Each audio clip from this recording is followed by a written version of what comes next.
And that sounds like audio even. Can you hear me? I can. And you're right. I did only adopt the shadows.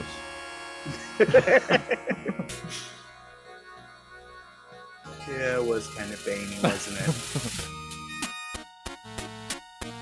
I'm trying new voices for my day-to-day voice, and that's one of them. Sure.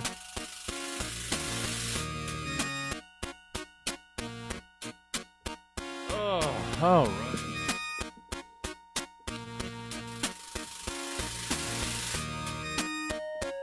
Back to this being an exclusive program. Ooh. That just means after a good run of audience, we're going to have none again, Nick. Don't get excited about that. Oh, it's good.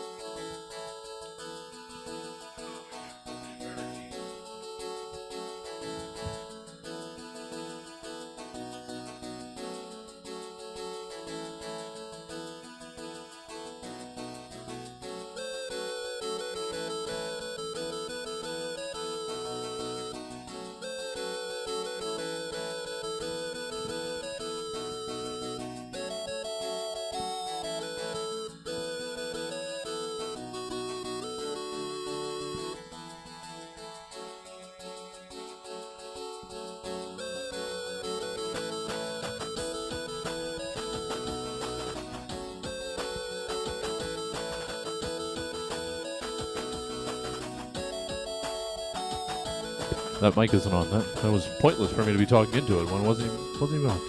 All right, let's get Nick cropped.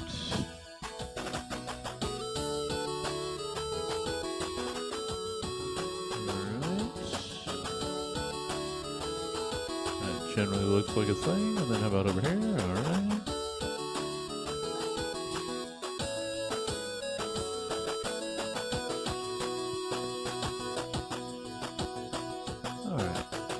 Everybody's all landed nicely. Look at that. Look at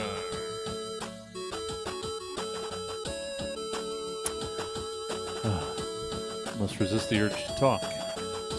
Because if anything good happens during the music, I can't possibly use it for cold open purposes.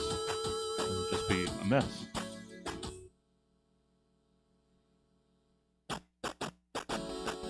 And yes, if people have been paying attention, I have been editing.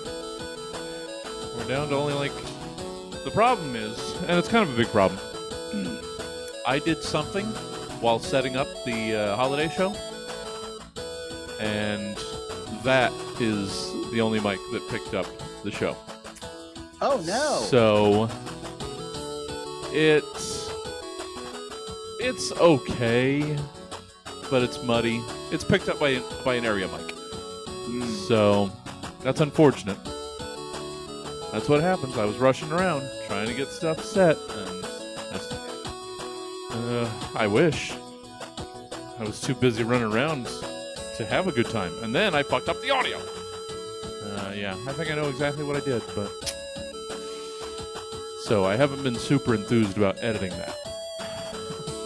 So that's kind of where we're stuck. But that means we're only 11 behind, which is not bad. We made a good strong run the last couple months. Oh. I don't think I've made it to 30s. Close to, I want to say I've kept it under mid-20s, but easily in the low to mid-20s. And I think we were just about there this time again, but we battled back. And we're almost into the same calendar year, which is also a thing, once I get past the holiday. Are these on? Yes. Talking. I mean, Why do you holler a whole lot? Mine can be off if you want it to be off. I don't mind. Am I?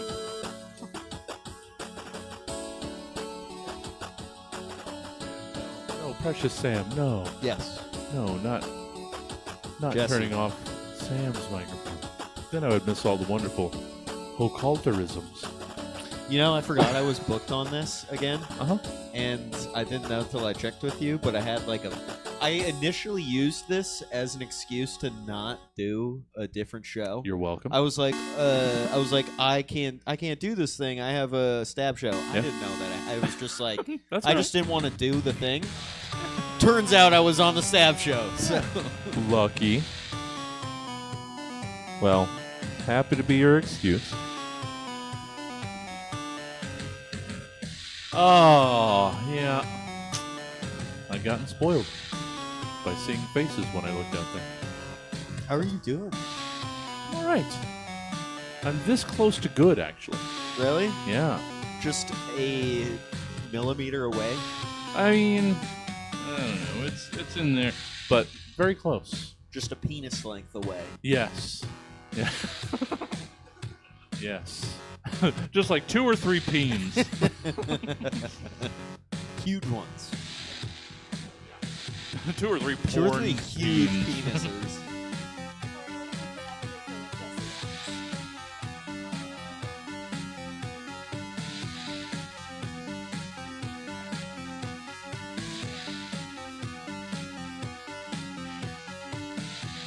Did you guys have an iced tea, like the drink, or like were you using the word ice? Like an afternoon tea. That's what I was wondering if Yeah. the tea was itself the event. Yes. Yeah. A nice The royal tea. That was lame. I'm sorry I said that. All right. That's cool. I guess I I'm don't mind a basically- little sandwich. I also don't mind any size of sandwich. I don't mind a Dagwood sandwich. Ugh. You're always gagging on wood. Yeah. Among other things, makes me gag wood. You know, I don't want to spoil it or anything, but those aren't actually tiny sandwiches. They're like regular sandwiches that they just cut up. We've been- What? I know. Are you serious? I want to see the tiny loaf of bread. Don't bullshit me. Bake a tiny loaf of bread. I thought those were full sized. Well, I mean, they would be full-sized if they baked them that size. They're full size for me because I'm so petite. Oh, just I'm little.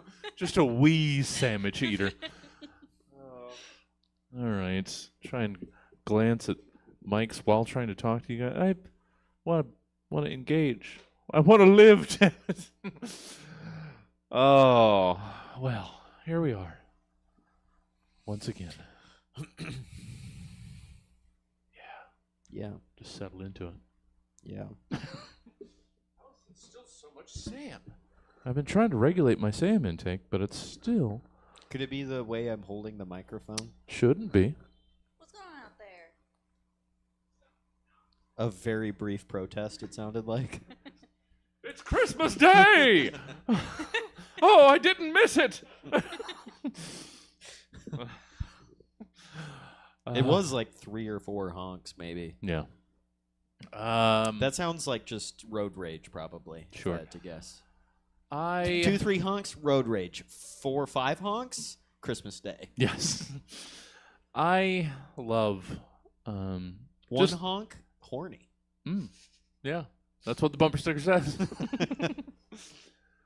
I love people that are just rage out and like lean on the horn for whatever their reason is, and then power past the person still leaning on their horn, just making sure that it's known you fucked up and interfered in my life momentarily.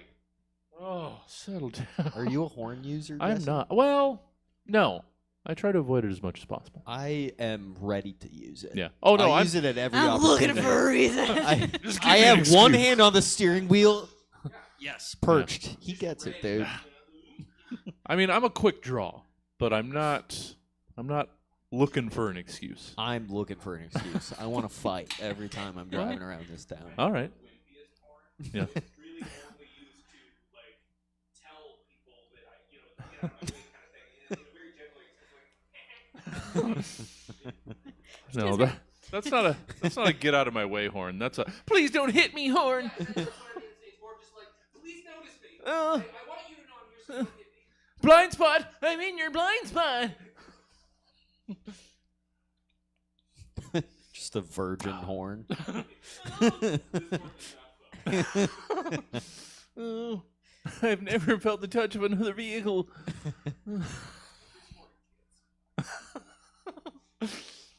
Get fucked, horn.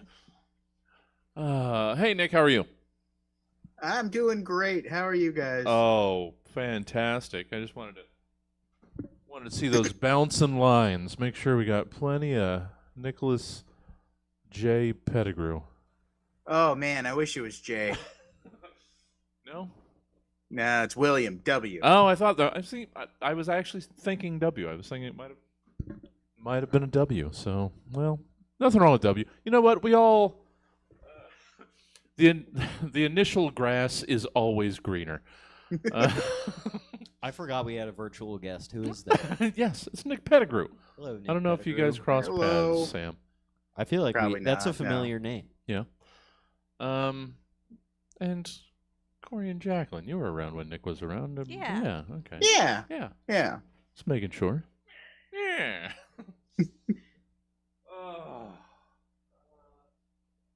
All right. I'm sure we had something in the horn talk. That was cold open gold. We don't need to linger. Yeah. No, I mean, unless you want to. I don't want to. No? No. All right. There's got to be more on horns. Let's put our heads together. We're not going to let this gold slip through our fingers. Horn storm, everybody. We're horn storming. Not just a way to let people know that you are pissed off in traffic, also an instrument, Sure. right? True. Yeah. Yeah. Body part on certain animals. Okay. Now we're getting Yeah. into... Is it even necessarily a homonym when it's spelled the same? Is it? I thought it had to sound the same but be spelled differently. Isn't there another word for words? Homophone. Homophone. That's a, Like a subtle difference in those two words. Yeah. Like you pronounce homophone on homophone. I think... No. I think I said homonym. Yeah. And I think that was wrong. Yes. You've cracked the case. But now I can't remember what homonym is. I think we're homonyms, right? That's our like genus or something. Yes. Homonym Hominid. sapiens. ID. Oh, now we're just having fun with words.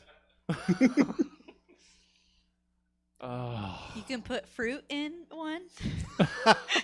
Yes. Yeah. Like a cornucopia, Plenty. Yeah. Yeah. Horn of the. horn of the sea. Yeah. You can sail around one. The Cape of One. Magellan. Yeah. Mm-hmm. What are we doing with our lives? Is this like a hot opener yet, Jesse? Yes. We blew past cold open, and we're into hot opens with all this horn action. We're getting horned up. I'm pretty horned up. Yeah, I good. don't know about you guys.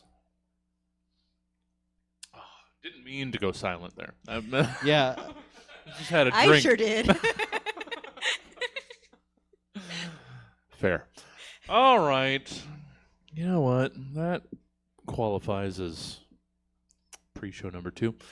So, I think everybody's mics are good. I think I should get into it before I get all schlockered with this one White Claw. Oh, you're fucking hammered, Jesse. I'm a crazy man. I'm going to go out and honk my horn at somebody. Getting a horn fight. I don't know if I like that. I like drunk Jesse. I want more of it. He'll do Oh. anything. You know what? Soon I'll be able to invite people over, and then we'll drink, and you'll get to see real me. Yeah! Oh, I have enough Mad Dog here on Wednesdays. Oh, can my tummy handle that on multiple nights? Why can't you have people over? What's going on? I mean, it's a transitional period in my... You're becoming a woman? Yes. I knew it. I'm having my transitional period. I knew it. I know. I'm sorry. It's just super gross, guys. I just wanted to share. Yeah. Oh, so chunky. Sorry. My girlfriend actually made me get a period tracker app. Okay. So So that you were just more aware of when to be better. Yeah, I was more aware when more aware of when it's actually my fault that she feels upset Okay. about what Very thoughtful. what she felt about me. Yeah. That's really given. It's given too much power. She needs to take Mine's that back. irregular. It keeps things exciting around here. Who knows? Hey, 24, 33, who knows? All right. That's probably a man's version of irregular. It's probably more wonky than that. And Yeah. It's been 4 months, and now I'm fat. well, I don't know. Are you sure you didn't leave one up there? Maybe it's backing you up. Oh, good old blood poisoning joke. All right. All right. Now we've made 10 minutes. Oh, the things that we do. Cool. Got people in the chat. Welcome, folk. That's as much as I can acknowledge you right now. Make sure script is ready. Good to have everybody. What does one say when you continue to get ads for your ad blocker? It just doesn't. Where's the app for that? Oh, sorry guys, I'm on a roll. All right, let's get down to the intro and do the gosh darn thing. Thanks for indulging me, you guys, and doing the program. It means ever so much to me. Let's do the thing, right? Intro. Which is it? It's that one, I think. Here we go. Roughly 24 to 92 hours ago, Stab's team of comedy scientists commissioned 3 specific humorists to give various potentially comedic takes on several random topics, which they will now perform for the first and likely last time in front of a live studio audience in a show called Stab. In this button-mashing episode of the Stab Show, hilarious writer and performer Nick Pettigrew takes a short walk down a long pier and then just goes home after an enjoyable time in the out-of-doors. Stand-up funny gent Sam Hochhalter gives a PowerPoint presentation to a kennel full of pointer English setters and can't stop giggling about how funny the very concept of it is.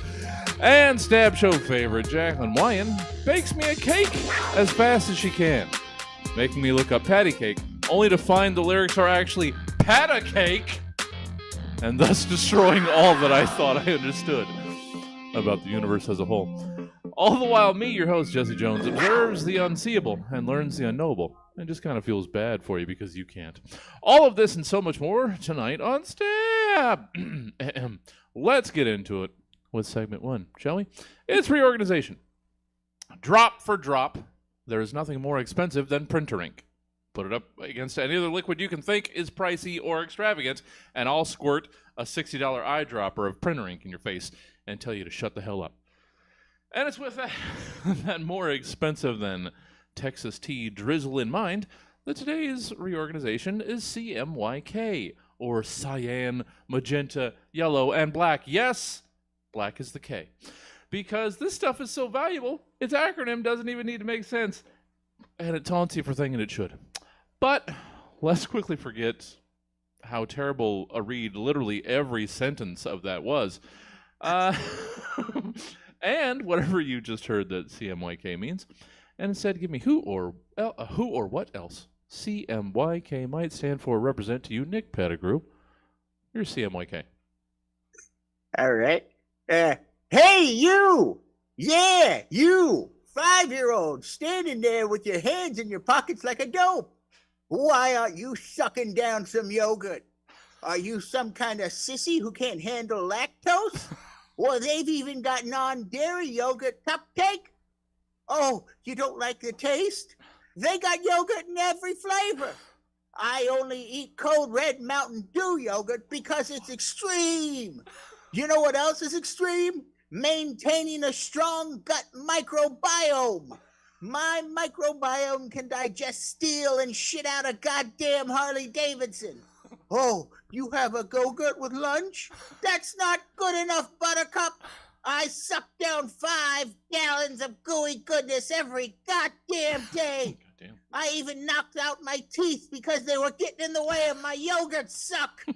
That's why I always say CMYK. Chug more yogurt, kids.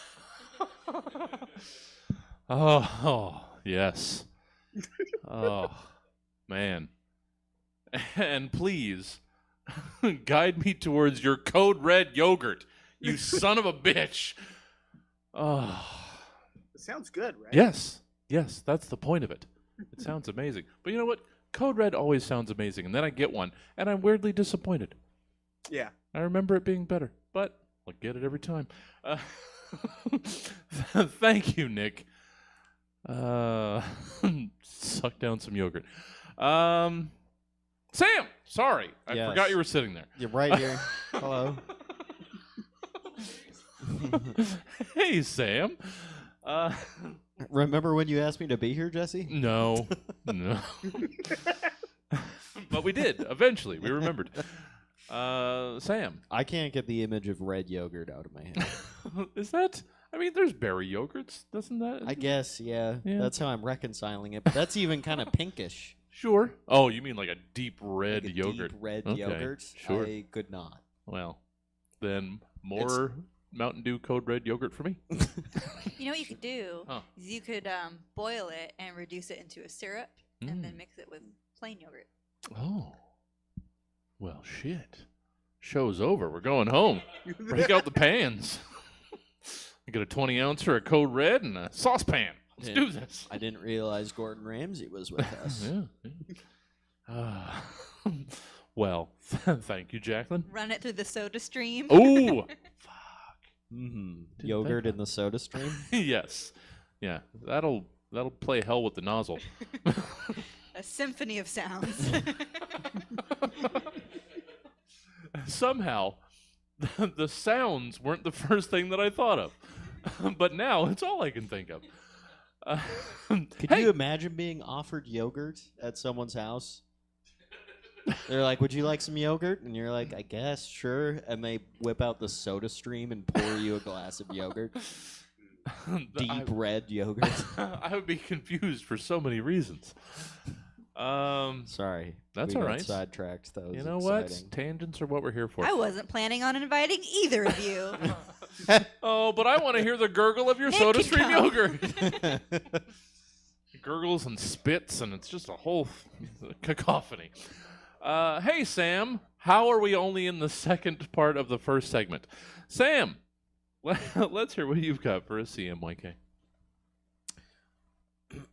We have all been in the situation where we're hanging out with 15-year-olds.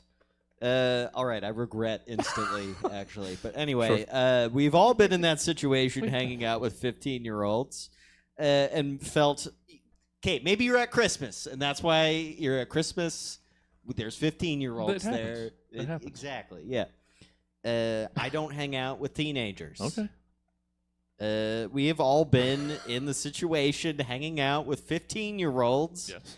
and been uncertain how to let them know that you, a 30-year-old adult with a prescription for both Zoloft and hemorrhoid cream, are actually a cool person.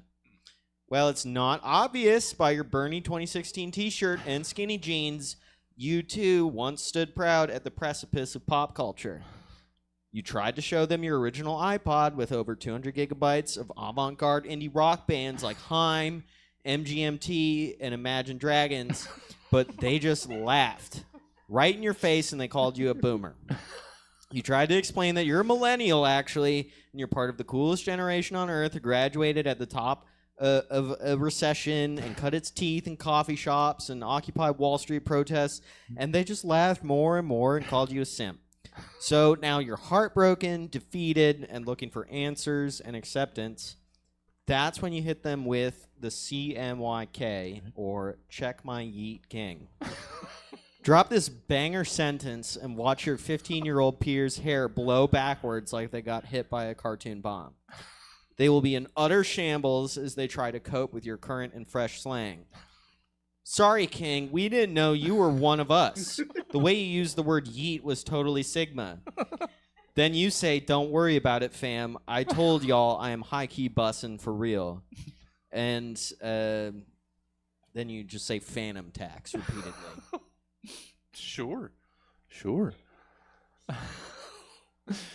Oh, I'm with it. I'm hip. We don't hang out with kids. No, I mean, that's first and foremost. If you take home anything from that prompt.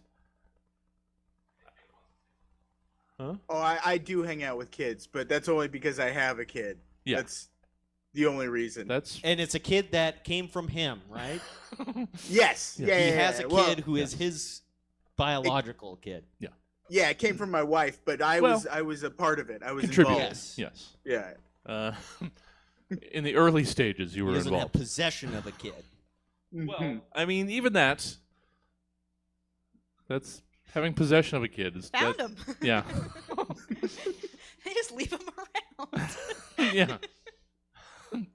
I'm practically an orphanage. Just foundlings. I don't know that I hung out with 15-year-olds when I was 15. So I would have had to have had friends for that to happen. I mean, that could have gone unsaid, but sure. I didn't hang out with 15-year-olds when I was 15. I hung out with really cool 30-year-olds. Yeah. Oh, we've got problems all across the spectrum. Thank you, Sam. Yeet, my guy. Jaclyn! Sorry, I'll stop yelling. I'm just trying to keep myself awake. Jaclyn, let's hear your take on this hilarious prompt. What do you have for a CMYK? Well, I didn't feel the need to elaborate very much on mine because I'm pretty confident it needs no further explanation and stands on its own. Sure. CMYK stands for the Center for Mommy's Yummy Cummies. No further questions. Uh-huh. Uh-huh. Uh-huh. Of course it's spelled with a K. I stopped drilling Yeah. because No. I hit gold. No. You've got to cap that well. That's a gusher. Wait, not entirely what I meant. Oh, all right. Well, let's This is a horny episode. Is it? Jesse. Oh. Yeah, it Seeing is. if the rest of my responses are. I wasn't planning on all that. That's all right. It happens. Sometimes it's just First that kind thought of show. theater. Just that kind of show. Let's meet our panelists tonight. Hey, Nick Pettigrew. Hey, Jesse. How's Jones? things? Yes.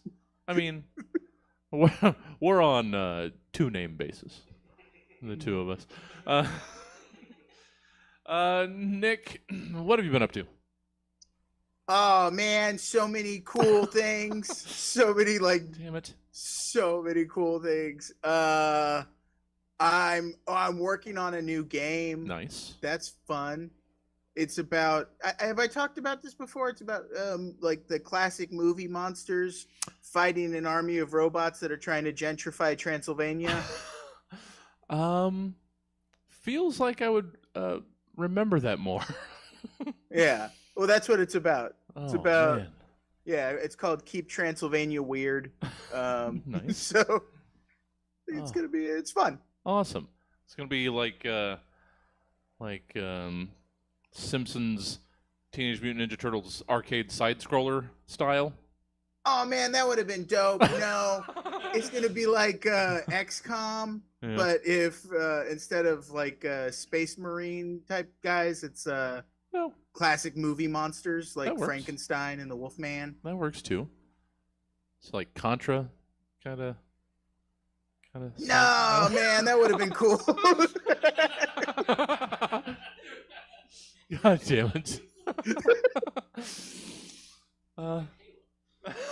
Yeah. No, but that would have been cool. Oh, well, we're looking forward to it. Hopefully not too far away. It's about maybe 10 years away. Okay, So we'll try and get it. I'll try and speed up the pipeline a little bit. Well, rest assured, for some reason, this show will still be going then. So, yay! Well, good. Hope otherwise you're doing well. Rolling around in all that Expressor Assist money.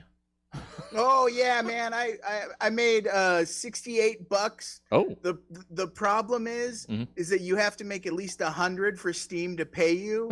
So once I get that extra all right. $32, man, I'm gonna cash out. All right. Well, let's get 8 people to buy it. Yep, I need 8 people. All right. Well, somehow I think you caught me at a time when I was extremely poor, so I hadn't gotten it yet. You've got one coming. Oh hey! I'll make sure I get that finally. Well, All right. always good to have you, Nick. Even if you do make me earn it every time. Good to have you.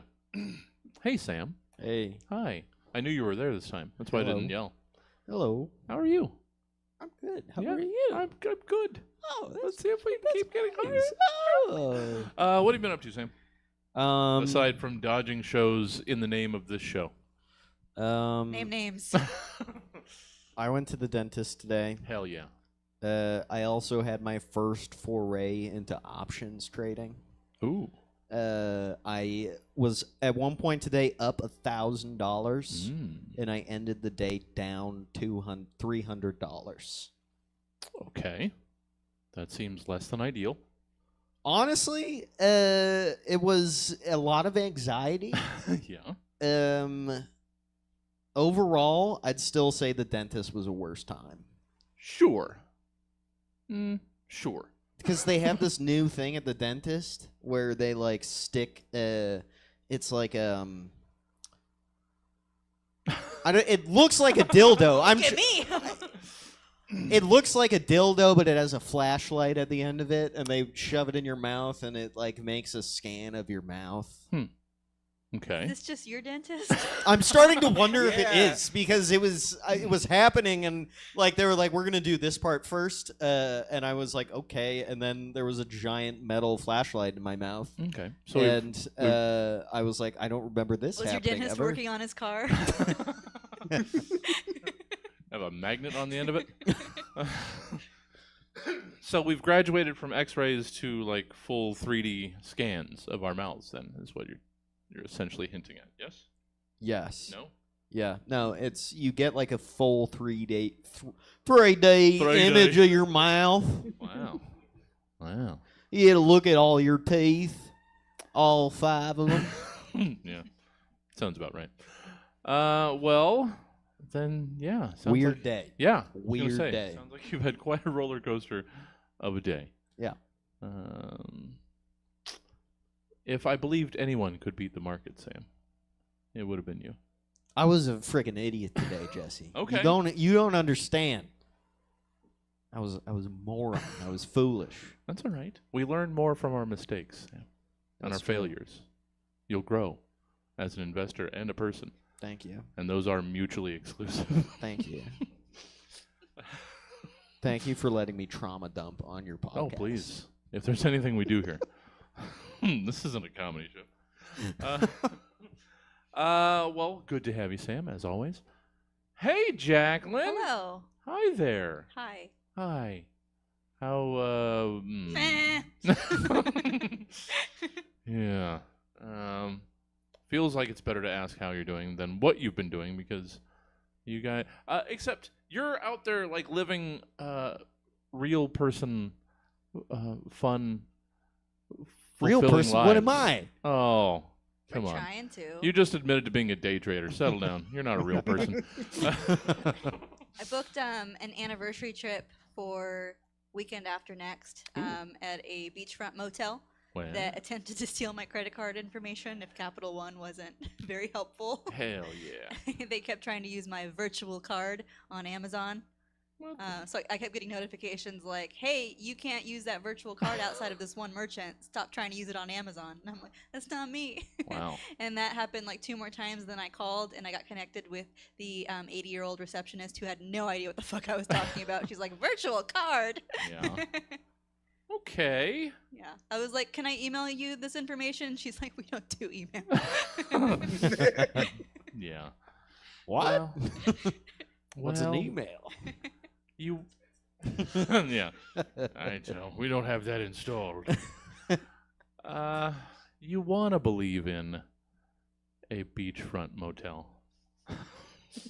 So it's when you're let down by one that it hurts the most. Yeah. What beach? I'm not. The motel's called Borg's. Okay. Borgs. It's just outside Monterey. I think Pacific Grove. Do you like to eat Borgs, Jesse? This story just keeps getting worse. The guys at Borg's tried to steal my money. So it wasn't the guys at Borg's. I have a feeling that their website was compromised. Oh, okay. And then first when I called, they thought that I was accusing another receptionist. Mm. She's like, well, that would have been Jennifer. I'm like, no, I don't think it was Jennifer. No, immediately passing the buck. Don't try and email me, though. I have no idea what you're talking about. But Jennifer, Sticky Fingers Jennifer, that's what we call her. She steals credit card information hand over fist. Well, We're still going. yeah, I was going to say, why it can not? only go up Yeah. from here. The experience can only go up from here. That banter mostly worked waiting for my computer to restart since it shut down for some reason. I could talk more about the trip. It's a mile from the Monterey Bay Aquarium, so Oh. we're going to take edibles and wander ourselves Oh, over there. There you go. Yeah. Nice. Yeah. There you go. Just everybody that heard that just nodding That deeply. sounds nice. Yeah. Yeah, pretty unless you start to feel like you're underwater. So don't have too many. Don't have too much. I mean, it's an aquarium. I don't know. Maybe I'm not good at regulating.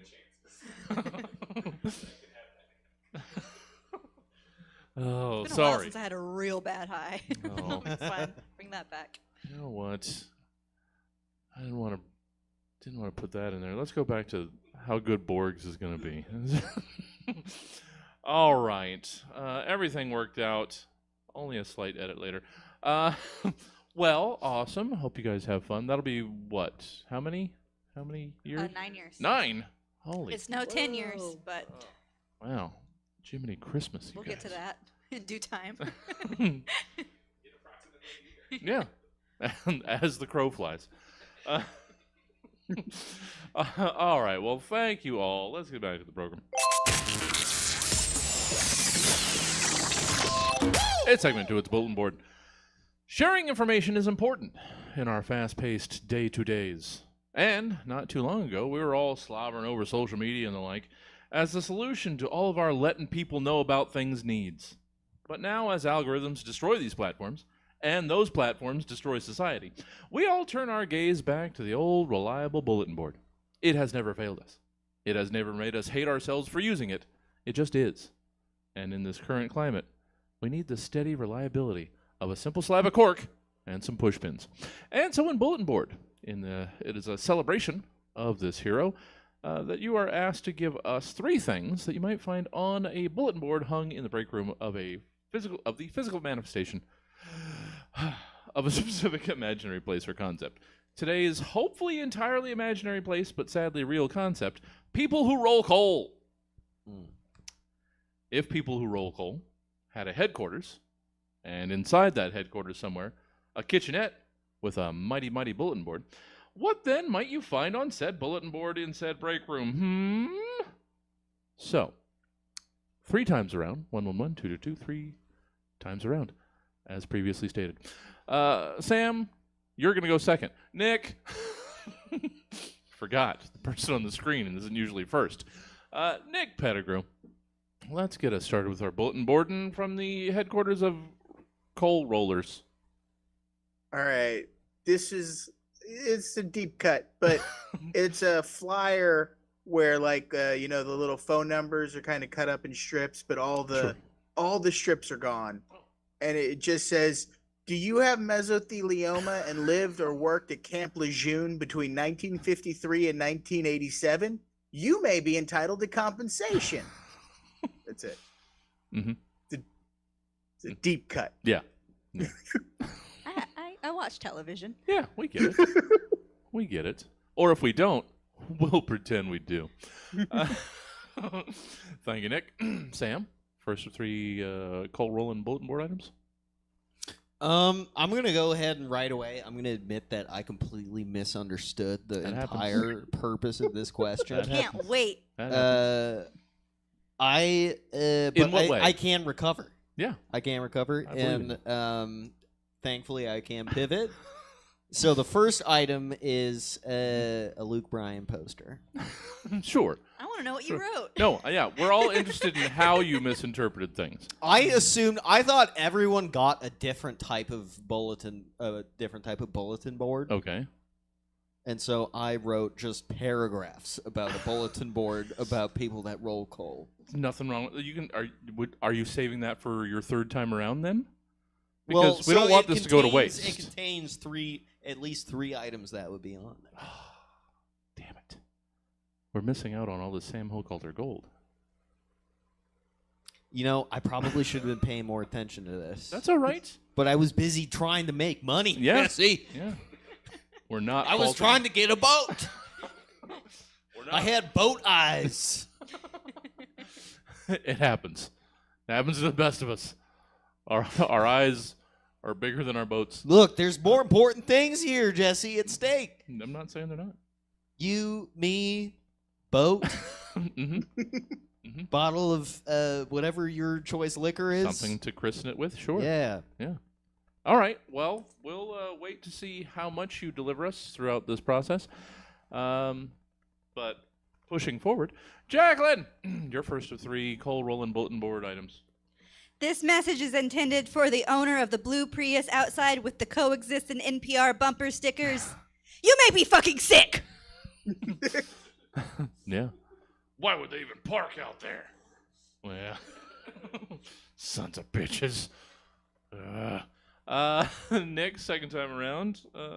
Bulletin board, coal roll, you got it. You know. Oh, yeah. This is a flyer, and it says, "Are your truck nuts?" Oh, sorry. Let me start. Are your truck nuts scraped up and damaged from all the extreme shit you do? I will lovingly refurbish your truck nuts. So call Buzz and just know that your nuts are safe in my hands.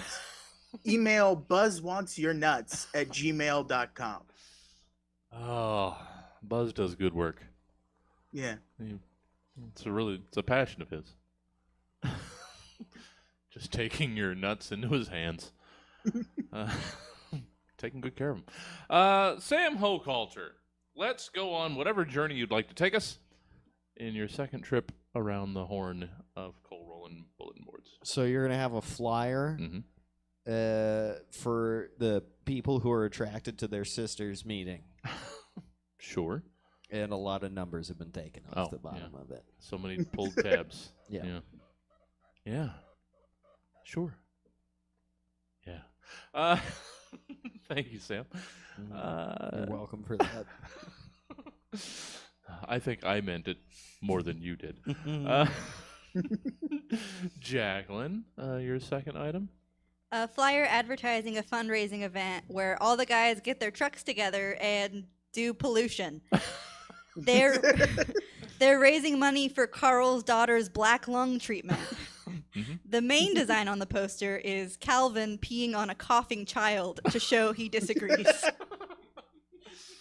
Oh, man. I haven't been to Denio's in a while. I'm going to look for that sticker. It's up there, Steve. Oh, yeah. There's nothing Calvin can't pee on. Bless him. True American hero. Nick, let's begin the wrapping up of bulletin boarding with your third of three items in the coal rolling bulletin board break room headquarters. Word salad, go. All right. It's the petition for the reestablishment of using homophobic slurs. Now that we're back, baby, let's bring back all the language that the wokies tried to cancel. It's time to use language that isn't hurtful to us as a means to demean others. Yeah. How else am I supposed to defuse? How else am I supposed to defuse that moment when my friend confides in me his sincere fears about the future for his kids? Am I supposed to tell him that we're all scared and the future is never certain? That I hug my son tight every night knowing that I'm going to do all I can to protect him and that still might not be enough? That all we can do is cherish every fleeting moment we have with our kids, enjoying the warm glow of the lantern of the present as we headlong go into the ebb and maw of the future? Or do I call him a queer mo? I think it should be that one. Yeah. The choice is clear. Oh, push those feelings deep down. No. Like my dad did and like my granddad did. Oh. Both of their guts burst. Their ulcers just exploding in there. Thank you, Nick. Thank you. Sam. Yeah, give it to us. Let's hear your third of three or your one of one odyssey, whatever you want to give to us about a coal rolling break room bulletin board. Okay, so right next to the flyer for the people who are attracted to their sister's meeting, with a bunch of tabs torn off the bottom, is another flyer for the people who say they're attracted to women but secretly have the hots for guys, but can't admit it, so they're homophobic and drive diesel trucks meeting. Sure. Less tabs torn off the bottom. Really? Oh, thank you, Sam. No theme at all developing in this. None. No themes of compensation whatsoever. Thank you, Sam. Jaclyn, close out some bulletin boarding with your third of three coal roll headquarters. EPA equals Environmental Pussy Association. Follow me on X at Jesse P. Jones for more memes.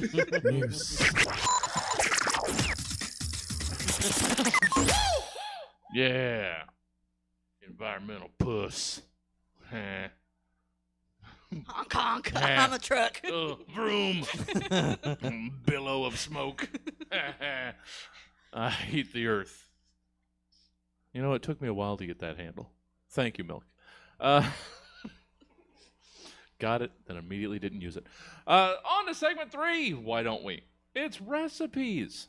Since the last intro was so long, let me just sum up recipes by saying that you and me were made of different things and experiences. And while we know that sugar and spice and everything nice are what little girls are made of, and snips and snails and puppy dog tails are what little boys are made of, your job in recipes is to give us your recipes for what has gone into the makings of these other various stuffs and things. There, tidy, elegant, efficient. Go.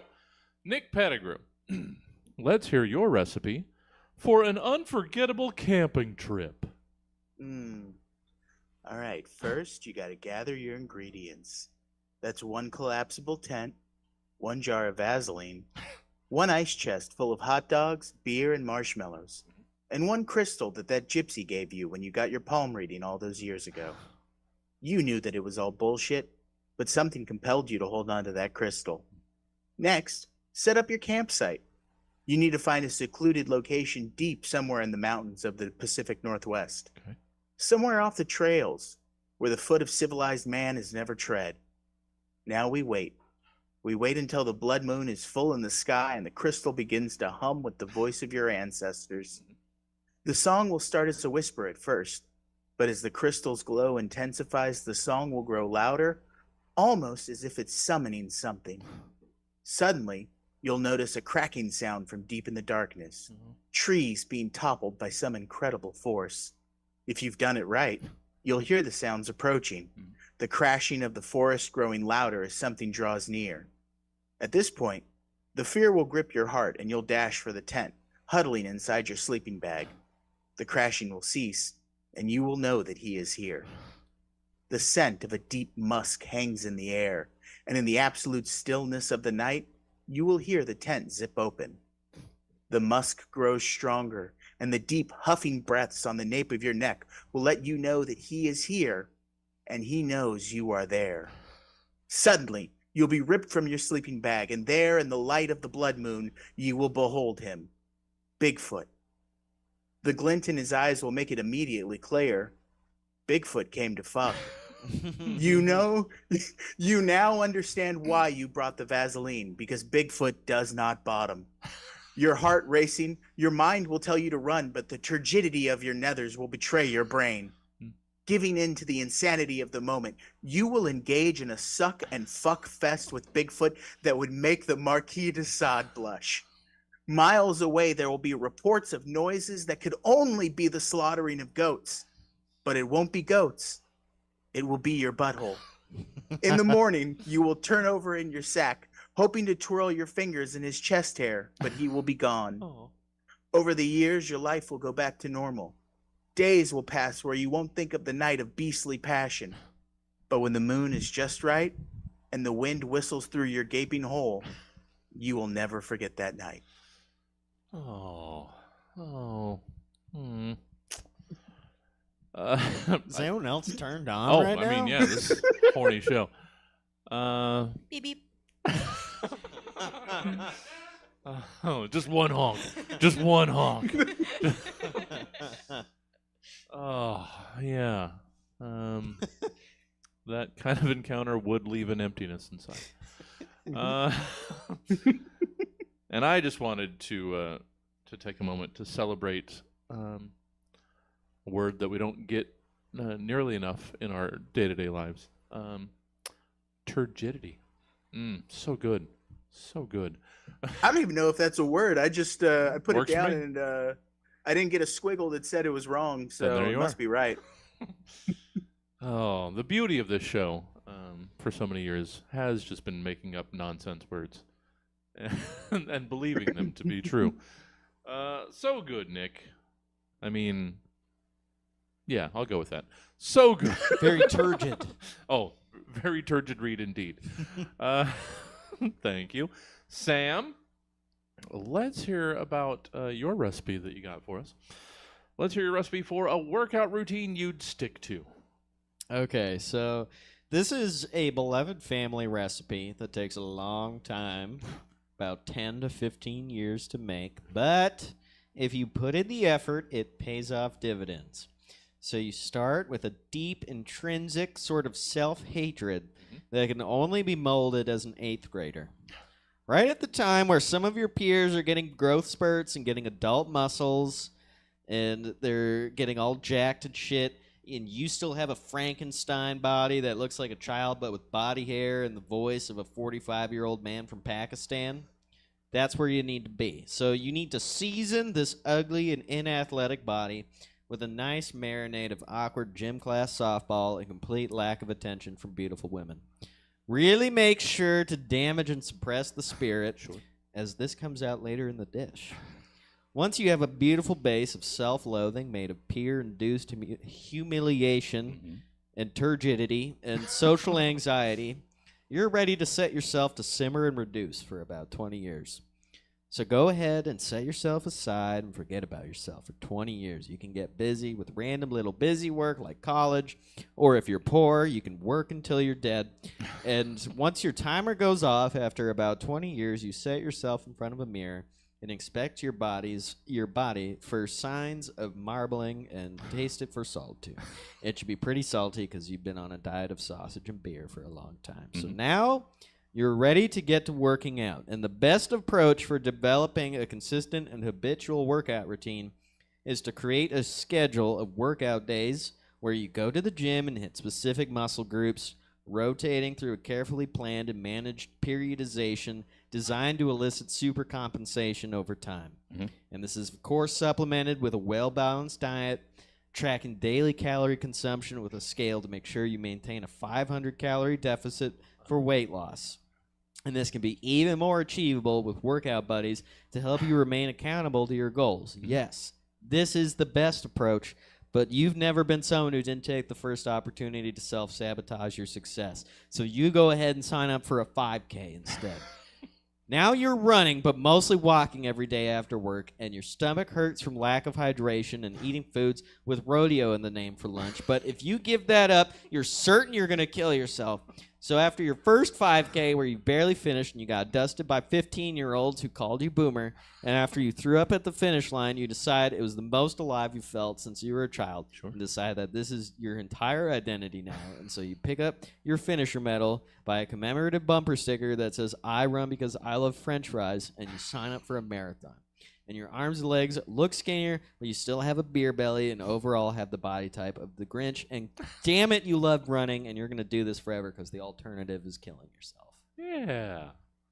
That sounds wonderful and not at all autobiographical. No. In any. I could make that. Yeah. Yeah. Oh, the beauty of it is we could all make that. It's a robust dish. Sadly, too many of us have made it. Thank you, Sam. You're welcome. No. You're welcome. Jaclyn, how about we wrap up some recipe and get through our third segment and get up for our famous fourth segment stretch? Jaclyn, let's hear about your recipe for someone who tries really hard to make it look like they're not trying. 1 liberal squirt of mousse for that effortless bedhead look. 2-hour clean girl skincare and makeup routine. Jeans and a t-shirt, both made by a well-compensated adult. Pricey. Pocket thesaurus to ensure a $5 word is casually used at every opportunity, especially if a simpler, more common word would be more appropriate to use. An additional squirt of mousse. 1 pair of Heelys. 1 backup pair of Heelys. Combine into lumps form. Eat very quickly and then go, "Oh, did I break Joey Chestnut's eating record? I didn't even notice." Oh.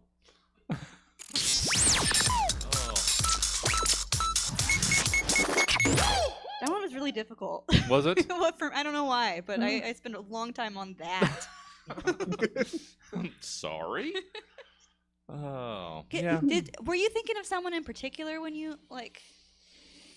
No. I was trying to imagine like the archetype, and I was having a really hard time. Yeah. You know what? That question was for me. No. Sam, no. Sam, no.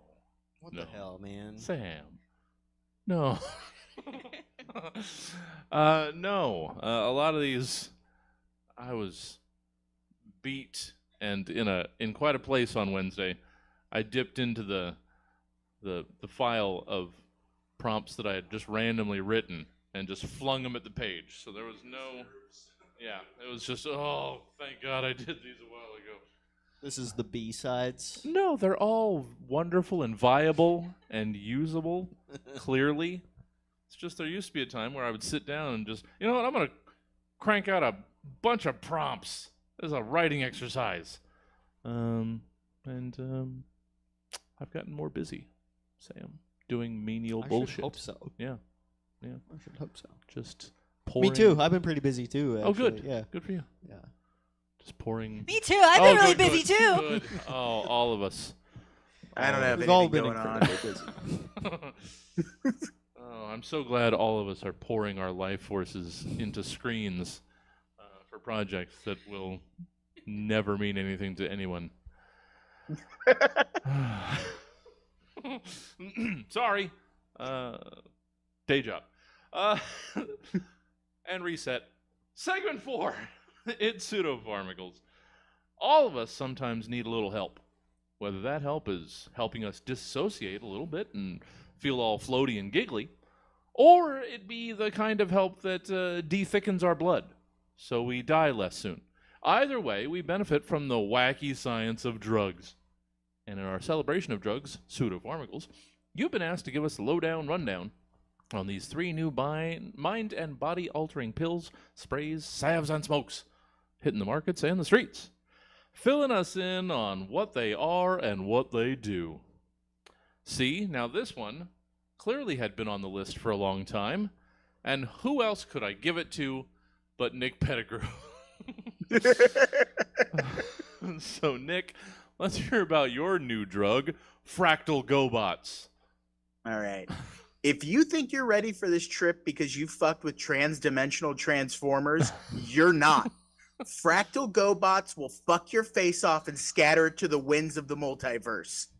I get it. You think it's a knockoff of Transformers, but you don't understand how much worse this trip is going to be. Transformers were just robots in disguise. Go-Bots aren't robots. Go-Bots were humanoid creatures called Go-Beings. That's the first part of the trip. You are a Go-Being living your life on Gobotron. Obviously, it isn't a very creative life based on the names, but it's chill.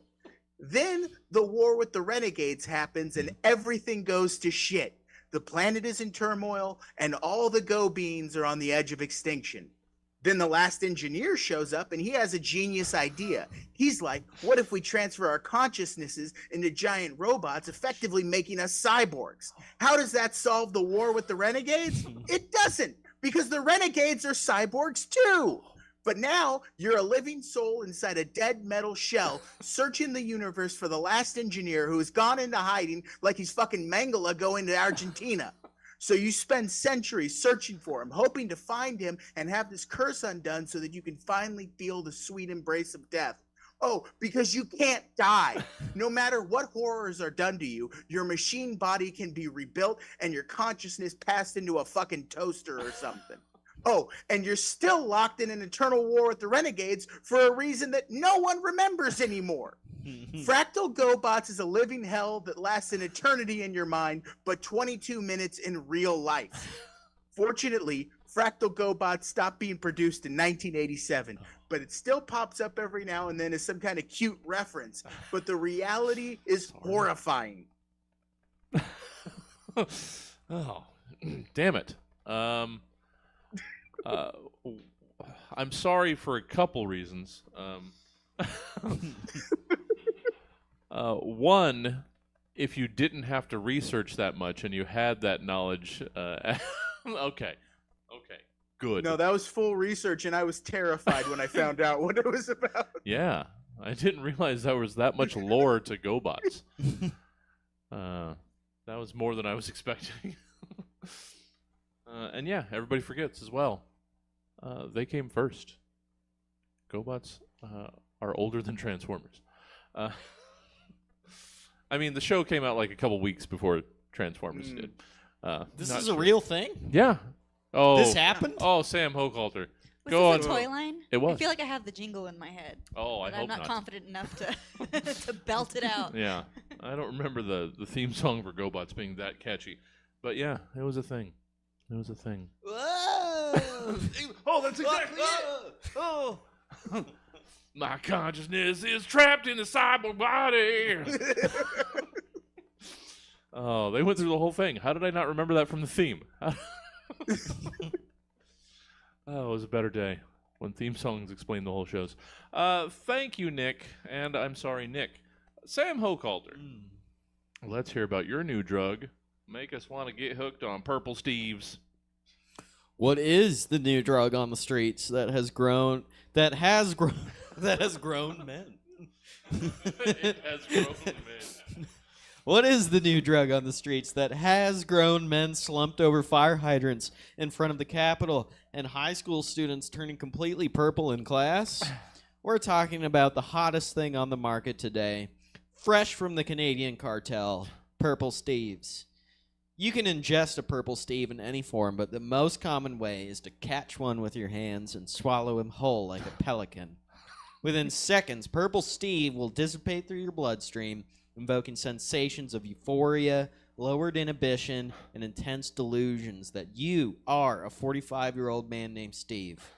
The experience is intense, and it will have even the most experienced drug users completely convinced that their name is Steve and they have a beautiful family with a wife named Sabrina and 2 daughters named Jennifer and Sarah. Be careful. Although you might take a purple Steve at the club, expecting to have a crazy night grinding on thoughts on the dance floor, you could completely black out and wake up in a 4-door sedan driving your family to Yosemite for a weekend trip. What are the signs that someone is high on purple Steve? The most telltale sign is that the user has turned completely purple, and if you ask them their name, they say, "I'm Steve Hammersmark, and this is my wife Sabrina and our 2 daughters." Even though you're actually talking to a grown woman barbecuing outside her camper with little rocks and stones dressed like people. Although seemingly harmless, this drug is wreaking havoc in schools across America, where once high school English classrooms were full of diligent pupils reluctantly reciting low-quality book reports about Charles Dickens' greatest works, are now full of 45-year-old married men who happily engage in discussions about literature and love to ask thoughtful questions. It's sick, said one English teacher at the local high school.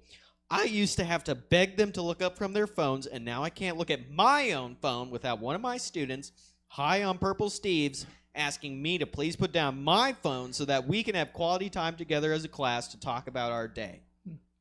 It's alarming, says a math teacher. One day you have a bunch of stupid 15-year-olds who can't add 2 and 2, and the next they're helping me out with my taxes. So, how are administrations cracking down on purple Steve? The answer is simple: cigarettes.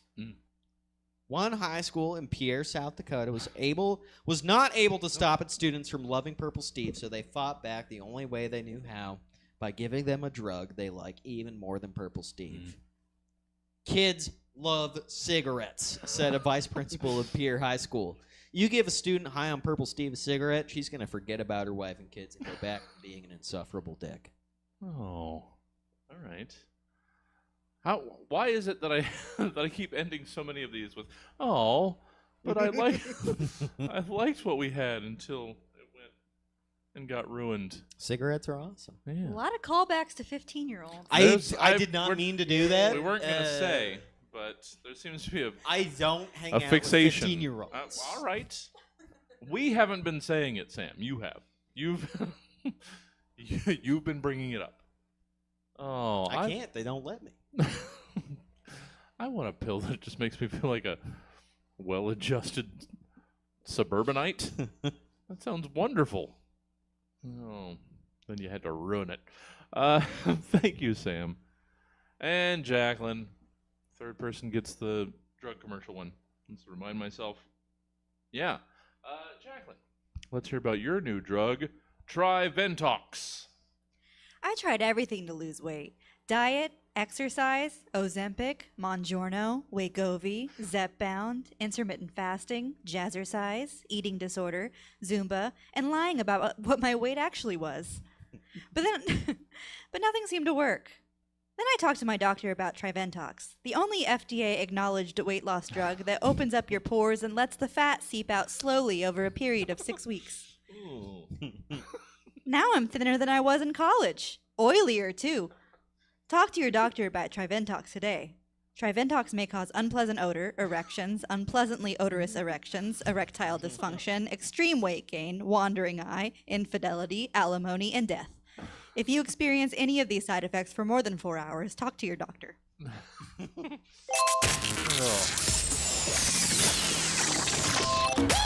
Just imagine pores like the size of a pencil eraser, and it's just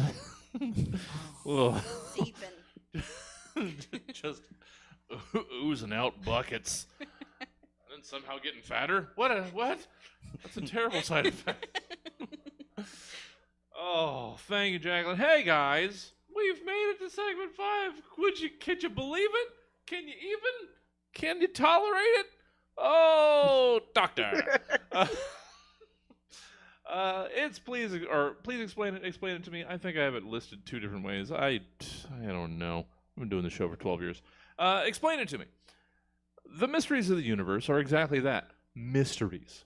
If they were the nobles of the universe would be pretty fucking boring. We don't know the inner or outer workings of most of the things we lazily pass through and interact with on a day-to-day basis.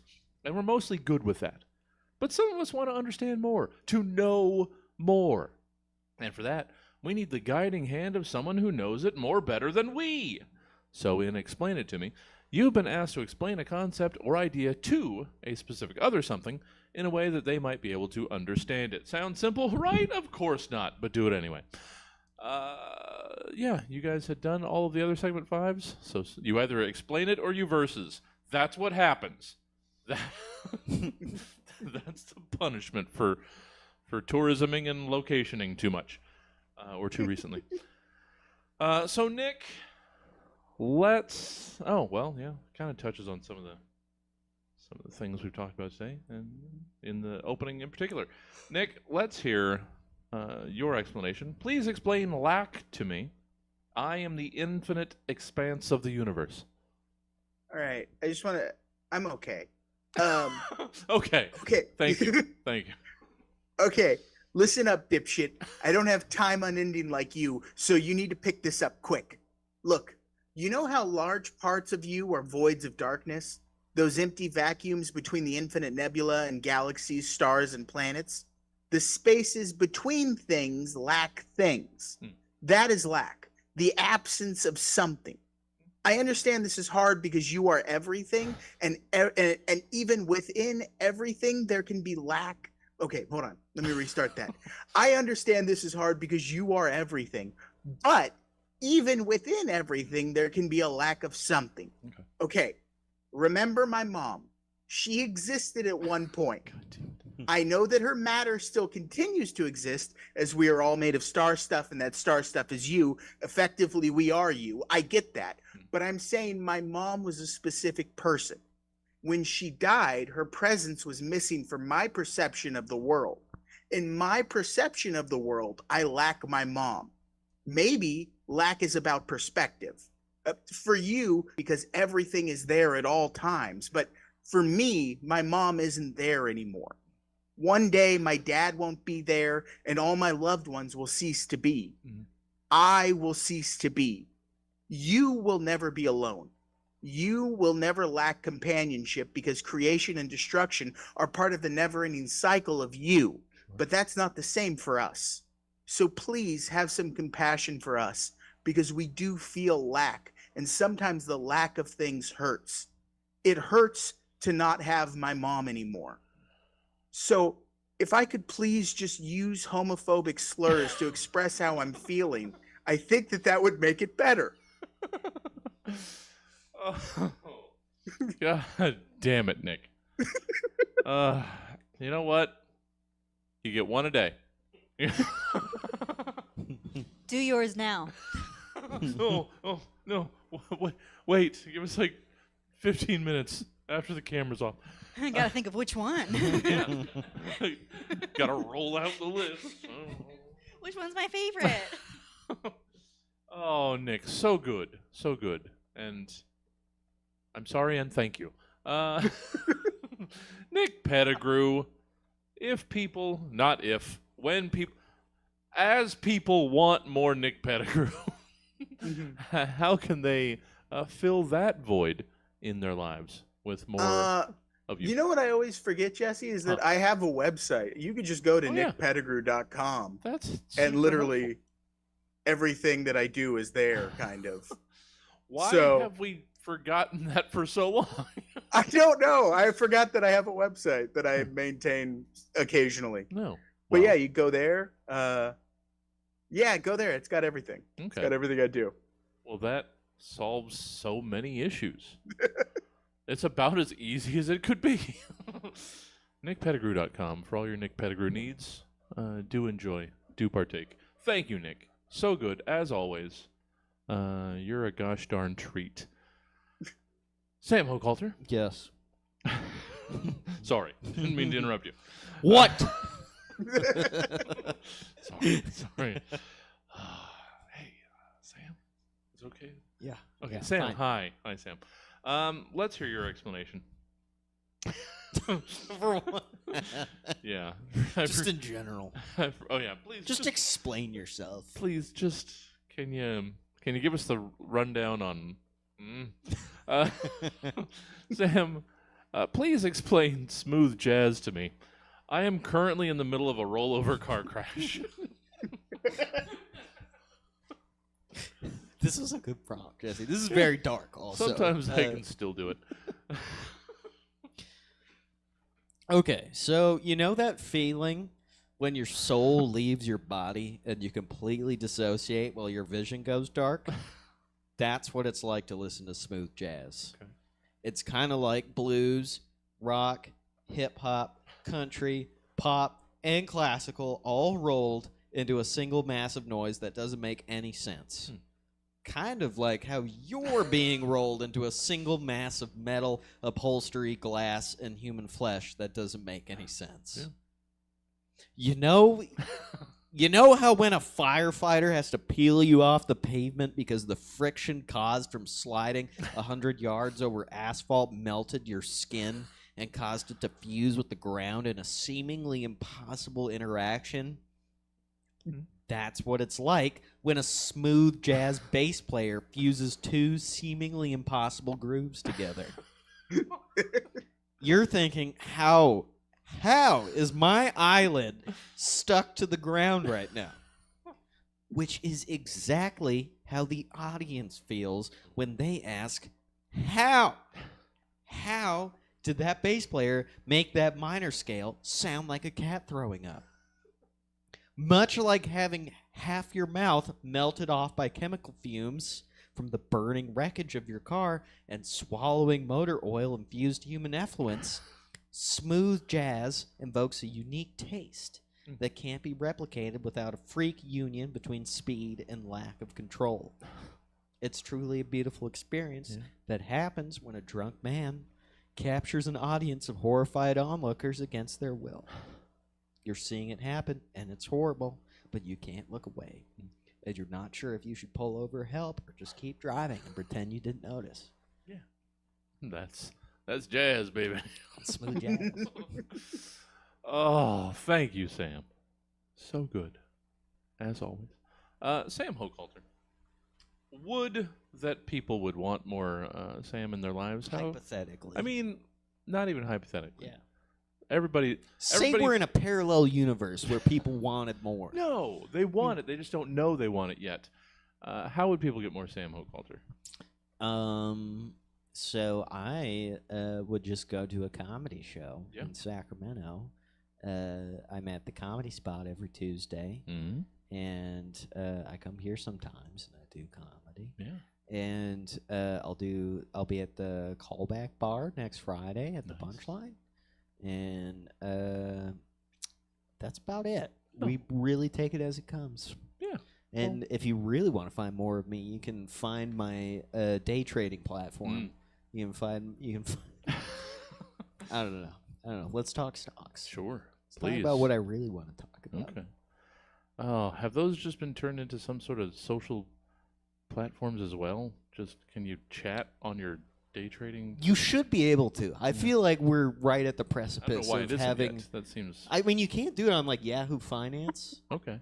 It's pretty funny. People have really funny stuff to say when they have thousands of dollars in their life savings on the line. Yeah. It's a fun time. Oh no, I imagine it's a fucking hoot and a holler. Yeah.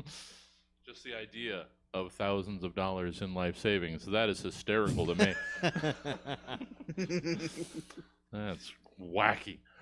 Well, thank you, Sam. You're a peach. Jaclyn. Catch me at Borg's. In a couple weeks, get some Borgs in, and maybe you'll bump into these two just tripping balls in the aquarium. They won't think they're drowning. Hopefully. Unless that's what you like. I don't know. You don't often get to have that experience without, dying. So, Jaclyn, close out this gosh darn show. It's Jaclyn Weiand on Instagram and whatever. But mostly boards. I'm private now. Oh, okay. Well, then not. I'm very selective. Just forget that I mentioned that. Jaclyn, close out this program. Let's hear you explain emotional maturity to me. I am an apex predator.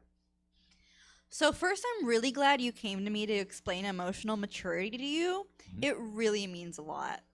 I'm also so grateful that you aren't eating me. Ugh, loves it. Okay, first things first. What do you know about young Sheldon? You've never seen it? Well, this is going to be a lot harder than I thought. Okay, let me ask you this. When you see a poor, cute antelope being violently ripped to shreds as it clings on to life, what do you feel? Hungry? Oh boy. You probably don't know this, but that's actually pretty emotionally immature of you. Think about it. Okay, so what about this?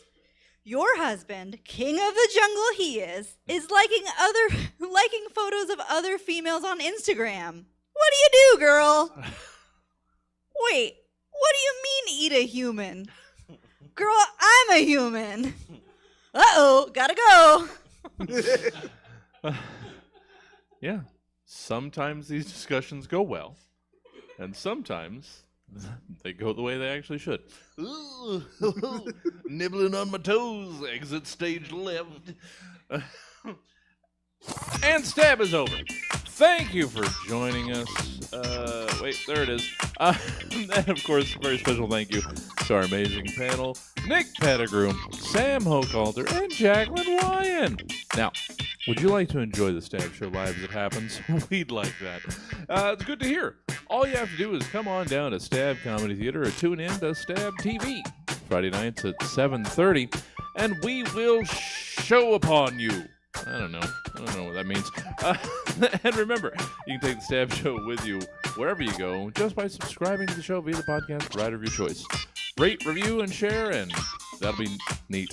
But unfortunately, we're done for the night. So until next time, I've been your host, Jesse Jones, saying good things come to those who wait, but there sure is a whole lot of suck during the waiting period. Good night. Oh, and that's the thing, guys. Thank you so much. Oh, I appreciate the hell out of you. I know. Yeah. You know what? The last couple weeks, you would have heard applause. I'm sorry. We're back to our normal state. That's okay. But yeah, super glad to have you. It was a wonderful episode. Thank you, Nick. Oh, Nick's over there. Oh, Sorry. thank you, You're not on the yeah. screen. Your camera's right there. All right. So we've got warm takes, in theory, in 20 minutes. So we're going to set that up, let you guys go away. And you know what? Since we are within 20 minutes, I'm even going to leave the extended pre-show. So we're not going to stop down. Yeah! It's what they want. It's what the people want. They want to just count down 20 minutes on the screen. Oh, well, I know what you guys need. So, hang out. Warm takes will be starting in, well, it looks like less than 19 now. Sorry. Already stole that minute from you. And I'm going to get things set up. Thanks for hanging out. Good night, Nick. Bye, good night. See you, sir. I'll See bother ya. you again so that I can get you back here at some Never a point. bother. All right. Good night, sir. Good stuff, guys.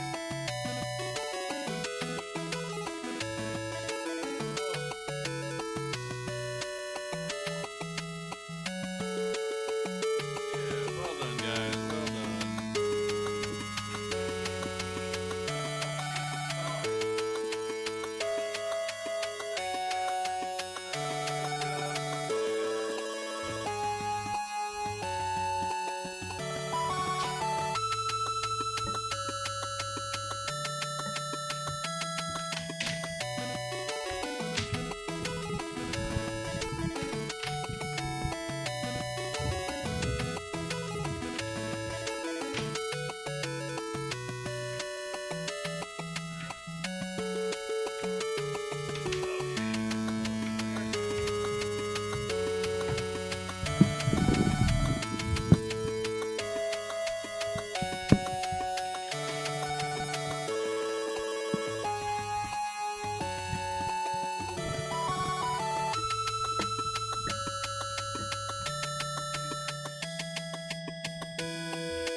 Should I stay? Should I go? If you say that you are mine, I'll be here till the end of time. So you got to let me know. Should I stay? Should I go? It's always tease, tease, tease, tease, tease. Happy when I'm on my knees. One day it's fine and next it's bad. So if you want me off your back, oh come on and let me know. Should I stay or should I go? Should I stay or should I go now? Should I stay or should I go now? If I go, there will be trouble. And if I stay, it will be double. Ooh, so come on and let me know. Should I stay? Should I go?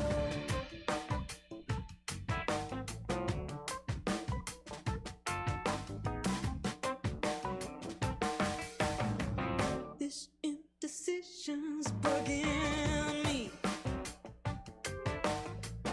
If you don't want me, set me free. Day it's fine and next is bad. So if you want me off your back, ooh, you got to let me know. Should I stay or should I go? Oh, should I stay or should I go now? Should I stay or should I go now? If I go, there will be trouble. And if I stay, it will be double. So you got to let me know. Should I stay or should I go? Should I stay or should I go now?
never done. Which actually, you know what? I will say that a lot of times when there is no one in the crowd, I do phone it in. Yeah. Y'all hear about these tariffs? Yeah. Tell me what it is.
And that store was Kinko's for a while. No, it's kind of Fuck! It's gonna be Kinko's in my heart. I don't like the Kinko's change the name. I like it when they were high. It was so powerful. I also enjoy being here about an hour. Yours being second use level as opposed to emptying the time. Which really doesn't make sense because it's distance and direction. So we both use it tonight incorrectly. Yeah. But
inside the eye of your mind. Don't you know that you might find a better place to play? You said that you had never been, but all the things that you have seen are gonna fade away. So I'll start a revolution from my bed, because you said the brains that I had went straight to my head. Step outside, it's summertime in bloom. Stand up beside the fireplace, take that look from off your face. 'Cause you ain't gonna ever burn my heart out. No, no, no. So Sally can wait. She knows it's too late as we are walking on by. But some, it's a long way. But don't look back in anger, I heard her say.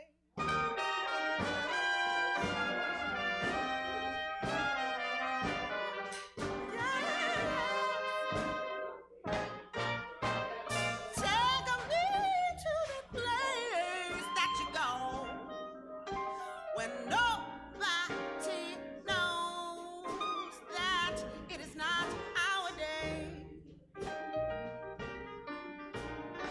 Please do not put your life in the hands of a rock and roll band, and just let it fade away. Actually, you know what's fucked up is I think I'm a bit. Oh, so I'll start a revolution from my bed. Hold on. This is Proud of the Brains I show. had went straight to my head.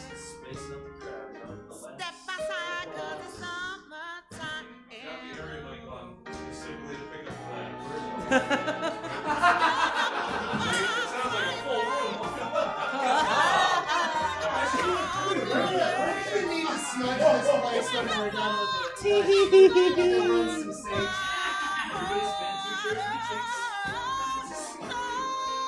But remember, Welcome to Stab Comedy Theater. It's time for Warm Takes. Please welcome to the stage one of your gosh darn hosts. It's JoJo Lewis.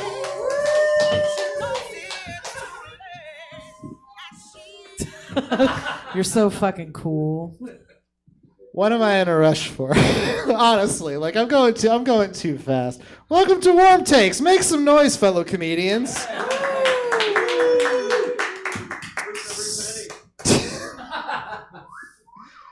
Did any of us? Hey, listen, y'all.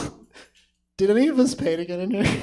Like seriously, I don't think any of us. Damn, Emma, do any of us? Okay, you got a beer. Yeah, me and We Mark need. are doing it right. We've got to all drink ethically tonight. I feel God moving through this black box improv theater. We got to drink tonight. Welcome to Warm Takes, a comedy show that has mostly us making stuff up on the spot using primarily lists of first date questions Yeah. as of late. I'm doing Cosmo. Okay, well while you load that up, I'll do a quick joke or two. I'm dating someone right now. It's going pretty good. We do have different religions, which is a point of contention. We're both atheists, but she makes an exception for ghosts, which I find very progressive. I didn't realize this until we went on a vacation. We went to a bed and breakfast because I'm this color.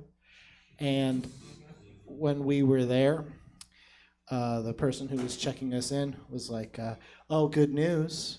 We had a cancellation, so we're going to put you in the ghost room. And I was like, well, that sounds awesome. because ghosts aren't real. But then my girlfriend is doing that thing where, like when someone's like really mad but can't be at the moment, because she was just like, oh, okay, yeah, ghosts. Okay, that sounds great. How many ghosts are in there? 2? Oh, that sounds so good. Yeah, I really wish Hotels Tonight would allow me to put in like a filter for ghost haunted places, because this is just fucking perfect. Thank you, this is going to be such a restful night.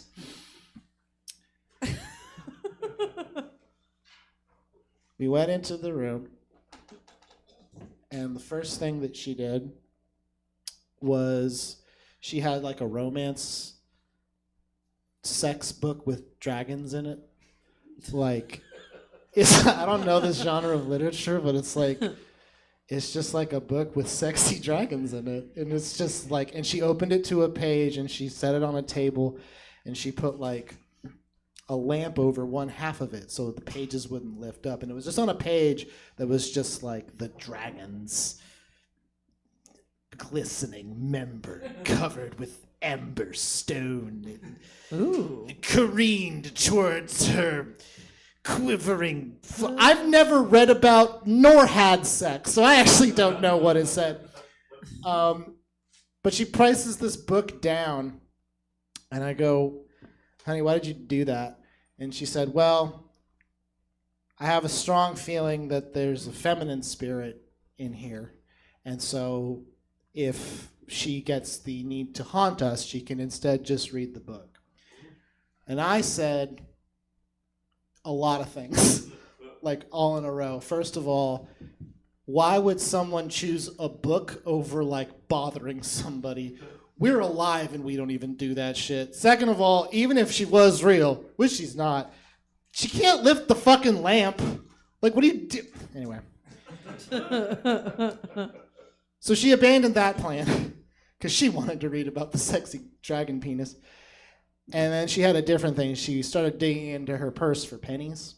And I know that because I was like, what are you looking for in your purse? And she was like, pennies. Which, by the way, we gotta get rid of pennies, y'all. They seem to only be used for pranks. But she's digging for pennies, and then she took all the pennies that she found, which is about 4 of them, and she went to the corners of the room and she set them down on the floor. And I go, why the fuck did you do that? And she said, well, ghosts don't like it when you put pennies in the corner. What? Oh, sorry. It's not that time yet. My bad. Sorry. Ghosts don't like it when you put pennies in the corner. Yeah. And I asked, that's what she said. And I was like, I understand that. Because this is just a superstition, right? But I've never considered superstitions to just be like ghost racism. Because imagine a ghost walks in the room and is like, ooh, what the fuck is that? Is there a penny in that? Fucking. I thought we were past this. It's 2025, and we still got people putting pennies in corners of the rooms. You know, my ghost father didn't come to this country to die and be a ghost for this shit to still be happening. I'm gonna bust you out on Ghostagram. Mask off, or whatever ghosts do. That was the joke. That was a good joke. You guys give it up for JoJo. So good. Are you ready? Yeah. So I Googled juicy questions. So we got some juicy questions for now. Are you ready? Yes. JoJo, how many people have you kissed? That's a juicy. It's just us. We're all friends. It's all just friends. It's just friends. Well, it's my dad, my mom, Oh, God. second mom, aunt, third mom, second dad. Isn't that interesting? There's a whole bunch of like narrative paths for all the people like, and I only got the 2 hands and 4 of the fingers need to hold this microphone. Probably in the neighborhood of about 12 people. Romantically, maybe 4. What? Yeah, maybe Who were 4. the other 8? What? Oh, you were. They were kinda family. named- Yeah. You didn't say how many people did you kiss plus. Oh, that's You know, like, true. How many people did you kiss without commercial interruption? Would you call yourself brave? I don't know how that's a juicy question, but it's on Yeah. the list for Yahoo Life. Would I call myself brave? I'm talking into a microphone into a bunch of probably the most jaded people and most in need of therapy, but lack the resources to get it group that could exist. So yeah, probably pretty brave.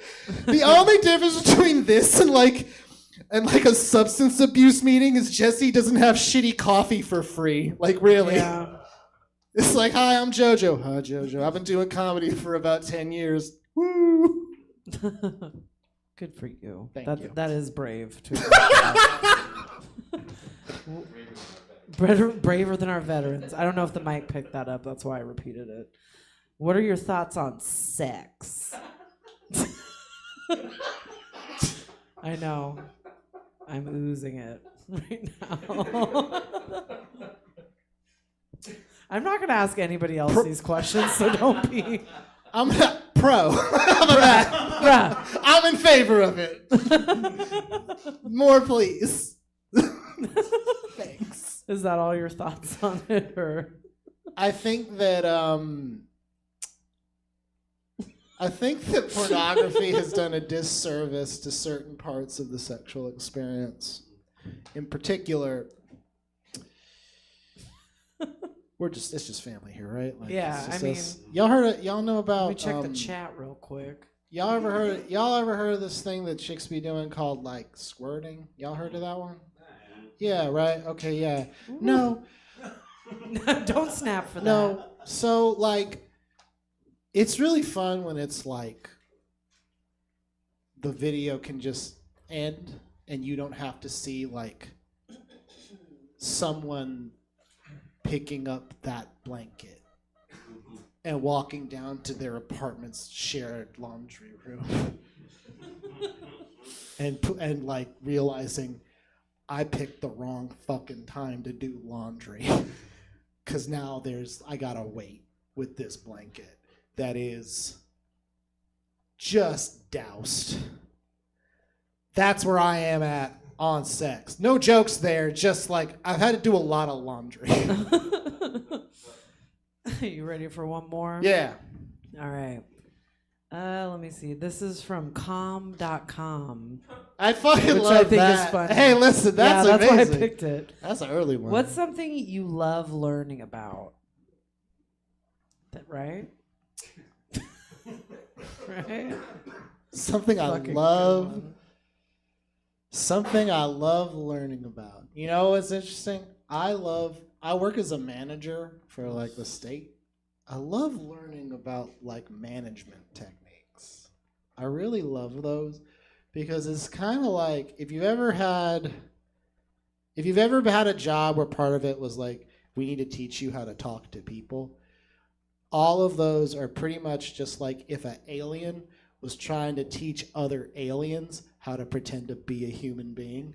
It's fucking great. It's like when someone walks into your office and sits down and you can tell that they're in a bad mood, and they're in a bad mood because they look like this. Make sure that you don't tell them that they're fired because of their bad mood. You need to tell them, first of all, to eat more sulfur. And I'm like, what was that? I'm like, you need to tell them to stop stealing pens. That's what I like learning about. It's fucking great. You guys give it up for JoJo. He's so brave. And welcome to Warm Takes. This is the format welcome of the to show. Warm Takes. It's going to be a good time. Next person coming to the stage who the whole time I was talking was like, I could probably do better than that. Please welcome Mr. Mark Mabel. Woo!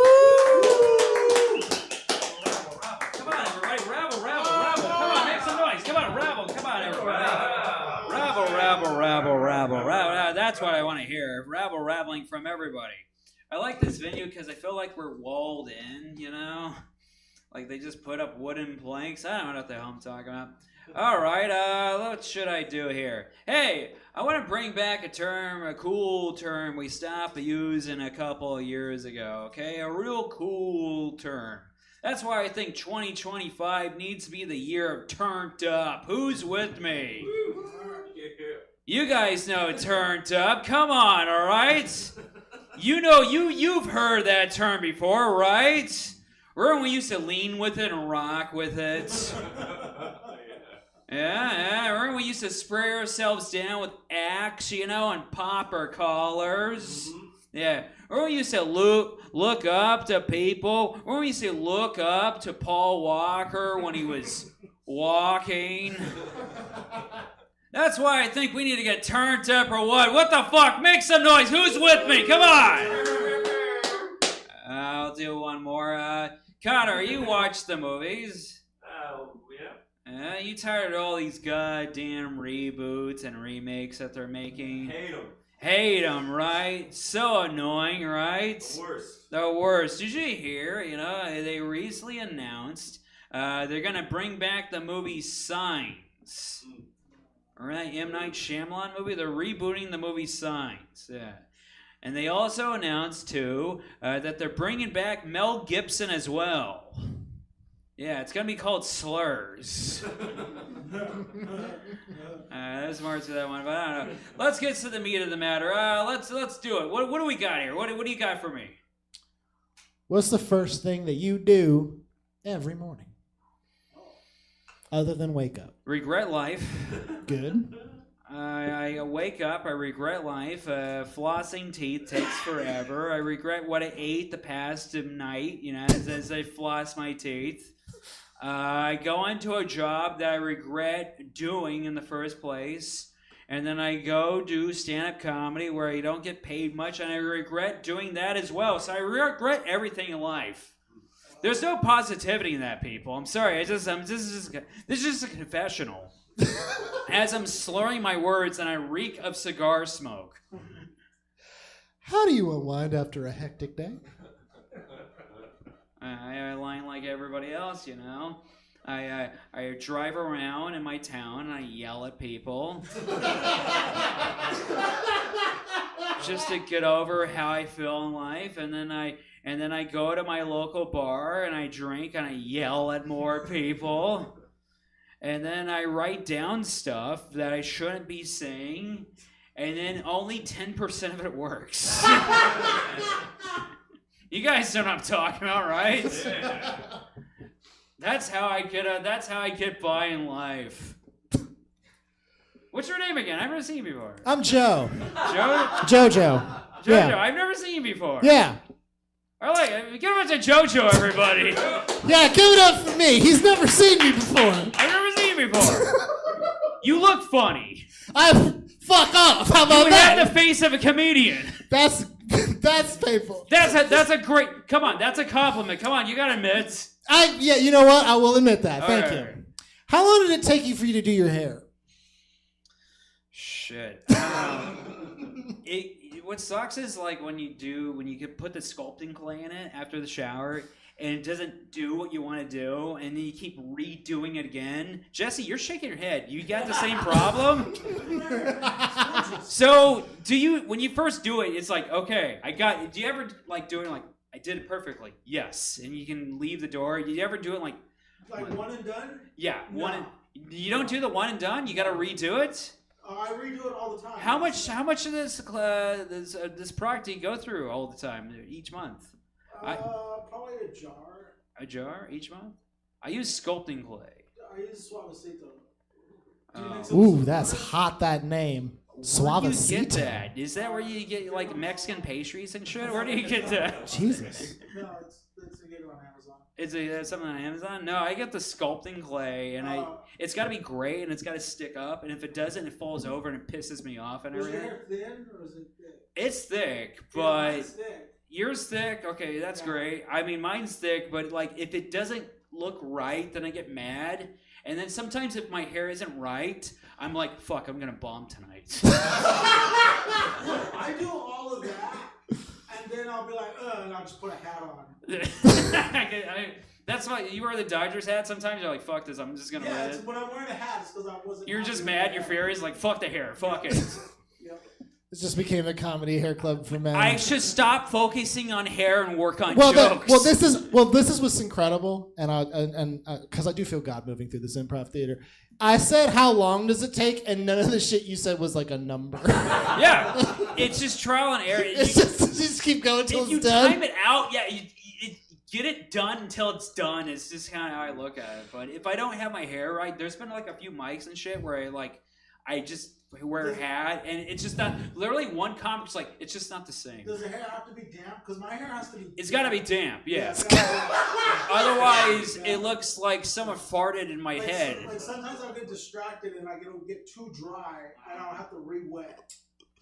This is hair problems. This is just you like- wear a hat. Connor doesn't care. He always wears a beanie. I never met you before, but anyway, yeah. These are hair problems. But this is a confessional. Anyway, what's the next one you got there? I like this. This is a very loose show. I wish It is very all loose. comedy shows were like this, because then I would never have to worry about anything. Where would you take a first date to impress them? I had not experience with that. Believe it or not. Don't you laugh? I only. Oh, sorry. How dare you laugh at So that? wait, so you've never done a first date? I've done many failed first dates until I found the right one. Okay. And I knew she was the right one because she wanted to be on another date. And that's when I knew she's the one for me, because everyone else is like, I don't like this guy. He's an idiot. He's like retarded, or I don't like anything about it. But that was the one where she was like, no, there's something about him I like. So first date, don't take them to an open mic. No. But I took my date to an open mic and she liked it and she stuck with me. So maybe that's what you should do if you want to know the true one. So I don't know. Beats the hell out of me. First date, take him. Don't kill him. Wherever you go, make sure that they can get back home from there. Yeah. Is the key. What's a hobby you've always wanted to try? I want to do spoken word. Go on. He laughed. I heard a scoff over there. I actually do. This man's laughing too. He's known me for a few years. I actually do just want to go and do spoken word. Okay. I don't know why. It just seems like I'm tired of having to be funny all the time. So I feel like if I just go and speak and say stuff, I feel like it'd be poetic and it'd be fulfilling. So yeah, I actually do want to do spoken word somewhere else. I don't know where you do spoken word at. I'm sure there's a spoken word community somewhere, but I want to do it one of these days. The answer is cool coffee shops where if you show up and say that you're a comedian, they very politely ask you See, to those leave. cool coffee shops hate my guts when I do comedy. That's exactly. Because they were like, we thought you were just going to talk and not pause. Yeah. That's all. Spoken word is just comedy where the spots for jokes, you just kind of move on. That's what I think. I had an idea, and like if I ever, because there's poetic comics now, right? Yeah. And that's what I want to do. Like I'm gonna write stuff. I'm gonna write a bunch of stuff, and then if it doesn't get a laugh, I'm gonna go, well, that was just poetry. So I don't know. What, anything else? You think I got one more? Uh, What's your dream vacation? Tampa. Fuck. Go expound. Well, as a person that frequently goes to strip clubs, I hear that's the mecca of strip joints, and I want to go to Tampa. It's nice over there. I like. Okay, so I don't like San Francisco. I like Sacramento. Okay. Sacramento is more low key. I've been to Miami. Everybody was cocaine fueled over there. Traffic was nuts. People were literally on coke. I feel like that is the Sacramento to San Francisco. So Tampa is my spot. Go Bucks. I know that we said only one more, Emma, but I just got something in my noodle. What makes for a good strip club? Everyone's like, yeah, actually. I have a beautiful answer. The veteran girls that do that for a side hustle. Those are the strip joints to go to on a Sunday afternoon. Now I just feel like I'm confessing shit. I'm out of here. I'm saying too much. This isn't broadcast on Twitch tonight, right? I'll hope not. All right, that's about it. Good night, everybody. Maple. And keep putting your hands together many times for this next comedian. He also has a pretty glorious head of hair. Mr. Jesse Rabat.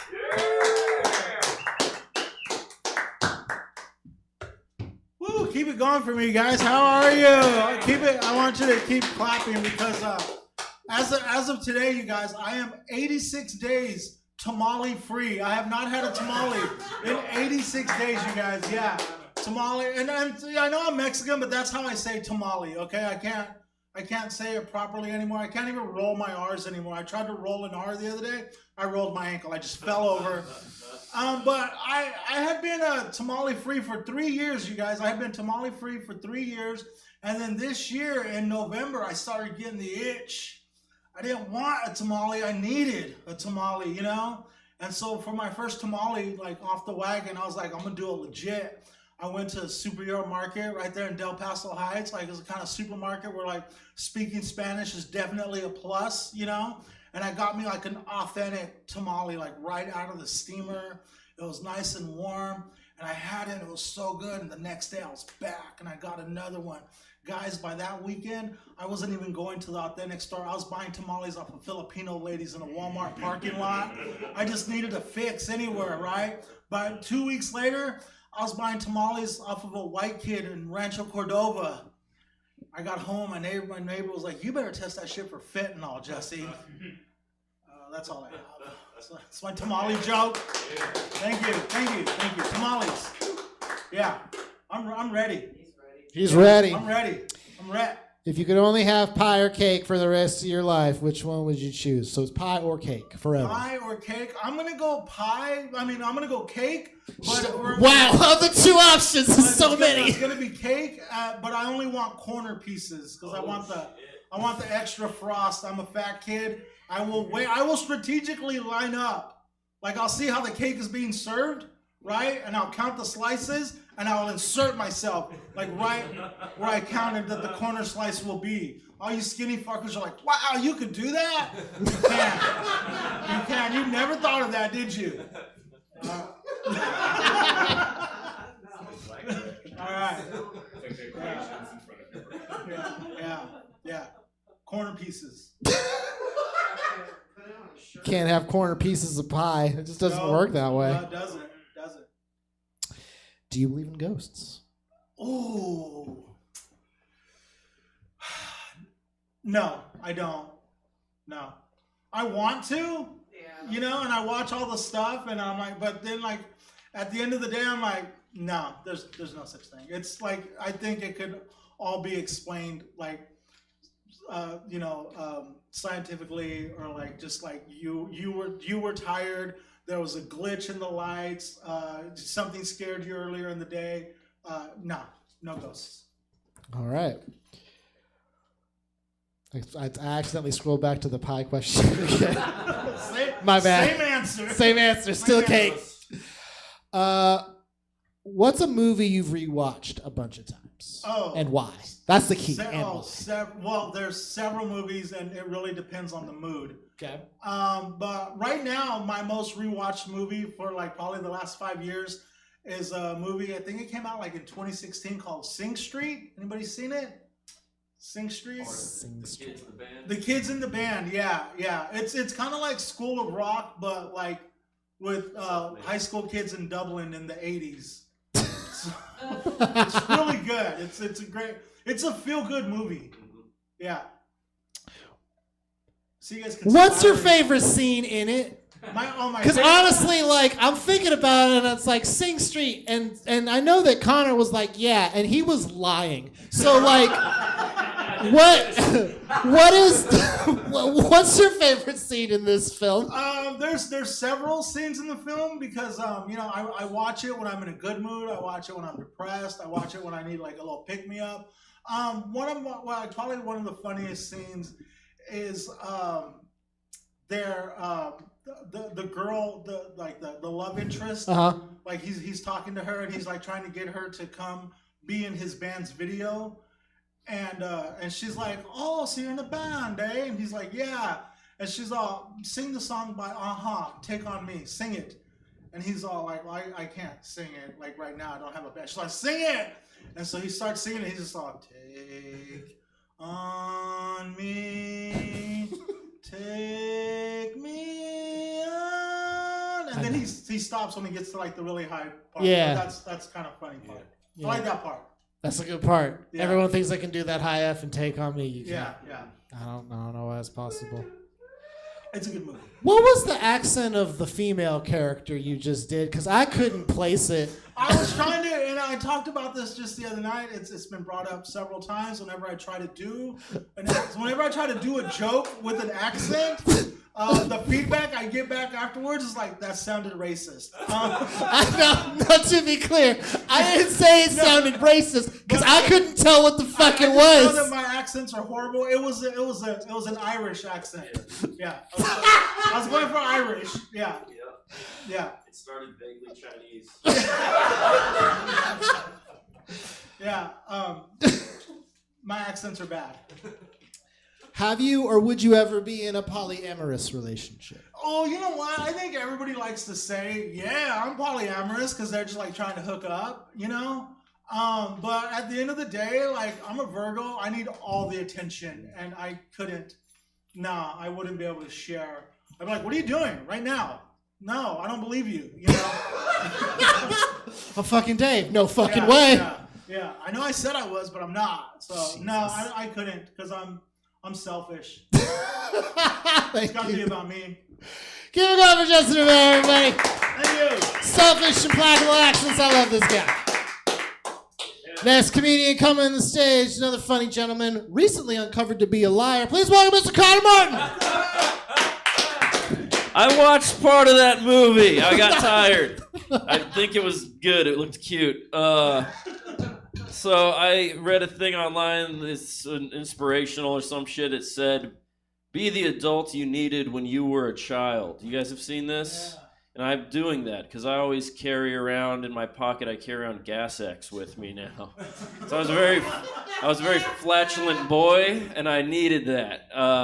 And it was a shame because my name's Connor Martin, so it only took to the third week of the first grade to be called Connor Fartin, and that's just good writing. That's some Carpe Diem shit. You got to seize the day, and you can't blame them for going for that. But, you know, I took the power back. Now I wield my farts like pepper spray. You know what I mean? I utilize them. And if someone farts and they don't claim it, I'll claim it. Like a low-level terrorist organization who doesn't have the means to do their own terrorist acts. A plane goes down, they're like, that was us. Here's our cause.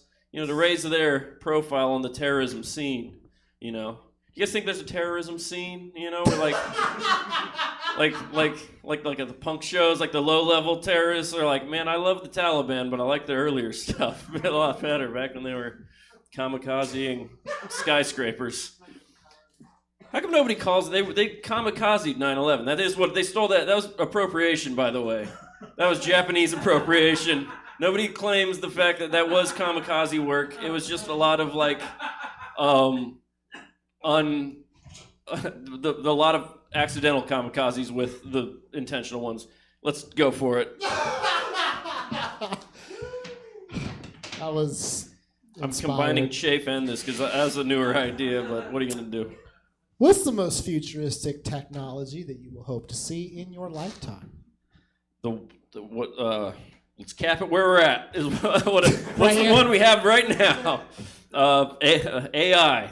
No more. I don't want a Neuralink. I've seen too many movies. Sing Street. You remember when they took over that kid's brain? And no, that didn't happen. That's an incredible movie where anything happens. Ratatouille. That is Neuralink. That's like wow. That's like an Amish Neuralink. Anyway, real answer. Most futuristic I hope to see in my life. I guess teleportation, because I like doing stand-up, but I don't even want to drive in town. You know what I mean? Yeah. I moved to Sacramento to be closer to doing comedy, but now that it's like 5 minutes away from me, I'm like, I can go tomorrow. It'll always be there. It's that paradox of availability. Like, oh, it's there. It'll be there. And so teleport, boom. When is my set? I'm up third. You're watching TV. They call your name over a radio. I'm up here. Dicks, farts. I'm back and I'm watching TV again. So teleportation on. Plus, I mean, that'll cut down on pollution and stuff. I guess. It'll probably take up so much energy to do teleportation. It'll probably ruin us. Yeah. I found out that just AI takes up like a shit ton of energy, apparently. So there's no right answers. We're just careening. Kareem Abdul-Jabbar. That's what I call. Okay. Next thing. What's your favorite? This is what it says here, y'all. And I'm going to finish this sentence as crazy. Well, no, hang on. What's your favorite 3 p.m. munchie? Oh. I know. Oh, I didn't. That's how that sentence ended. Someone told you that I parse my munchies by the hour. Somebody found my journal. Bastard. Sneaky. The NSA is watching. 3 p.m. munchie.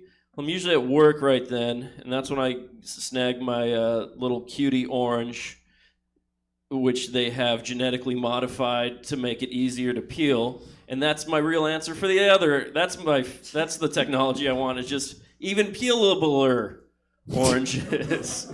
More peelable. Yeah, I used to smoke so much weed, and I'd have a great answer for this. Because it was basically Honey Bunches of Oats all day, every day. Huh.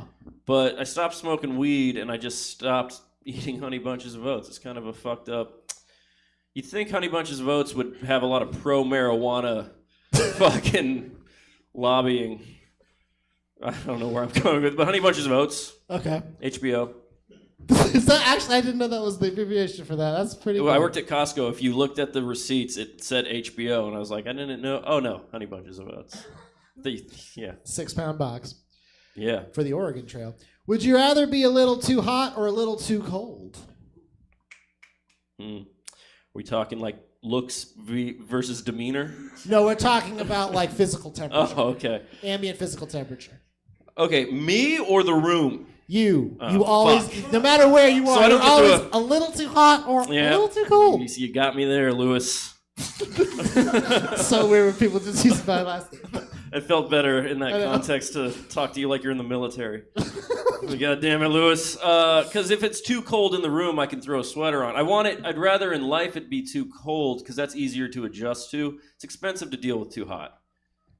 But me, oh boy, it's a little too hot, I guess. If it's just me, it's like it gets sweaty, but then you can shower. You get to look forward to a shower. If you're a little too cold, that's just like a sad Russian novel. You know what I mean? Like you're just like bummed out and kind of waiting for death. Yeah, hot feels like you could go to Miami and dance and forget about it. You know what I mean? I feel like they like it a little too hot. That's where you get the Latinas. Am I right, Jesse? Yeah. And because Jesse said it, we know it's true. Down to the Riviera. I added an I. I've been told to give you one more good one, so here's a good one. Oh, yeah. If you were a professional wrestler... And I am. What was your stage name, V, and how would you dress? Okay. It's unfortunately going to be pretty racist, but it's just because the pun works so well. So you're a heel. That's what I'm hearing. You're not a baby face. Depending on who you ask in the crowd, but yeah. Okay. It's Genghis Connor. Fuck. And it's pretty Asian because and it's not my fault. It's just because the pun works, and that's my like opening fucking when they're cutting a promo. I'm always just apologizing for the look that I do. Listen here, brother. Yeah, there's tape on my face and it's kind of fucked up, but it works with my name real good. It's appropriating Asian culture and Hulk Hogan culture. You just do a very Hulk Hogan, me so sorry. Me so sorry. Me racist accidentally. The Jumbotron music starts with a big gong every single time. Yeah, I am a real fake Chinese man. Yeah. That is excellent. Put your hands together for Connor Martin, everybody. Genghis Connor, as he's also known.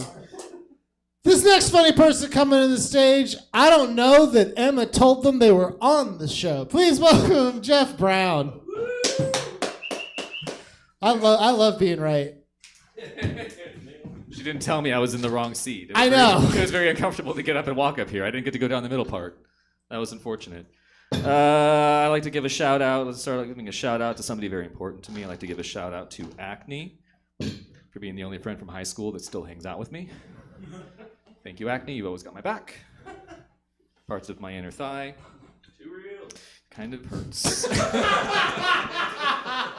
The development of acne into adulthood is like, I'm like, is it supposed to hurt? It's kind of hurting right now. Not just emotionally anymore. It kind of hurts physically. I don't think that's acne. I should have used a condom. Can you get acne on your penis? Anyways. I am turning 41 this month. Yeah, thank you. I'm turning 41 this month, and the realistic idea that I'm never going to have kids is hitting my mom really, really hard. So she's really trying hard to coax me into having a child, which sounds grosser than it's going to be when I finish this joke. She's trying to sort of like figure out why I don't want to have a kid or why I don't have a kid already. She thinks it's because I don't think that I'd be confident as a father. She thinks that I don't think I'd be a good dad, and she's been trying to hype me up about being a father. She's been saying that I would be a great dad because I have pets, I have cats. She says that the way that I am with my cats is the way that I would also be with my kids, and I was like, that's super concerning because I wasn't planning to masturbate that much in front of my kids. Not until they're older. When you're 18, you see me jerk off, and then you're out of the house. That's it. I'll just do that. Wow, that is loud. That's much louder than I thought it would be. Also, hi, Mark. I'm Jeff. I'm sorry, we didn't say hi to each other. Woo! No strangers here tonight. No strangers here tonight. All right, question 1. Yeah. When was the last time you washed your hands? Well, everyone saw me go to the bathroom earlier. Actually, no one saw you go to the bathroom. I left the room. So it was yesterday. I'm okay, that's fine. I'm a pretty clean person. So I wash my hands. I'm very dry skin, and it's my fault. So yeah, I wash my hands every time I piss on them, which is every time I go to the bathroom. So yeah, like 5 minutes ago. And I actually feel bad now because that was during Connor's set. So I just knew you were so good you didn't need me in the audience. Busted. Yeah.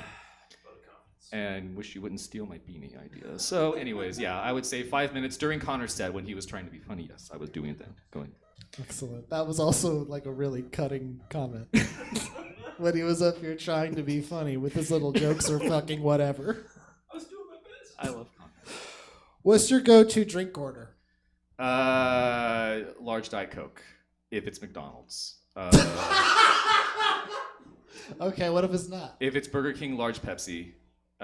If it's at a bar, I'm a big dark beer drinker. So if they have dark beer, I'll usually ask for whatever the darkest beer they have is. Are we talking cocktails? Is that what It says alcoholic or non-alcoholic. Okay, so I mean, you say dark beer and you say the darkest beer that they have because I'm looking for the high ABV. I'm not looking for taste, not looking for anything. I have business to get done.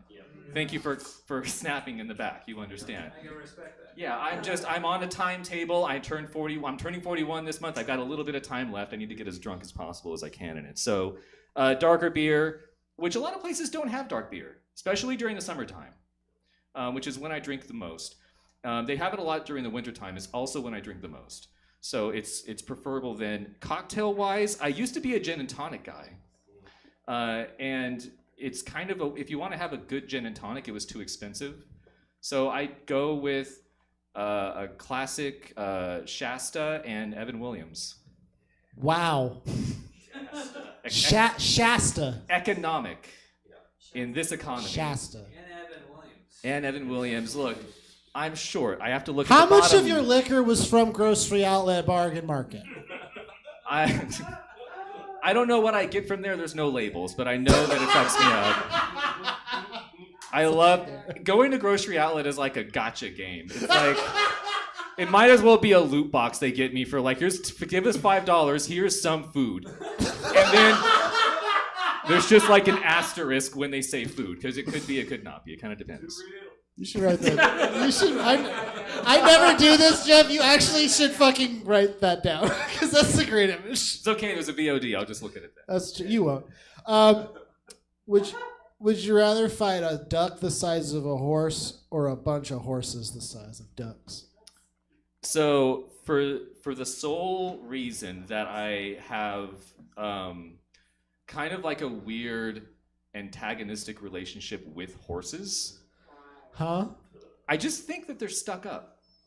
I don't know what it is. Did anybody have in grade school like the one kid in class who for some reason had a horse?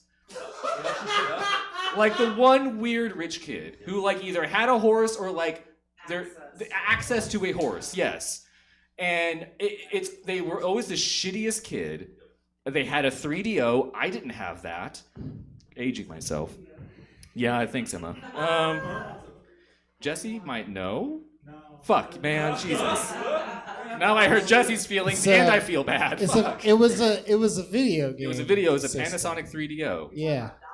It was one of those video game systems, unlike the ones people bought, that no one bought because it was like $800. Did you play Wanda Gamble on it? No, you played Dragon Age on it. Yeah. Not Dragon Age, no, Dragon Quest. There we go. There now we go. that's lame. But no, I have a weird, like, horses just seem so like hoity-toity to me that I would love the ability to take them down a peg. And so how big are they? Like the size of duck a duck size? I could take a duck. I've taken a duck. I could take a duck. I could probably take a duck-sized horse. Like I've heard of duck-sized horses. Also, and this is gonna sound a little visceral and kind of fucked up. Like, don't you think it'd be like really satisfying to just fucking like just kick a horse? Oh my God, Yeah, I mean horses are God's. My perfect known miracles. horse girl partner of 11 years is leaving me as we say all these horrible things. She's mounting up out of here right now. She just said bye, Jeff. She's the only person in chat. Is she in chat? No. No. Good. No. She's just chilling. If you know what, I was gonna like go to a different question, but you said something in what you said just now about the horse thing that I can't let go. You said, "I have taken a duck." Mm-hmm. What the fuck did you mean by that? I mean it sexually is what I'm trying to say. Look, little known fact about me, my penis is corkscrew shaped. So, Danielle, my girlfriend, is a duck. Ducks are very aggressive. I go running. McKinley Park is near where, weirdly, half of this room fucking lives here. And if you go running around McKinley Park, it's beautiful. There's all these people with their fucking dogs. They may as well have horses. And there's just tons of ducks and geese, and I've been attacked at numerous points, and I'm not proud of it, but I have had to fend off a duck at one point, yeah. What's your go-to? What's your move to kill a duck? I gun. Look, I had an NES. I shot the duck, a dog popped up, and held it up, and then went back down. Yeah, I missed, he stood up and laughed at me. It was awful. Everyone put your hands together for Jeff. He's not going to say anything funnier than that. That was great. All right, next person to come on the stage, another very funny gentleman, Mr. Mike Norsham.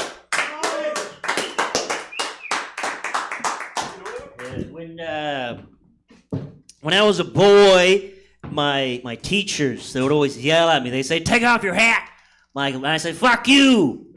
It's like, "Fuck you." I didn't understand because they were so angry because I was taking my hair for granted.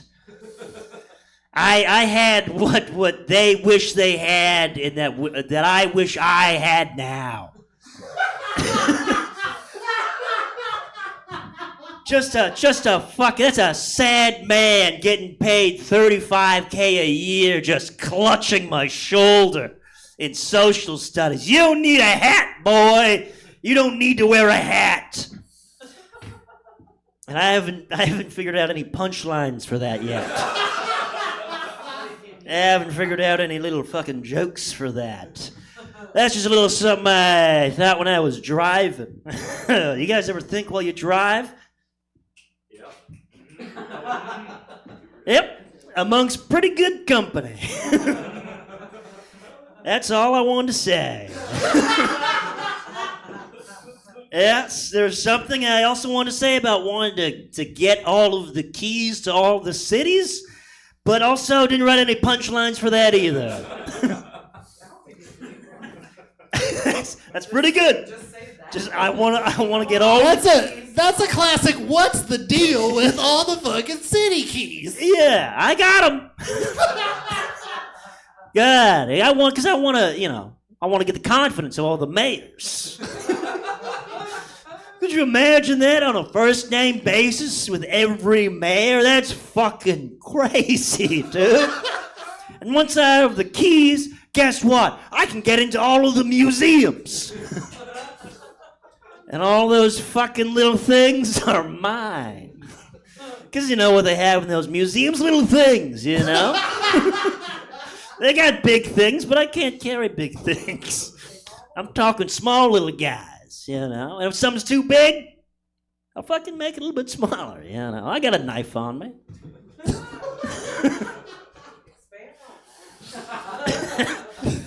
Yeah. It's good to have a knife on you.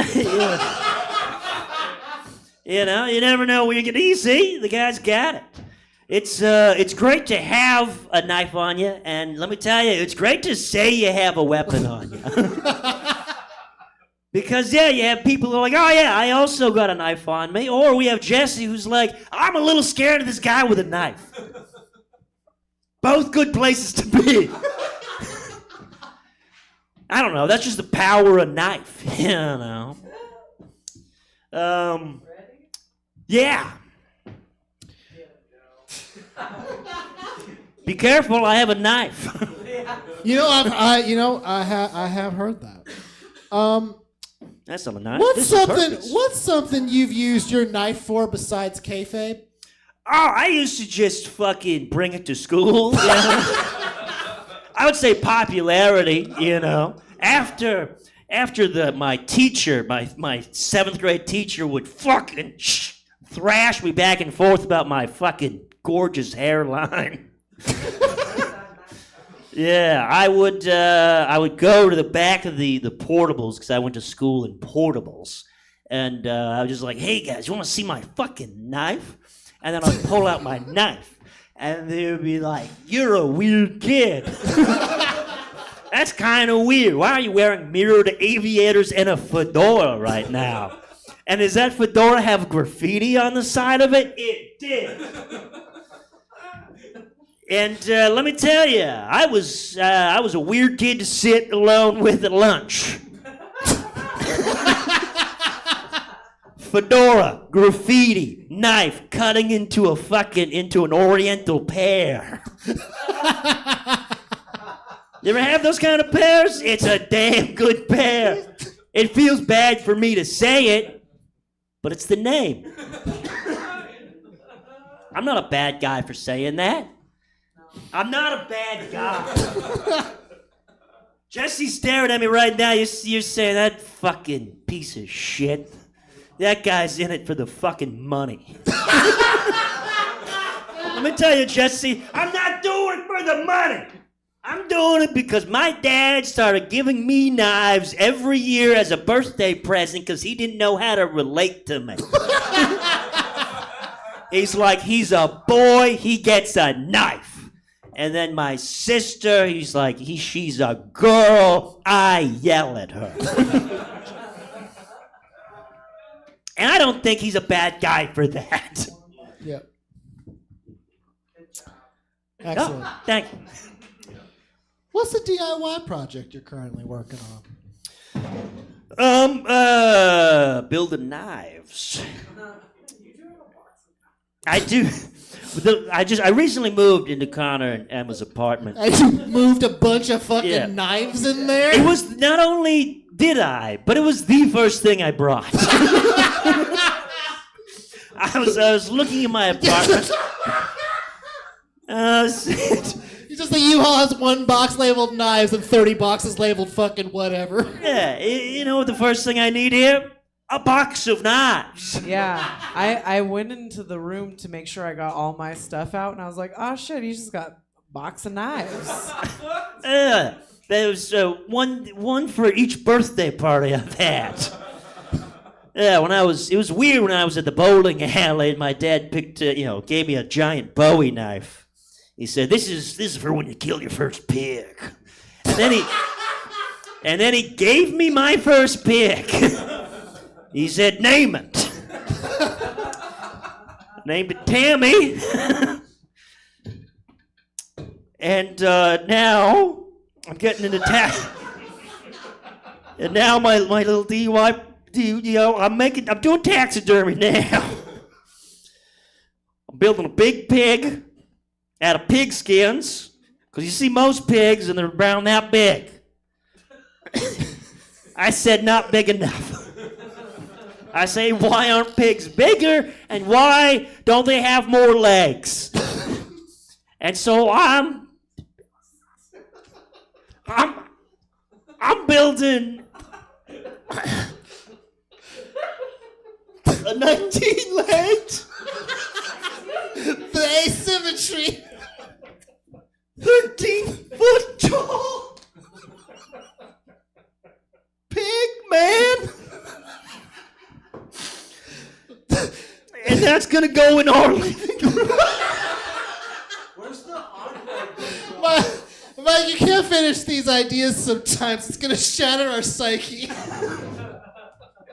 And the name's gonna be Tammy. Where's it gonna go? In the living room. I've seen that living room. I haven't figured out. You could use some more decorations. I haven't figured out what of your stuff I'm gonna get rid of first to fit it in there. But there's gonna be room.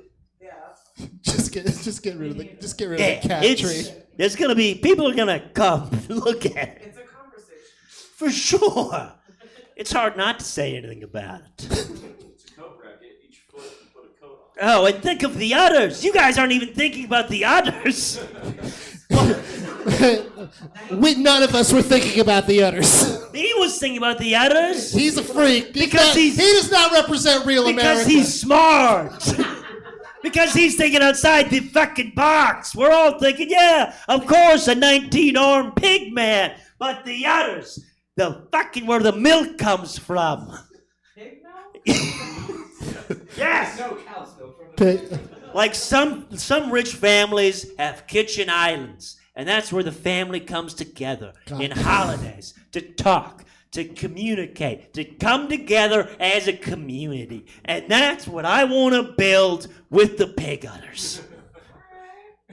And I don't think I'm a bad guy for that. And I know what you're thinking, Jesse. I know you're fucking sitting there. You're fucking sitting there with your fucking hairline that hasn't been taken from you, you fucking son of a bitch. And you're saying, I bet he's making this fucking giant pig guy for the money. I'm not doing it for the money. I'm doing it for the love of the game. I'm doing it for community. I'm doing it for us.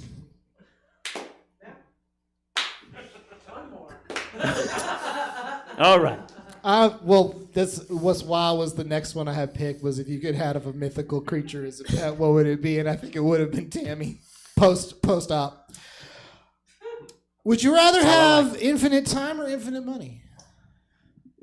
You know what? I think if you have infinite money, kind of infinite time. You know, I've always felt a burden of time. Especially, you ever been to a crowd at TGI Fridays? Yeah. And they're like, you kind of need to leave. You've been here for a couple of hours. You haven't even ordered anything in a fucking minute. If you had enough money, you can buy that man's family. You can stay in TGI Fridays as long as you want. He's like, oh, no, you really have to leave. I got your family. I bought each one of their kidneys, and I put them in each other's bodies. Because I got the money to do that. Plus, if you have all the time in the world, we've seen it. It gets sad. People are like, I want all the time with my kids. My kids, I want all the time. And then their kids die. And then they're still alive 40 years later. They're 127, and they're thinking, I should have taken the money. I should have done it for the money. And I know what you're saying, Jesse. You're like, You're fucking sitting there with your fucking your hair and your nice smile. And you're saying that fucking piece of shit, that fucking 5'11" piece of shit. He's been saying he's not in it for the money the entire night. But here he is! Now, talking about doing it for the money. Yeah, I guess we're all hypocrites sometimes. Sometimes we all say stuff to other people in a way to connect. And maybe I lied to you tonight, but I'm not a bad guy. I'm just looking for a connection. I'm looking to invite all of you to my pig udders. Where we can together circle on conversation and friendship. And I'm not a bad guy for that. And if I had money, I would fucking take all your kidneys.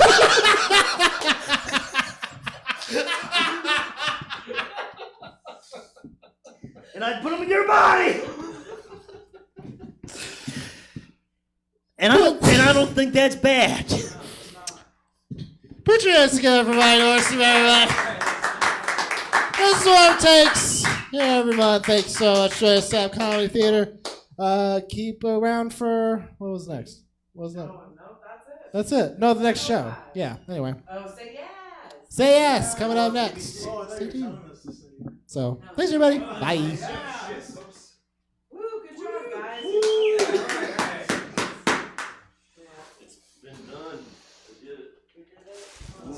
It has been done.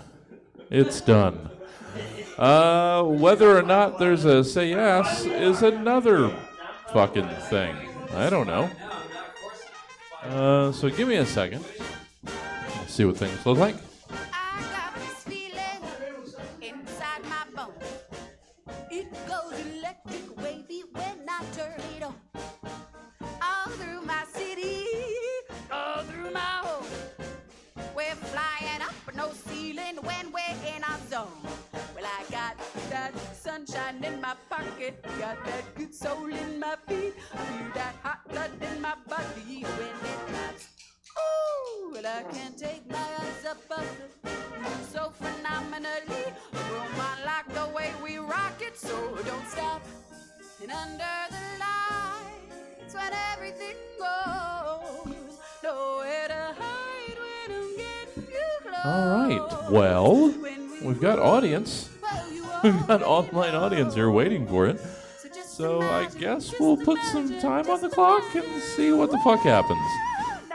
Say yes, in theory, we'll be starting at some point. If not, then it's just going to shut down and that'll be weird. Yeah, hang out.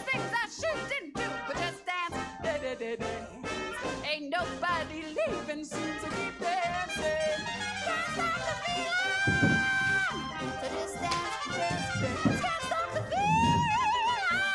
So just dance, dance, dance. Woo, woo. Well, it's something magical. It's in the air. It's in my blood. It's rushing on. Don't need no reason. Don't need control. I fly so high, no ceiling when I'm in my zone. Well, I got that sunshine in my pocket, got that good soul in my feet. I feel that hot blood in my body when it drops. Ooh, well, I can't take my eyes up off it. Moving so phenomenally. Room on lock, the way we rock it, so don't stop. And under the lights, when everything goes, nowhere to hide. When I'm getting you close, when we move, well, you already know. So just imagine, just imagine, just imagine. Woo! Nothing I can see but you. So just dance, dance, dance, dance. Feel good is creeping up on you. So just dance, dance, dance. All those things I shouldn't do, but just dance, dance, dance. And ain't nobody leaving soon, so keep dancing. Can't stop the feeling. Can't stop the feeling. Can't stop the feeling. Can't stop the feeling.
done?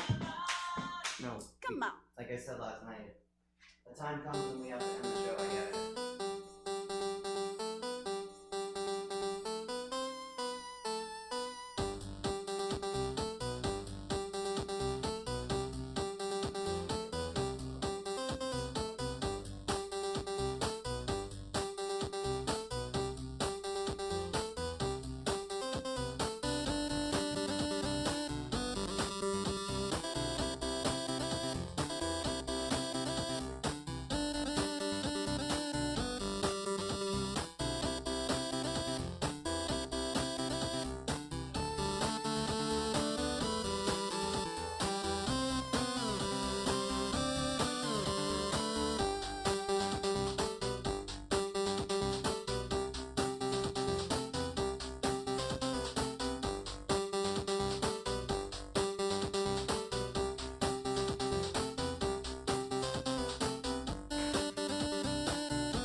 But then we can start.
I mean, big shows are every week, but like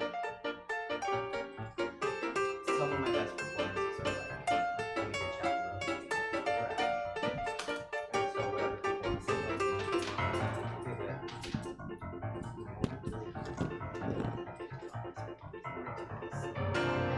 because I couldn't decide what was cute, the black top and the red hoodie or red top and the black hoodie. So I was like, what if I do both ways? And then either top makes sense. Either top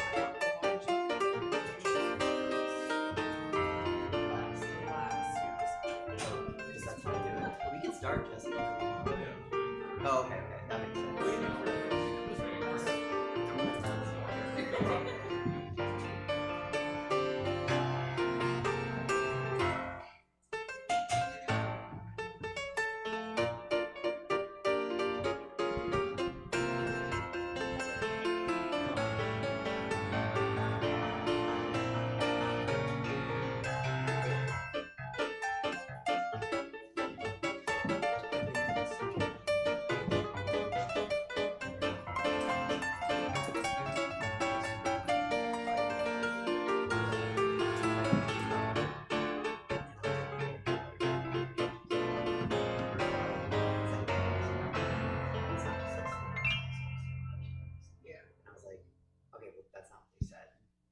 Party girls, don't get hurt, can't feel anything. When will I learn? I push it down, I push it down. You have like a script or like empty bottles, like that's what I'm here for. I'm the one for a good time, call phones blowing up, ringing my doorbell. I was like, you know what? Feel the love, feel the love. And she looked at me and I was like, I know. 1, 2, 3, 1, 2, 3. And my band. 1, 2, 3, 1, 2, 3, 1, 2, 3, 1, 2, 3, Drake. Slow 'em back till I lose count. I'm gonna swing from the chandelier, from the chandelier. I'm gonna live like tomorrow doesn't exist, like it doesn't exist. I'm gonna fly like a bird through the night. Feel my tears as they dry. I'm gonna swing. Okay. Well, I mean, you can hang till Katana gets here. Okay. Hi, this is please come. This is was it hard to get out? Yes. Oh my god, everybody in the mall. That's what I hear. I didn't make it, clearly. Welcome to Say Yes. Thank you for coming. I'm Suzette Vanetti, and joining me momentarily is Emma Haney. Just for a bit. Just for a spell. You've considered doing drag. Yeah, and you know what's funny? And I didn't tell you about this. I went to is it Ratcliffe's now? Is that how you say it? The new bear dive.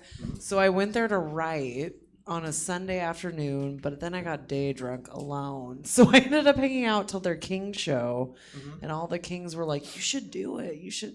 And I was like, I already have someone who I'm in cahoots with. I'm talking to this about. I'm not saying anything about Kings. I'm just like, anytime, like, comedy-wise, like, I always appreciate the comic who someone's like, "What's the best advice you have?" And they're like, "Quit." You know, and like drag queens, like, "What's the best advice you have?" They're like, "Quit. Don't start. Don't start." Yeah. Don't start. Like, yeah.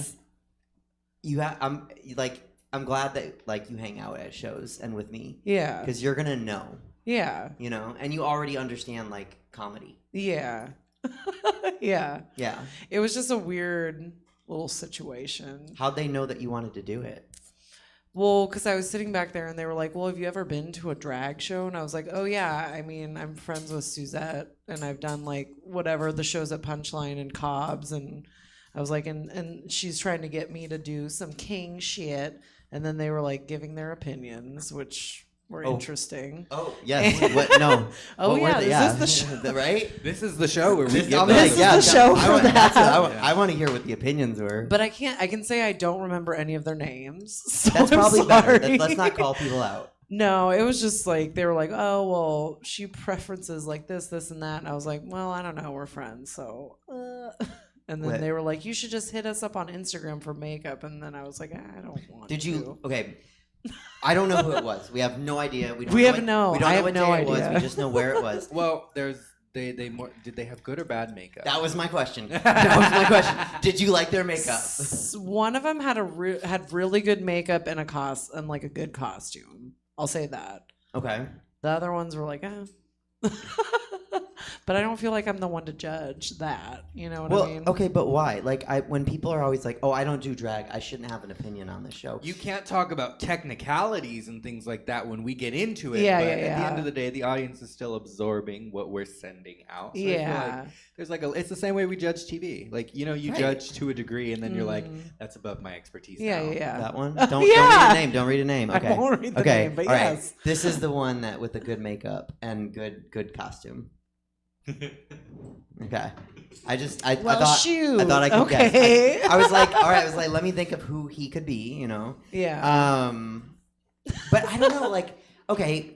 So you've been to a lot of comedy shows. I have been to a few in my You've day. seen a bunch of comics do comedy. Yes. You've been to a lot of drag shows. Yes. You've seen a lot of drag queens perform. Accurate. Why can't you guys have an opinion about what you're seeing? And if it's good or bad? I feel like I can have an opinion, but it would be crazy of me to go back there and be like, hey, a couple notes. I feel like drag queens can have more of an opinion on comedy than I can on drag.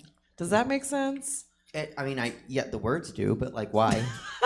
Like, I don't speak know English. because that's more. They're just more of like it's more of a performance of like they're like dressed to the nines, got the makeup, but they also do like a good like singing performance, but also comedy mixed in. I feel like a lot of it is like what we do is like physically out here, but Mhm. as comics, I feel like a lot of what goes on is like up here. Yeah. And it's the stuff that we don't get to see that makes that so delicious when we're watching your Yeah, shit. yeah, Where yeah. it's like, this is what makes it delicious, baby. Please don't bite it. It doesn't taste good. But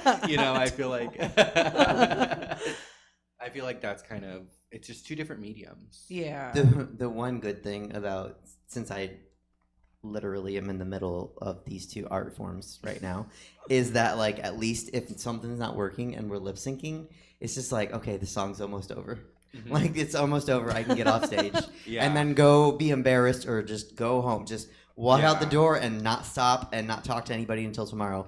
But fuck, when you're dying in a comedy set, It's you. ugh. You're just out there alone with Yup. no Yeah, music you can't to even it. blame the Katy Perry track. Like, it's her, it's not me. She's just Yeah, not I guess feeling people it. don't like Katy Perry. Comics do though. They're like, I guess this crowd. My least favorite thing. I guess you guys don't want to laugh tonight. I never blame the audience. I'm like, why would you? Ever.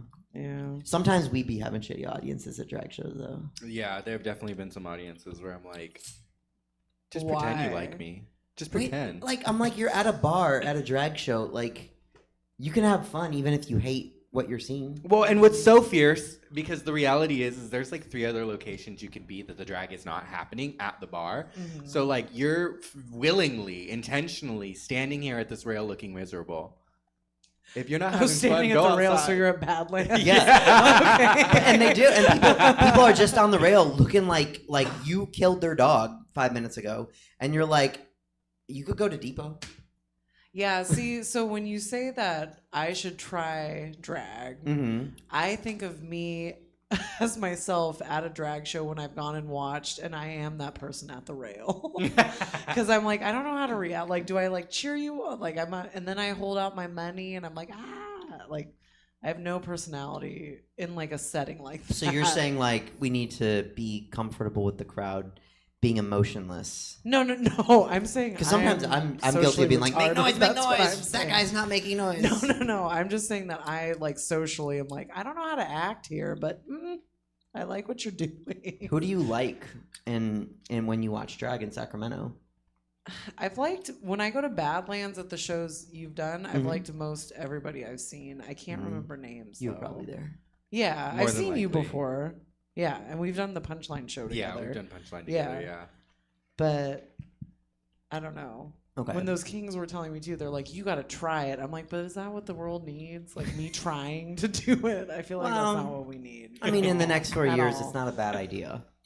I'll say Yeah. that. Like the more queerness, the more like freedom, the more that we piss off conservative people. Yeah. You know. Well, when they were talking to me, because they were like, "Well, we could show you how to do the men's makeup, and I'm like, well, I'm non-binary, so I feel like if I was gonna do it, it'd be more. I would be dressing more feminine than masculine. That'd be more my drag. You're like, yeah, actually, I want to be pretty. Yeah, right? Because Yeah. I've never put like makeup on or anything. I'm like, I feel like that's the extreme way to go. Not I haven't draw either, a so beard Manny's gonna on. have to tell you how to do that. I am wearing a little bit of chapstick and mascara, so. Oh yeah. Well, wait till Katana gets here. Because Katana, everyone in Sacramento, pretty much learned their makeup from Katana. I learned my makeup from Katana. Yeah. Back in 2014, YouTube was 7 years old. You're old if you know how old Oh my YouTube God, is. that's true. Yeah. Yeah. 'Cause I'm like, oh yeah. Yeah. But I used to just I looked up on the YouTube's drag makeup tutorials, and there was 4 tutorials. Mhm. 4 tutorials, and Katana was one of them, and she was the only one that made sense, or it was the only video that wasn't 45 minutes long. So I sat there and I watched her videos over and over and over, and then I met her and was like, oh my God, I know you. Well, I mean, like, you know. Yeah. She also doesn't like. I don't want to like say I wouldn't watch, but like she's not overly chipper in like her presentation of her videos.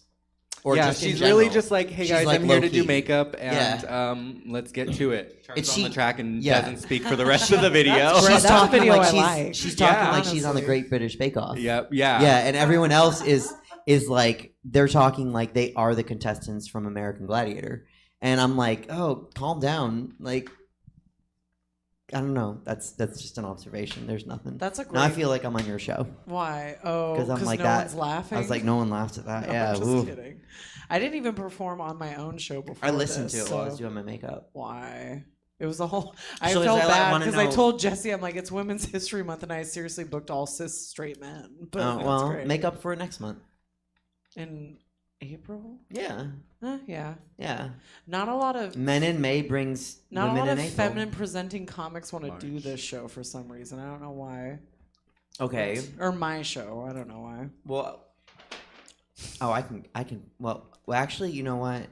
Listen, this Sometimes isn't it's about me. hard. This is about say YAS. So. Okay. Well, we didn't have a topic. I was gonna say, do we know what the topic is? 'Cause No. I could talk about the Have topic. you listened to the new Gaga album? Mayhem? Yeah. Yes. What'd you think? I liked it. Yeah. Yeah, I liked it. What songs did you like that weren't Disturbed? I cannot or tell you Disease that. and Abracadabra? I just love Lady Gaga as a whole, so I don't know. I couldn't give you like. You're a little monster. Yeah. I couldn't give you like actual songs. No discography. Yeah. Are you I'm so terrible, since you but want I'm to do also like really buzzed, so I'm sorry. No, I'm not. since you want to do like femme drag, do you want to do what Gaga song do you want to do? If I had to do a Gaga song, Starstruck. I love that Ooh, song. that's a good one. That's a great song. It's so good. And That's she's also gonna not do one that telephone people choose too. a lot too. Really? I've never seen it done. Yeah. Well, We'll have to see if Katana's done it. wait in a couple months. Maybe I'll whip it out. Once you go back to Radcliffe's, I keep wanting to dead name her. I know. We need to make you need to make it happen though. Like I know. Well, the whole thing is like makeup's expensive, right? Tell and us I'm about it. on a Yeah. budget. Yeah. Which is why I'm like, I'll wear mascara, I guess, but that's about it. I wonder if it's cheaper to do drag king makeup or It drag seems like queen, it is. or I don't know. well, I wear the same amount of makeup when I do drag king and when I do drag queen. so same. Yeah. I mean, but that's just because I'm someone who believes that when you're in drag, you should at least have makeup on, but I'm unpopular in that opinion. Oh, on I think Monday nights. I Why agree is with. that? Isn't that?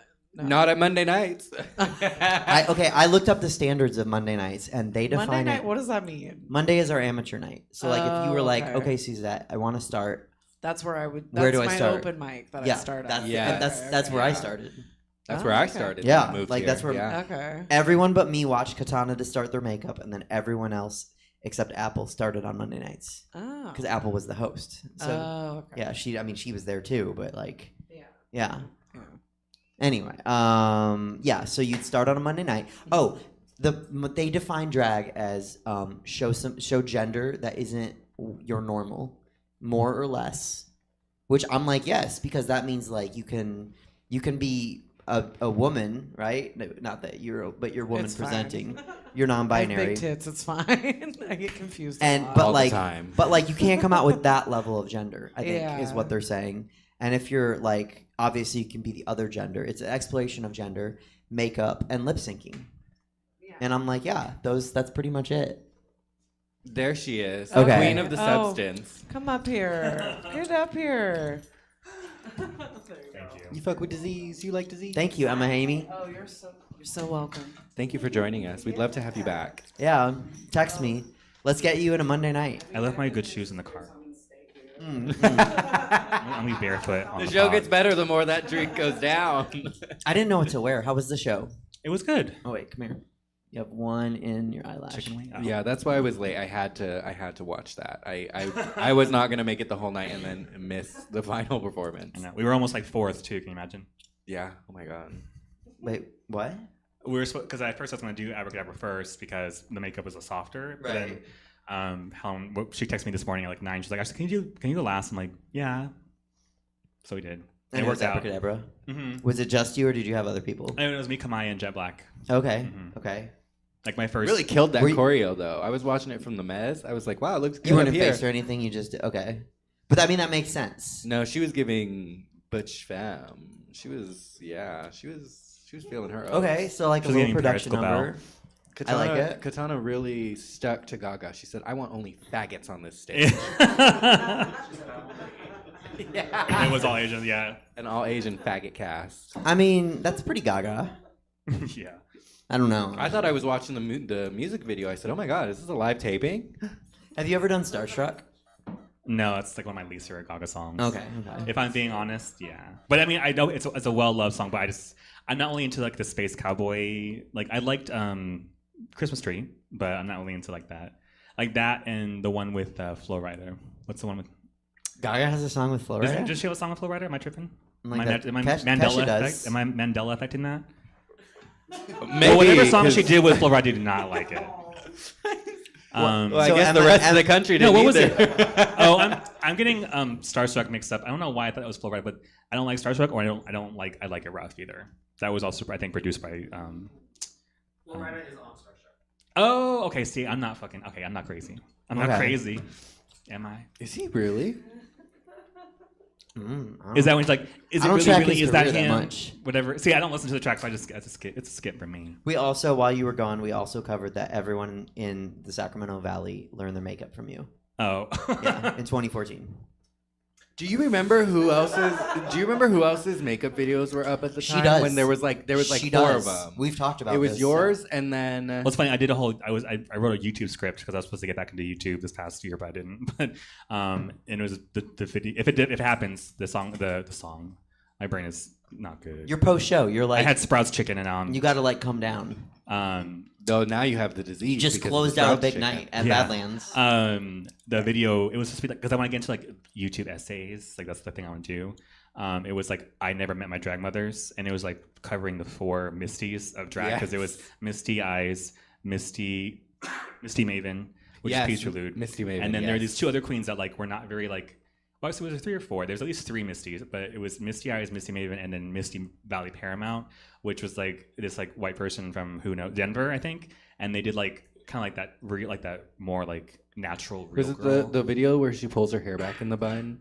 No, it's like she did like a Chanel makeup video, and like she wasn't like amazing, but her quality of video at the time was like there was some. We needed it. Yeah. I learned how to do my makeup publicly in front of everybody while doing brunch, very awkwardly. Yeah. It was You're just fun. painting as. Yeah. You were getting Yeah. ready. Yeah. No, I mean, like no, but like every week was like, oh, it's a little bit better than last week. You know? Was the crowd what they were saying, and they were like, don't do that again. Go back to 3 weeks ago, please. Yeah. I forget how to do my makeup sometimes. Like if I don't do it for like a week now, I was like, how do I do this again? I didn't forget anything today, but I just didn't know what to wear for the show, so I wore 2 hoodies. I was As like, you do. red hoodie or black hoodie, and then I Be was like careful black with red top or hoodies. red top, like red shoes or black shoes, and then I just had to make decisions at some point. I said no shoes. Hmm? I said no shoes. I was wearing pumps, but I put them on my suitcase. Oh no, these are shoes. No, it's about me. Oh yeah. Because she's barefoot in the music video. Method. You don't want to be barefoot. Well, not barefoot. Not in Badlands. No, you don't know what's going on there. That's why I wear the things on my feet that stick to your feet. Yeah, like you don't want to be barefoot. It's in funny because Helen Badlands. was like, "There's something slippery in the middle of the floor," and I'm like, "It's fine. I'm not wearing shoes." And then of course I Scooby doing it. Did you not see the other day when I cleaned the floor in the middle of my number? Yeah. You should have just done that. Helen should have done that. It wasn't part As of the the host, choreography. Helen should have said, "This floor is unsafe for my cast." She's like, "It's not water. It's something else." I'm like, "Okay." I was like, and she's like, "Did someone get on the floor during the runway?" I'm like, "Kinda." But they didn't extrude any fluids that I remember. Unless Stella did. Stella did at least 2 splits, so Well, there we go. she could have been loaded up. There we go. She's lubricated. Wait, there was what runway? They made me host like the mini in between like halftime game, which Mhm. was a runway walk off with the easiest fucking game ever. And that was the one that no one wanted to do, except for like a bunch of like girls that did it. No faggots up there, no drag queens, just a bunch of cunty girls doing their thing. And Stella. I was like, wait, hold on. I'm confused. You just said Stella. Also, Abel came up with the best term, secret menu queen. When somebody does the halftime game and they're doing all the like the drag queen moves and like the stunty moves, but they're not a drag queen. You'll never see them again. You don't even know who they are, and you're just like, oh, work. And I said I was gonna probably mention that on the show at some point. And Do we he's have an like, example? Do we know who they are, or is it just like a random? No, it's just always someone random. And then they'll come up after you and they're like, I used to do drag in Colorado. I was thinking about doing it here. And you're like, okay, great. I'm triggered by that. Monday's coming up in 3 days. Like, what are we talking about? The show's over. What do you want me to do about it? Everybody come back. We have an off-duty queen from Colorado. Like, it happens so much. Everybody should do drag in Halloween. Everyone look. She wants to show everybody. Oh my everyone did. god. We talked about that before you got here too. Was my favorite because Emma was here and it was like I said I love when people are like, "What's your best advice to comics?" and they're like, "Quit." And then they asked drag queens. They're like, "What's your best advice?" And Manny said, "Don't start." Don't start now. Yeah. Except Emma might start doing drag. What? You might, or you. I love the There silence. is, I am kind of like Yoda when it comes to like, it's like maybe like I'm thinking about doing drag. I'm like, you either do it or you don't. You don't think about it. Unless you're like Professor Xavier, then you can like pretend like you're doing it or something. But like, He's doing it on the astral plane. He's doing it. It's just not where we can can't perceive see it. it. Yeah. Yeah. He fought the Shadow King. That's the real ethereal goddess. Yeah. Bald goddess. concept queen, the original bald queen. Cynthia Erivo People as think that they're Professor out X. Oh my god. He said Cynthia Erivo. Oh my god. People were saying like Gaga's been surrounded by so many bald people lately, and I'm like, I'm next. I hope.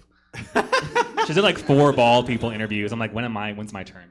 When's my turn to be bald around She's Gaga? interviewing people? No, like she did an interview. She was like, she was in the vicinity of like 4 different bald people within the same week or whatever. And people were like, she's been around so many bald people lately. And like, We're saying bald people like it's a rare like there's 4 of them on Earth. Like there are. It's just me, Apple Adams, Professor Xavier, And and Cynthia RuPaul. Erivo. Yeah. Well, I've never seen Professor Xavier or RuPaul in the same room. Oh shit. That's the real drag. The real gag of Isn't it it all for is ableist? RuPaul is Professor Xavier. One is She kinda is. One is 3 feet tall and the other one's 6 feet tall, but that is good drag. Like when you can do that. Well, when she's sitting down, you can't I'm tell. 4'9" out of drag. Actually, it's just the hair and the heels. Oh my god, if that The was liver. Could you imagine? I mean, my heels that would make me like 3 foot. Well, Helen's like 4'9", so I guess You're chibi. I am not gonna shit talk Helen Heels. You're like, do you ever play those like old school Final Fantasy games or RPG when like the character was like 2 feet tall and then during the cutscenes they're like 6 foot? No, what? So I did. Don't act young. I did a little TV show a while ago, and while we were filming on set, the two love interests were not compatible heights for close-ups for the camera. So all the close-up scenes that you see where they're like making eye contact is a little strange because I think she was probably like 5'2" and he was probably closer to like 5'10". So they'd be like in this wide shot like this, and then they'd come up to the close shot and they'd put her on a platform. She was on like a 4.5 inch like platform, like Apple box. wooden yeah. Mhm. And they would just be suddenly staring at each other from this whole angle, and I'm like, you don't think anyone's gonna notice that? She's wearing some pleasers. She's wearing some 9-inch She pleasers. fucking just grew 17 inches. That's how they filmed Lord of the Rings. What with pleasers? Well, yes. Which yes, part? Gandalf, Which part? Is underneath that Gandalf's robe What? was a pair of 9-inch pleasers. Which part? No, like if you know how there's hobbits, right? So for them to look short, they had like Gandalf and everyone had to like stand on like platforms so they look apple shorter. boxes. Yeah. Yeah. I was there. I'm just kidding. Sorry, I'm not on IMDb like Manny. What was the TV show? Like, where was it? Like, what was it airing on? Netflix. It was. Oh. Yeah. It was a popular TV show at the time. It's done now, but yeah, I did a couple guest spots. I did 4 episodes. Can you do a film? Do you have an acting reel? Yeah. Oh shit. Yeah. Put it in the group chat. I want to watch it. Okay. Yeah. I had a whole professional career before I moved here. I'm missing. And out then it on went the all group chat, downhill. aren't I? Started to drag. I want a group chat. We said that we post the most. Can I show you something real quick? Yeah. That group chat is wild. It's great for our audience. An in-person exclusive. So like you only see, we should do that. Like you have to see it in person if you want to see it. Yeah. That's because we don't have a the perk of coming to Patreon. the show. Yeah. We don't have a Patreon or anything. So like if you want to While see you're looking for cursed that, images, thank you guys for coming. Thank if you you. can get drinks or snack or something to help support Stab, that's awesome. Thank you. Sorry. Okay. Oh no, I watched all the stories. I put that on my story. I wanted the fans. Well, to I see it. didn't put that one on the story though because I was like, that's mean. And then, That one wasn't. No, because I was like, that's No, just too it's the one of vile. Liz and I, right? The one of Liz is terrible. Yeah. But I was like, you can tell who posted them because it's like some of them are like kind of funny, and then some of them are just like full on Smeagol, like ragged. It's like we have to poke of us because if we don't do it to us, they're gonna think we're mean. Yeah. I was. I mean, like, we are mean. But I was Yeah, thinking we like, are. fuck. I'm glad if I had like. I'm rarely there, but if I had been there, you know where my feelings are. Bijou would just do it. They don't give face like I do. I'm so sorry. Not every girl looks like that on camera. That's the close up. That's the close up. That's how they made Hobbit, you know. Yes. Yes. Yeah. Yeah, no, like the orcs were real. Wait, Lord of the Rings. I don't know. What did you say? Hobbit. Same thing. Yeah. Same universe. Right. It's the prequel. Yes. One has a Bilbo. One has dildo.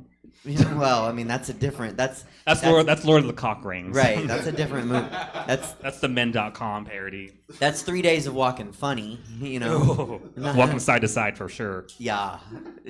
Wobbling. We Can don't someone really give me have a Sprite or something. I'm thirsty. Yeah. I have money. Okay. Oh, he's got it.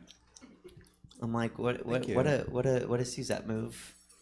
You just pulled. Do you need help? No, it's just fashion and I thought I was gonna sit over there, so I was like, okay, I'll be fine. Oh, like this. well, do you want to change? Switch. Yeah, it's not. No, what if I just there's a video from the you know how when the DJs post for Badlands, it's like the view of the DJ booth. Mm-hmm. So like the video of me is just this like eating chicken, but you can't see my face. It's just my head and my eyebrows. Do you want to switch? No. Okay. I made you guys wait enough. I mean, how long were you guys going on before I started? 5. Did you start on time? Close. Closely, yeah. Yeah. Yeah, we've gone on for about 5 minutes. I literally left like right when it ended. Your number ended. Were you in my number? Were you in the bottom? Were you in the back of my number? No, I was upstairs. I wanted to. Oh, that's see right. it. You're in the mezzanine. Yeah. I wanted to see it from She's like like, I I said was Sprite, at the damn it. Gaga concert. I said Merlot. I actually like 7-Up more than Sprite. TBH, you don't? No. 7-Up is the jam. Like I would do a 7-Up icy from Make 7-Up yours. Yes. Oh my God! Did y'all hear that tea about Starry? Is that what it was? What was the other name? Oh, I did hear something about it. Well, the thing that they lost the rights to Sierra Mist. Yeah. I don't know why I know that, but yes, I do. I might have been the one to tell you because it got the fuck out of me. I think you Listen, told let me me tell too. y'all this. Okay, so Sierra Mist, right? It was Sierra Mist. Yeah. They tried to sue this girl and get the rights to like Sierra Mist. They wanted to take it from her. They wanted their money. This is what happens when y'all are greedy. The Lord gets you. Okay.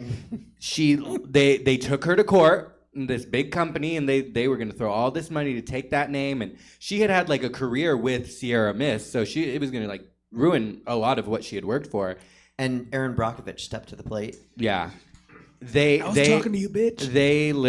They went back through all the history, and they found a piece of evidence that dates her as Sierra Mist before the company, so she got the rights to it, and they had to change their name to Starry. Nothing makes me happier than watching a corporation. Her name's actually. That's kind of like what happens in Glass Onion. Sierra Mystique, you know, and so. Sierra Mystique. Yeah, oh, Was that a thing where like they had the rights, but then they didn't renew? They're like, or is it just from the get go? No one was like claiming it. Oh. But then they were like, "Well, it's mine now," and they wasn't. Sorry, baby. I'm so mad about Instagram. So first of all, I'm the only Suzette Vanetti in the world, I'm pretty sure. But I can't get Suzette Vanetti on Instagram. Why? Because we don't need another one. But when somebody must have, like, somebody hates me and did, because if you just search Suzette Vanetti, it's like nothing comes up. But is that what you have to have Miss Suzette Yes, Vanetti? and if I take off the Miss, it's like unavailable. Do Mrs. And I'm like, what the fuck? Like, Ms. I'm not married anymore. Madame. That's bad. Like, I'm trying to get laid. Mademoiselle Suzette, Madame, the most obnoxious. Mademoiselle. Spell it out. Mademoiselle Suzette Vanetti, drag 916 page. Official. XXX. See, but it's like, I don't know if you guys know, but your Instagram handle becomes what you get called. Like, I get called Miss Suzette Vanetti 95% of the time. Well, that's because you tell people to call you that. And that's true. No. Yeah, people often call me Katana_Ray a lot too. Okay, but it does have like Yaya became Yaya the artist, and Mud was Mud the Two Spirit. Oh and yeah. Right, and people started introducing them as that. And it's like, no, that was just part of the handle. That's kind of like Raja Gemini, like Raja from Drag Race. Like, I think her handle is Raja Gemini, but she doesn't like go by Raja Gemini. Right. People start calling her that because she's a Gemini. But right. Or the other one that pisses me off is lolgbt, because I want that, but I'm not saying this derisively, but it's going to sound like I hate you said what now? This category of people. Some lesbian has it, and it's like her meme page. Good I told for you, her. I'm not saying, like, I don't care. Like, some lesbians are my best friends, but like, it's when you say some lesbian has this page, it sounds aggressive, like, for some reason. Some L word where you has put this the page. emphasis. That's where Some lesbian has this page. Someone. What was the that It word? says, like, I'm a lesbian and I like memes. What was that That's word you how I just know. used just now? You said like Derisively? Wait, what is that? Can Like define. Suzette's drag is terrible. Like, don't speak derisively of her. That made Can me you more extrapolate confused. that a little bit more? I don't Like, know. I'm not a Google. like, is that like mean? Yes, it's not. Okay. It's not. This is what happens when you don't study in school, kids. You become No, drag okay. queens with microphones. No, like, okay, we were in a group chat with the Rink Studios, and we are discussing the event that got canceled. Oh no! And we are like, oh, can we meet up or can we do a call? And then quote Suzette says, "Yes, I'm currently hosting a brunch. I should be free about 5. Is that copacetic?"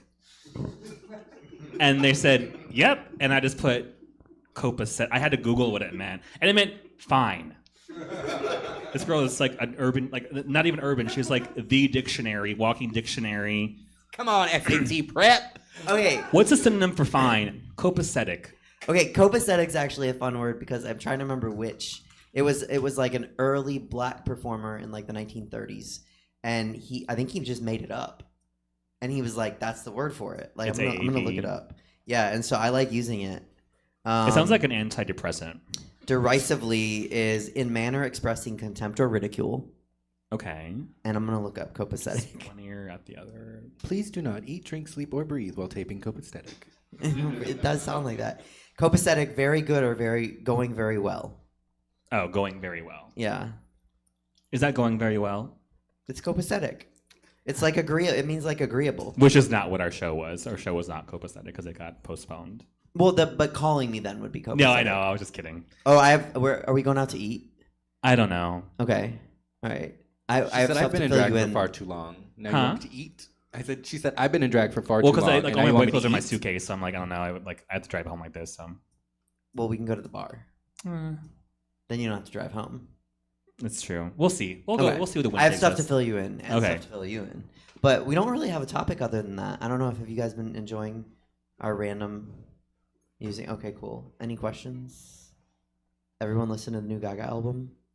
Yes. I haven't either yet. Like, it just came out. I was like, I don't know why that made me laugh. I just Oh my God, all I hear I'm is gonna fuck you yes. I haven't listened to it either. I'm like, oh, I thought we said yeah. Well, we all okay. heard it. I was specifically talking to Danny. Oh. I wasn't allowed to. I tried to put it on earlier. Mind you, we've been home for 3 days uninterrupted, okay? And you've not once mentioned this fucking album, okay? Every drag performer has been talking about it on the internet, and I said they're doing a night.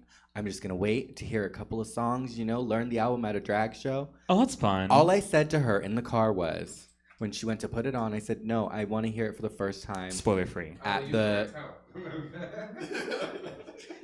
Wait till you get home. Yeah. He's dying today, everyone.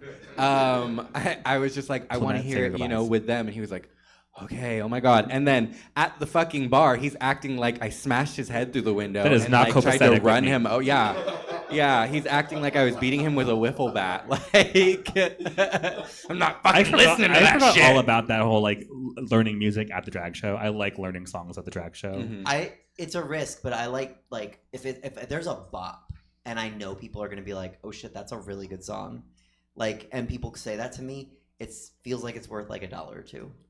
I mean, I like my tips. Please keep tipping me money, but like, I love when you introduce someone to a new song. It's hard because like you risk, it's a risk. You're like they're not gonna know the song, but like sometimes you're like, oh, I like the song. What song was that? Mm-hmm. I've had a few people and like, what song was that after? And like, I want to Shazam it. I'm like, that's cool. It's like rewarding, but like, I hate when like people do like unreleased tracks. Like I have a fun like this memory of in Rainbow Fest like 2013, like Betty Booger did this song that was by someone who was like a feature, like a guest, like they were a singer and they performed at Rainbow Fest, and it was like an unreleased track and they never released it. And I kept asking Helen, I was like, can you ask her what that song was? Because I liked it, and they never did, and I have no idea what the song was. I can ask her. I don't even remember what it was. Like it was. No, I mean, now I'll ask Betty though. Oh, I don't know. This is years. I don't even remember what year it was. It was like 2013, 2014 or something. She'll be copacetic to answer. That Sometimes I think about doing like the unreleased, what is it, 9 to 5 by Ari? Like she did a cover of 9 to 5? No, not that. Oh. What? Maybe that's not the name of it. It's her unreleased day job. What is the name of that song? I'm like, come on, help me out. I thought she was gonna be like, woke up in the kitchen. Woke up in the kitchen. That's how she would start it. Pour myself a cup of ambition. Y'all don't want me doing this whistle notes in here. No, you know who's good at getting like archives of music like that is Helen. Helen will find like a studio quality version of a song they did not release in the That's UK. because she was there.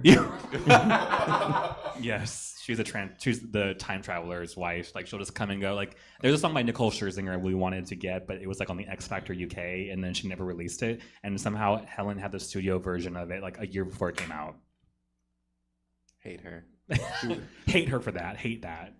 But I noticed like there's like weird, because usually you can find anything on YouTube now, but then if it's like a new song, like you really can't find it. Like Jade just came out with this cover of Frozen by Madonna, which I loved. But I was like waiting for it to come out because I'm just used to people like just ripping it and just posting it illegally because it's an Apple Music exclusive. And I don't have Apple Music, so I did the trial run to get Apple Music for a month for free. I played the song. I opened OBS. I did a screen record, and then I canceled my subscription. All that to get a 3-minute song. I mean, that's how you do it. That's how you do it. Yeah, But I've done that. I've YouTube screen recorded things on like a soundbite on like Instagram, and I'm like, I'm gonna find it faster if it's a screen recording. I would have bought it, but if it was on Amazon Music, I use Amazon Music. But like, I would have bought it, but it wasn't available, and like, I didn't want to download iTunes just for one song. I don't want iTunes ever. It's fucking obnoxious. But like, it's a good cover though. I recommend. This is like her unreleased tracks. Like, look at this is like an insane amount. There's like 2 albums of unreleased track per album.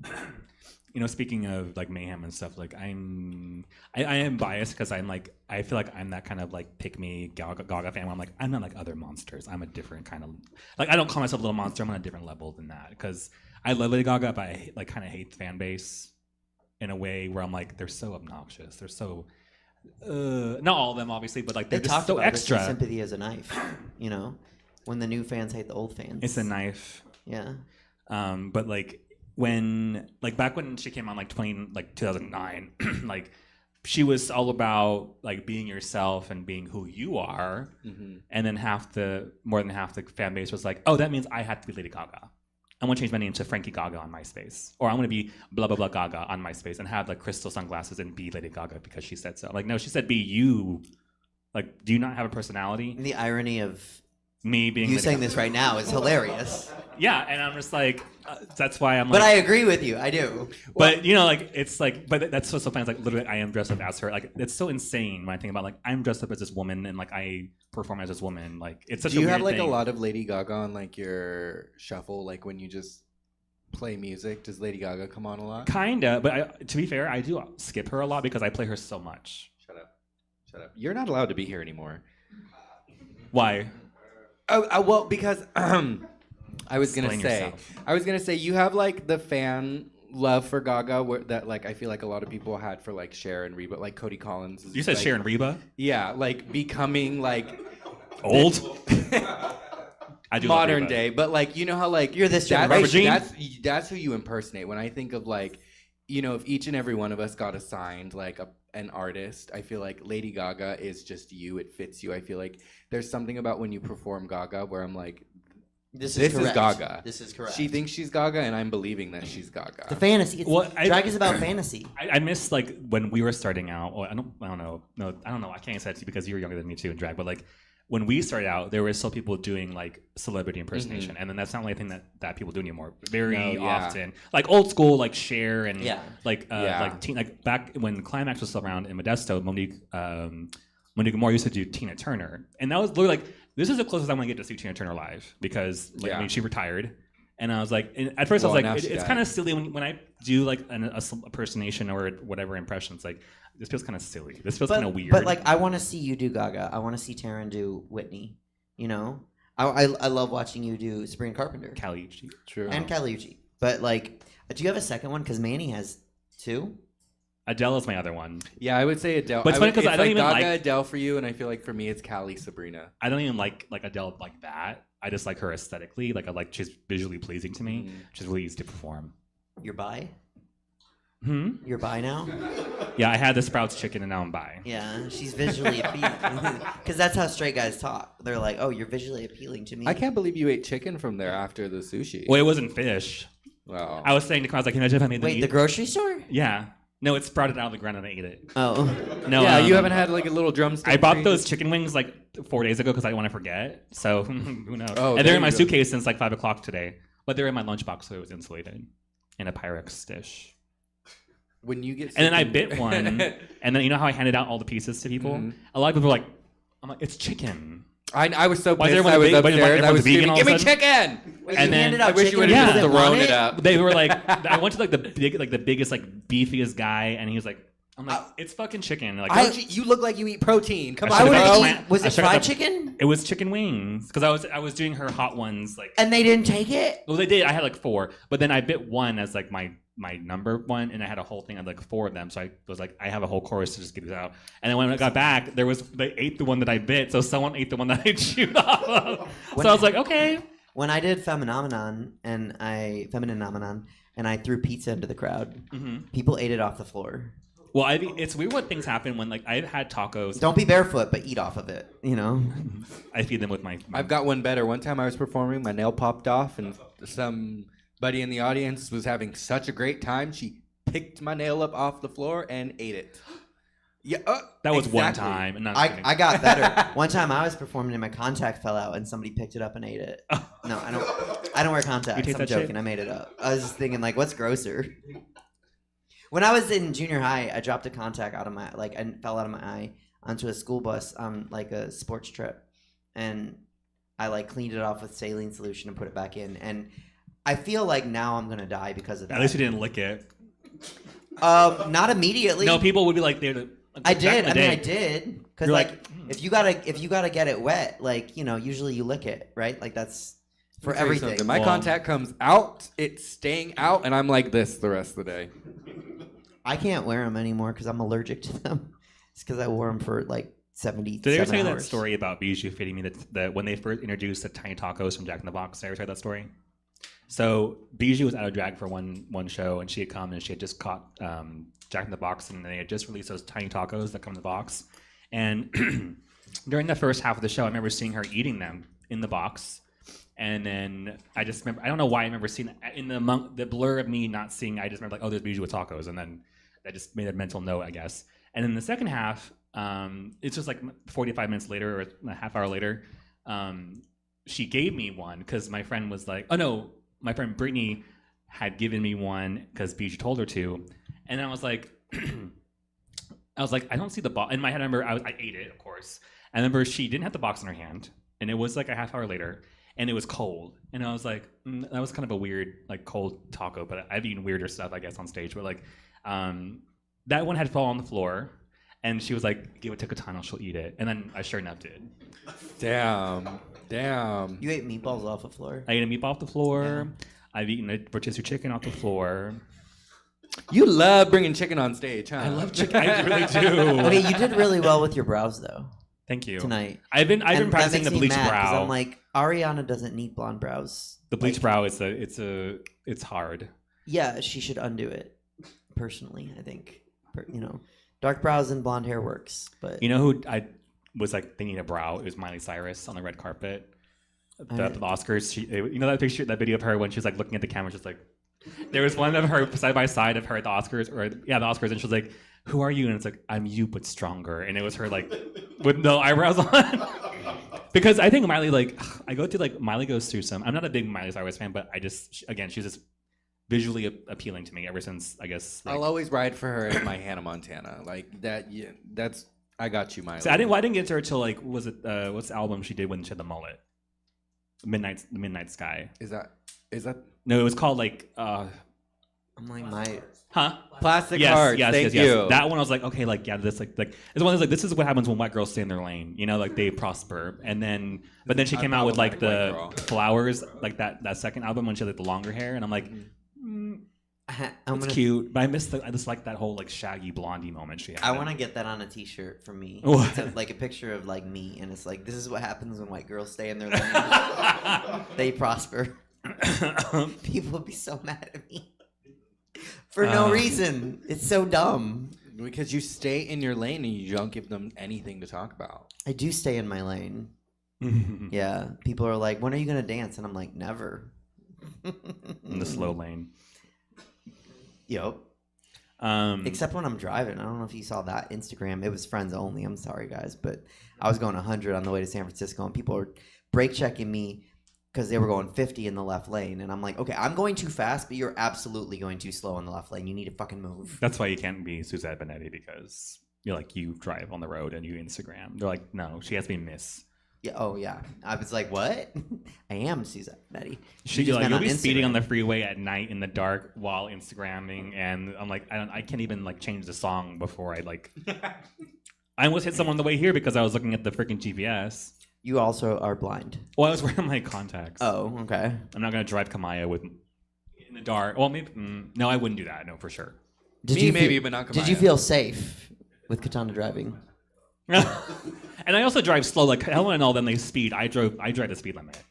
Oh, I can't help it. I need to go much faster. I don't mind being with people who do, but if I'm the one behind the wheel, I'm like, no. I do think though that there's I think there's a quantitative amount that you can speed within like a period of time. So quantitative mania. It's copacetically quantitative, yeah. No, okay, so tonight. Use that in a sentence, please. If we go get food tonight, right? Like I don't need to speed. Like you're like, okay, I do want to go to Badlands and change the dressing room. I don't need to speed from here to there. There's no benefit, right? Yeah, you're not so in a like rush. Don't speed because it's dumb, But like tomorrow on my way to Woodland when I'm half an hour late, but if I speed tonight, I think that I can't speed tomorrow, I'll get caught. But if you're not a half hour late, you don't have to speed. I don't know how to be on time. Time and I are not copacetic. Yeah, time is a construct. I wish. Oh, my shoulder's really sweaty. I have a fan.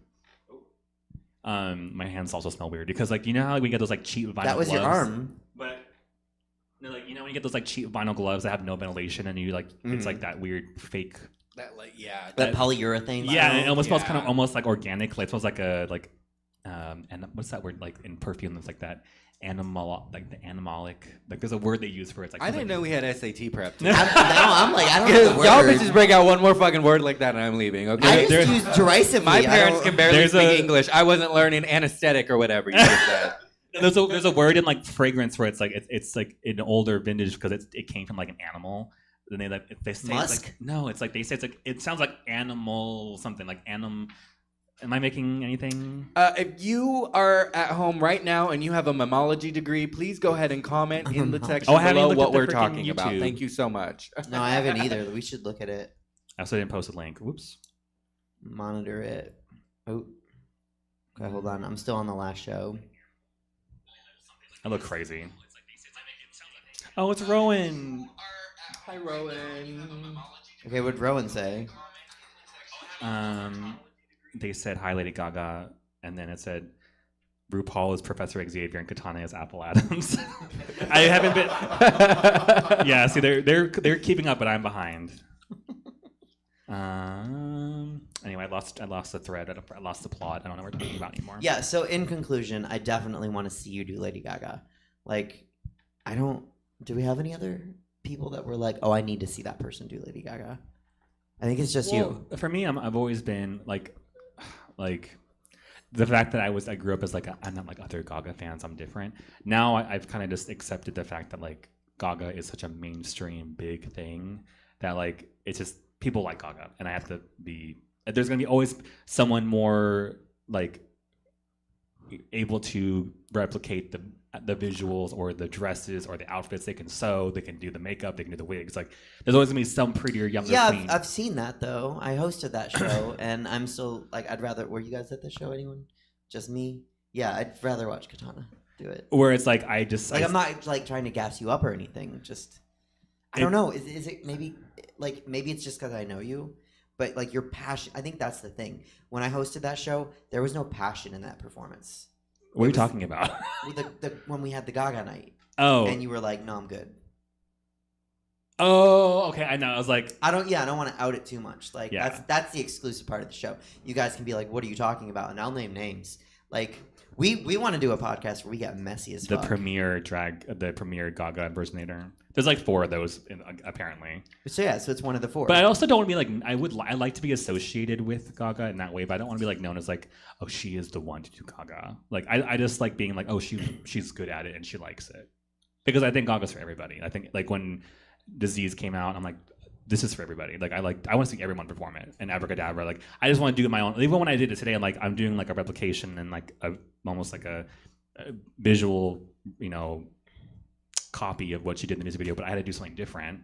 So I came out and did the Hot Ones thing and then made it Katana, I'll wait like 7 years when everyone's forgot the choreo and then do it. So they're not expecting it. Yeah. Also, yeah, it's like one of those things. Like I used to get hard on my. I used to get hard. No, I used to be hard on myself for like not getting things the fastest and being the first girl to do Gaga songs or the first person to like replicate something. And after a while, I'm just like, no, it's fine. Like I'm not going to be the first one to do it. I'll just do it at my own time and to the best of my ability. And I've always had good experiences doing that. Yeah. Do you like want to be the first one to do like a Caliucci song or like a Sabrina song? Not Sabrina so much. I mean, I wanted to be one of the first people to have done espresso before you all drove it into the ground, and I was.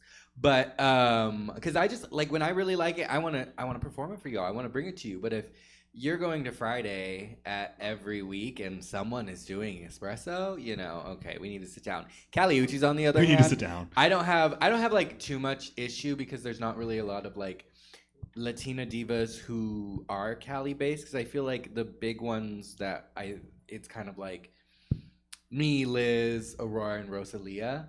We're all different in that sense of where it's like I don't have to worry about one of them doing Caliucci's. But no, Aurora's doing like grandma music. Yeah. Well, she's the Paquita, so she's she's doing all se fue and stuff, right? Yeah, and it's like Liz will usually do like Rosalia, and then and then Rosalia does Liz, right? Yeah, and then Rosalia does Liz. Well, she does Selena, and then I do Cali. So that's like those are your divas. But that's sorry, continue. With Cali, like Red Moon and Venus came out. I was performing that album 2 days later. I made sure that I learned that album, and I was the first girl that performed that album because that's my album. She wrote that for me. But that's just because I felt passionately about it. I did that with Tuvlo or Tuvalu because like when Heat came out, like I was super not in a good mental spot. Mm-hmm. And when they're like, oh, I'm postponing my suicide because it just came out. Like it was literally, I was like, she's keeping me. Not on KMS. Yeah, no, I was literally like, she's this little like club EP is keeping me afloat. Yeah. So I was like, I want to do Heat, even though the whole song is just instrumental. But so it's like that was one thing. That's my favorite kind of song to learn. But like, it's funny because it's interesting because when it comes to like stuff like that, I think there is very like specific cultural, like, what's the word for it? Like the connection that you guys have even though you're like with teen performers, like you can do things that a lot of people can't, and like I think there's not a lot of like, say if there was like when Rina Sawayama came out, I thought she was gonna be like the new, like finally we have like a Japanese pop star I can listen to and perform, but hypothetically, if she did succeed and be big like she probably could have been, I probably would have been the type of like, why is this white girl doing Rina? Well, and I've also like, I've seen some of you hoes do Cali. I've done her once. I did Red Llama. That is probably one of the best times I've ever seen someone do Cali. As a grandma. Like to be honest, like, you know, it's like sometimes I'm sitting here in this club and I'm like, Llama Llama Red she Pajama. did not write that song for you to do that. That is how I feel watching people do Ari. Not everybody. Not everybody. But like, I have my list. You know my list. You know my list. I'm on the list. But you are on the list. But like, I don't want to see it. Like, I don't want to see people do too much. Unless it's you. Like, unless it's Kamaya. See, for like, me, if I'm being honest, like... But you still don't. You still don't do what you do, like, for other things. Like, you embody Ari. To be fair, like, if I'm in if I'm in a drag show, like, not in the actual performance, I'm watching show, like, if someone's doing Ari, I kind of check out a little bit. I zone out a little bit. Because Ari, for me, is just not, like, my brain is just, like, not, like... Like, if you do, like, Break Free, or if you do something like that, then I'm going to be, like, my little ADHD brain will be, like, you know, something sparkly. It's the only thing in my life I've ever had imposter syndrome. Because people like it. She's like, at least they tell me they well, like, I know, like, everyone else and I'm like, does. I don't feel like I did nothing but wore a sweater and some white boots. I think a lot of people do. This is one of the things, like, it's not for me. Wash your sleeves in water. Have you seen that meme? I wouldn't wear it, but for you, it's cute. You know, it's like there's so many other things I can enjoy that y'all can have fun with Ari all you want. Like, I don't think I've ever done Ariana that wasn't like some kind of like mix.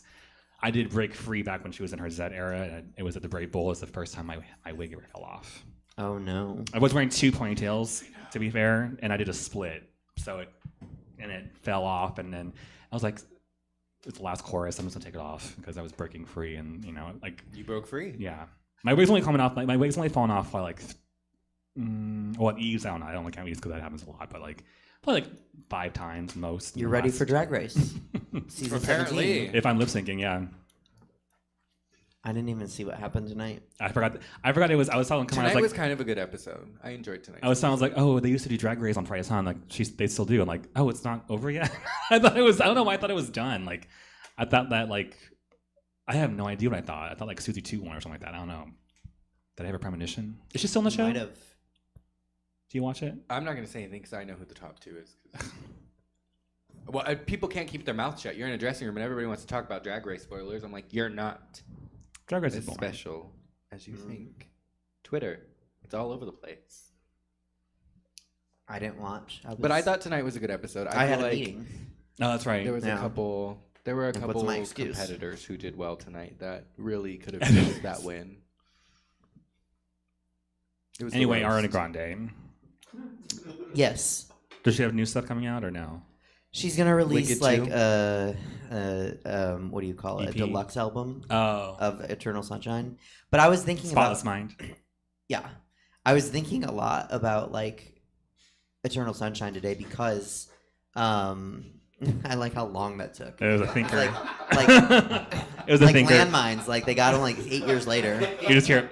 Someone's like, "Oh shit, it's still It active." was worth the snicker. Like That's most of my comedy when I do stand up. Like just 5 minutes later, someone's like, I get it. I'm like, oh, okay, you got it now. That's Taryn. What? I don't know why that reminded me of Taryn in the back room. She doesn't laugh at me. Oh, she laughs at you. She does. She laughs She at me, does. not with me. No, but like, so Kesha and Ari and now Gaga all put out albums, and I feel like people are like, I've seen a lot of disappointment about Mayhem. It's one of those things where expectations lead to resentments, and it's like, even though Gaga says, I made this music, I made this album for you, I made this record for you, she doesn't make music to appeal to faggots. And like, she does, but like, I'll never listen to the opinion of someone, like, I'll never listen or keep mind of like, oh, like what this random twink said about this album, like, tell me about it. Like, I don't give a shit. Like, like I'll always say this thing, like, I was always convinced, I was like parasocially, like, communicating with her, like, release the weird album you want to release. Like, do whatever you want. I don't care if it doesn't stream. Because people were like, And you got when delete. Disease came out, they're like, this isn't going to hit 10,000 streams on Spotify. I'm like, who cares? Yeah, we're listening to the song. Why the fuck Shut do you up. care about? Are you the fucking Billboard? People do, like, I follow some Instagrammers and they cover it like a stock market. Who They're like, cares? don't buy shares in this song, divas. I'm like, they don't actually. I just don't like. I wish they would. I would fucking watch that. I just don't like when people like they sell your stock in Gaga now, divas. Like it's when people like, oh, this album is not all that or whatever. I'm like, I didn't ask for your fucking opinion. Like I don't care. So like, I think my thing, like at least with Eternal Sunshine, I thought Positions was like the Change of Pace album. So I was like, okay, now we're gonna get back to like I didn't need like a Thank You Next or like a Seven Rings or even a Break Free. I just needed like, and I don't know if Yes and was like a One Last Time. Like it was the best. I think single. Yes and was a pop culture moment. That's the only time when I was gonna say that. The only time that I've done a song, and I was like, oh, I need to do this first. I'm sorry. I'm gonna But do it that's the also day like it came out. that's like the visual director's impact on. Because for me, like I am a visual audio person, so like I probably won't like half the album of Mayhem until I see a video or the tour, because I'm just like I need to see something like with Disease. When it came out, I was kind of like, okay, like this is fine, I guess I'll take what I can get. And then when the music video came out, I was like, this could have came out together. Like You said I am Disease. it wasn't even like, and not to be like negative, but like it was kind of like she's at the Real Housewives, and like it was like she's on a neighborhood, she's by herself. And when I heard that Paris was choreographing her, I'm like, where is the because Paris, her choreographer was on the Royal Family, which was Rick Quest crew was on ABDC, America's Best Dance Crew. They lost. Oh, I watched that. They lost, and then Religiously. they went home second, I think. But then they ended up winning Hip Hop International in Las Vegas that year. And the Royal Family is like this huge production, like this huge like dance troupe they have in New Zealand that she like created.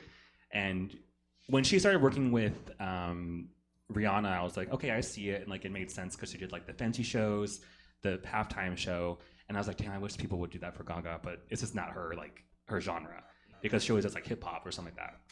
So when I saw she was on Disease, I was like, oh fuck yeah, and then I saw it, and I was like, there's no dancers here. Where are the dancers at? And then Abracadabra came out, and I'm like, that's where she is. That's where This is where everybody was. Yeah, like Richie Squirrel can't do that. Like you walked in right for the Gaga talk. Yeah. Like Richie Squirrel is like I just take out the stuff I did from the choreography because it's my moves and I created the Gaga aesthetic or whatever. And I'm like, Lorianne Gibson did, because Lorianne Gibson, this is like dancer, choreographer, nerd shit, but like Lorianne Gibson was the creative director for Gaga during like the Monster Ball era. Like she was a creative director for the Monster Ball, which I was like, I'm sure Gaga had most of it. Like it was all her creative ideas, but like to organize all that, like you need to have a really like strong visual director. And like I think that with the tour, if there is, I'm sure there will be a Mayhem tour. Like I probably won't like a lot of the album until I see the tour, because I'm a visual person to see what I can connect with. Because I didn't like Chromatica. I lied. I did like Chromatica. I didn't love it until I saw the tour, because I thought that Chromatica was gonna be like neon pink and green, and I'm like, that's not my. I'm more like the dark gothy vibes. And then the Chromatica Ball came out, and it was like all brutalist architecture and just cold, like dystopian looking, and I was like, this is, if I knew that, I would have got a ticket. Tutorial. Yeah. I was saying how you're very like Great British Bake Off with your like makeup, like when you talk generally. What do you mean? You're not like overly chipper. Because I said your makeup video that I'd watch religiously would start, hey guys, we're gonna do some makeup. Oh, and then no. you turn on the music, you do your makeup, and then you just wave at the end of the Well, video. like I would try to this is before influencers were a thing, and before like the beauty industry was like booming on social media, and like I didn't gravitate towards people who are like, hi everybody, we're gonna welcome back to my channel, we're gonna do this makeup look today. And I was like, that's not who I am, and I don't gravitate to people. So I'm like, let me just be myself. And I was like, 19 years old in my bedroom, so I couldn't really talk really loud. It was like 2 a.m. and I was filming on my dad's HD camera, and like that also probably helped. I learned, because I had to learn my makeup in front of the HD camera. So like people were seeing my eyebrows up close and everything. So that's why I had to learn to paint good. No, yeah, because it is definitely some of the cleanest makeup that we saw. I mean, we saw I remember back in the day before we all started using Elmer's glue to cover our brows. There was one YouTube tutorial, and the diva literally, she was doing like the nub brow where you leave like a piece of your brow out. and she covered the rest of like her face in like packaging tape to draw this eyebrow on. I love that weird shit. It just, I remember watching it like, what is she doing? I love that not safe for your skin stuff. Yeah. Use like Martha Stewart glitter for your eyelid. I used to use crafting glitter on my lids and on my face all the time, and then they released an article and we're like, you can, that's very bad, which like, duh, it's glitter, but I look great, don't I? Do you know that Manila Luzon did a makeup tutorial and she dedicated it to me? Oh. Mm-hmm. Is that the one in the hotel? Mm-hmm. Yeah, this is for it's Robert. So funny. She says like, this is dedicated to Robert. He's the first one of my fans to try to do my makeup. I remember that. Okay, I was like, she kind of shaded me, but I was like, no, it was rough. Like I didn't cover my eyebrows or anything, but yeah, that really was the jump start of my like. I almost made it on YouTube because I had like I was writing the coattails of Drag Race because I was just like, oh, it's their makeup from this episode, and so. Well, and your Raven one was really good. I felt like that was like the best Raven transformation I had seen because she was like so revolutionary in like what she was doing with drag makeup at the time. Because when I first started, it was just put some powder on your face and some blush. It wasn't like contour and highlighting and all this. And so I wanted to like get my hands on the makeup that she was doing because that's what drew me to drag was like the makeup of it all. And I remember being like, I want to know how to achieve that. I want to know how to achieve that. And then I had seen your video for the Raven inspiration. And I was like, this is as close as I'm ever going to get to how she does her makeup. She like was kind of like how Matthew Anderson revolutionized like the just the general basic like go-to drag eye shape. And because I love when people recreate, like they just start from a blank canvas and then restructure their whole face with contouring and highlighting, which I think a lot of people just don't do anymore. No, a lot like, of I like to people look way don't. different. I like to look as Me too. I I don't want to look like I look like a bald egg under this, but like I look like somebody's dad. Yeah, and I'm like Professor X. Yeah, or am I Cynthia Erivo? No one will know. Or are you all three? Cynthia like, stay in your lane, white girl. Erivo. Stay in your lane, white girl. I don't know what I was Cynthia saying. Erivo as Professor X as Humpty Dumpty. I need Cynthia Erivo in the MCU as Professor Xavier. That would be so. Who's not like? All right, I need to see that. Like, because she's like British and she's bald and yeah, and there's the criteria right there. Like with the but instead of like this, she'd be like with the long nails. With the nails, yeah. Hand is fully over here. Nail tip is right here. Yeah. The fashion headache. No, like, but yeah, like, so when Raven was starting to do like, because when you look at yourself in the mirror and you do makeup, like, I used to follow like girl, like everyday makeup videos and learn from that. And then like when you do drag makeup, traditional drag makeup, it's like you are like sculpting out that's something that's not there. Like, it's like yeah, my eye crease is up here, but like my eyebrow is literally right here. So you have to like kind of not look at yourself and just be like, well, my eyeliner's gonna start where my eyebrow is, you know, and it's easiest when you have the blank slate because you're like, okay, because my natural eyebrow is like right here. Mine starts here, but it's like all eyebrow right here. But then like, you'll never believe it, but mine's right. Those are your lace front eyebrows. Right here, yeah. Oh my god, bring back lace front eyebrows. Oh, no. There's like Plastique Tiara do those. I'm sure she does. Plastique and Brooklyn, I think, were the two who did it, and you can tell they did it. They did it during that period of time, and then they both stopped immediately. And I said, you guys saw what you looked like, huh? Sometimes it's kind of funny because sometimes with people who are like so impeccable as like Plastique Tiara, I'm like almost kind of bored. I was like, okay, you're flawless. Okay, what next? Like, I think that's why she's doing all these like, because I've seen way too many transformation videos from her in like the last week. Like I've seen like 5 of them. But I like her makeup because she does a lot of like, she looks different, changing with her face too. She just happens to make it look natural. I haven't quite grasped onto that. But yeah, it's like, I'm like, this woman is not wearing any makeup, and then she runs the makeup wipe over her face, and I'm like, oh, this woman is wearing all the makeup.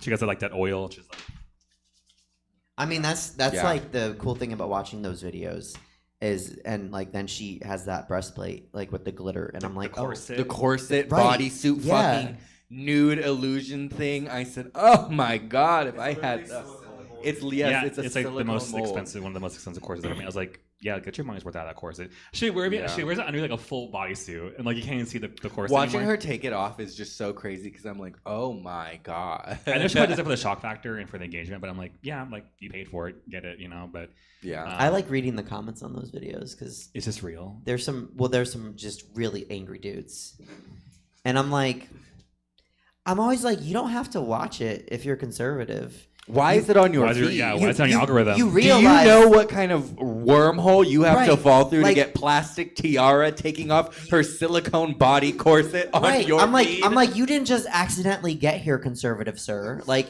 you didn't just fall onto a plastic tiara video, and then somebody was like, you better comment or they're gonna think you like it because no one will know you watched it unless you like. Unfollowing. Like, Hate just this. don't. Yeah, so just bad. unfollow. When block. some of your shit ends up on my feed, ooh. Because I deal with all that shit for Punchline, like not for Punchline, but for the shows, like Like for on all the Facebook shows. and Yeah, stuff, yeah. And like somebody was like, I can't confuse freaks, and I was like, actually, everyone in the show is not that. Or somebody said mentally ill, and I do it like as makeup and mimosas, and I was like, actually, this is for well-adjusted adults and Suzette. So, like, you don't talk about them like that. But yeah, I'm always like, you don't need to comment. There's also a lot of mentally ill comedians, so it's like, yeah. Mm-hmm. Thank Oh you. yeah. I don't know how we got there, but yes. Well, because it's that punchline and like, oh, mentally ill people. I'm like, well, yeah, everyone. Oh no, these are just conservative. Like, and usually they live in New York or like Chico, and I'm like, you're not coming to Punchline anyway. What the fuck? You like?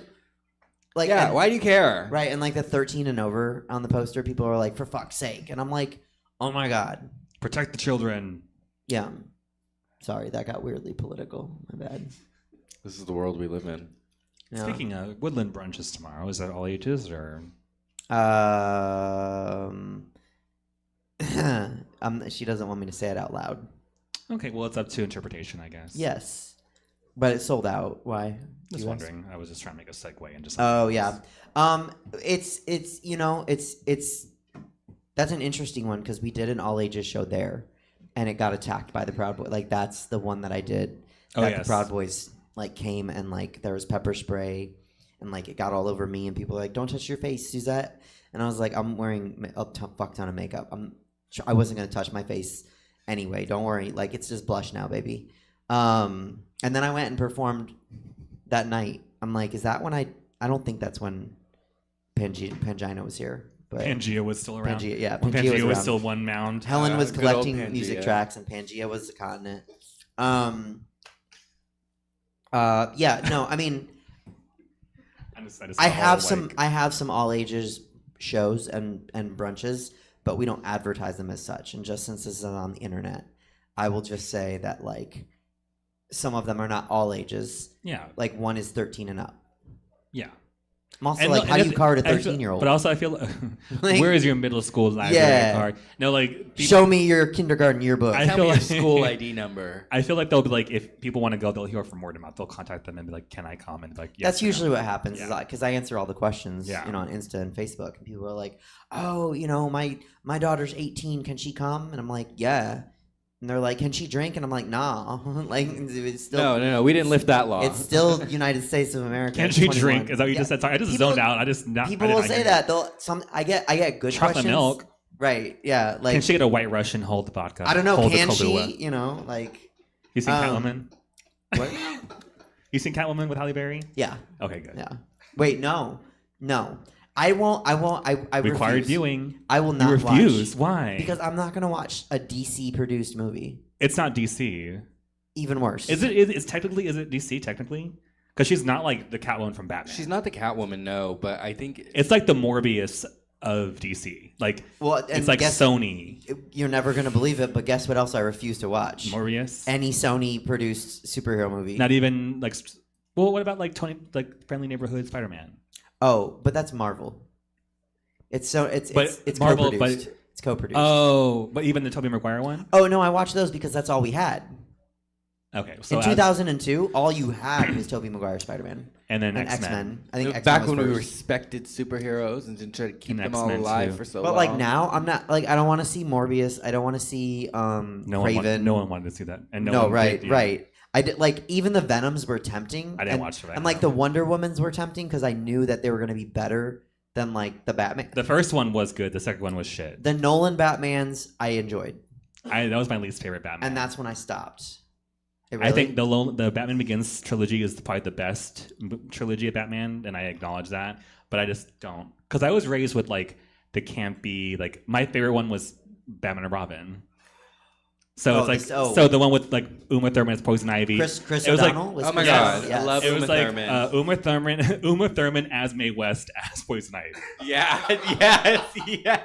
That's drag. It's a jungle That's in drag. here. That's Uma Thurman was doing drag. Cynthia Erivo as RuPaul as Professor X as Mystique. Wait, did I ever tell you that story? Actually, she would have been a good his sister. I can't remember her name. Cassandra? Their name? Yeah, Cassandra Nova. See, it's Thank really you. hard for me to get into that stuff now because like I feel like we did grow up spoiled with like having what was the Tobey Maguire version of Spider-Man. Like it wasn't so heavily CGI'd where it's like to a point I'm watching a fucking cartoon. Like at some point it's like the CGI is just so much all over the screen. What is real? That for me takes me out of it. I'm all about the illusion and the fantasy, as you can tell. But for me, that's why I can't watch like most things these days, because I'm like, no. Like back in my day, they threw you against a fake brick wall, but they still threw you against the brick wall. Now it's like, okay, you're gonna stand here, we're gonna hold the camera for 10 seconds so the editors can clip around your body and make you go zoom. And fast forward. Or in the Matrix, when when they punch the wall, you can see the outline of the cement before the agent punches it. That wasn't bad. That was a glitch in the Matrix, not bad editing. Have you editing. seen that edit of the fight? This is nerd shit, but have you seen the fight? You know when Neo? Have you seen the Matrix? Right? Say yes. Oh, all Say three. yes. All three. Yeah. Yeah. Okay, yeah. the first two I'll say. Yeah. Yes or no? Yes. Yeah.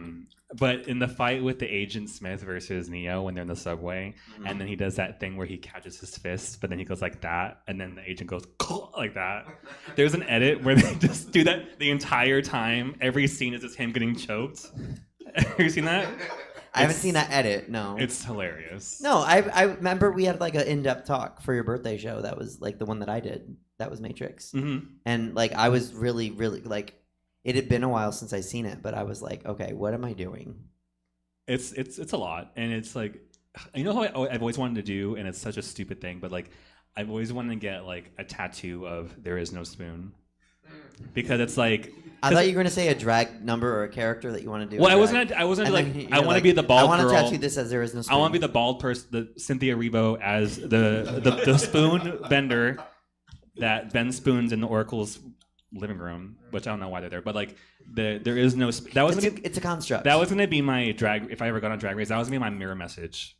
Was there is because there is no spoon.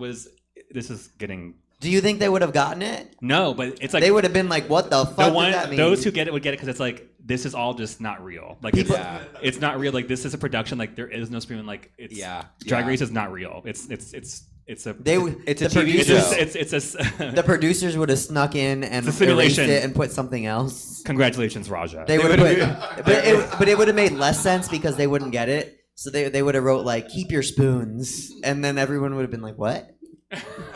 I play the spoons very well. Katana, bye. Yeah, like, but yeah, like there is no spoon. It's because it's just like there is no like this isn't real. Like when you realize that like it's not like my theory of that whole little thing is like you can achieve anything when you know that like in the grand scheme of things like this is not. It really doesn't. It's not real. And you know what? Welcome to my career. But also I believe in I was simulation gonna say theory, that's so. kind of how when I did that little competition.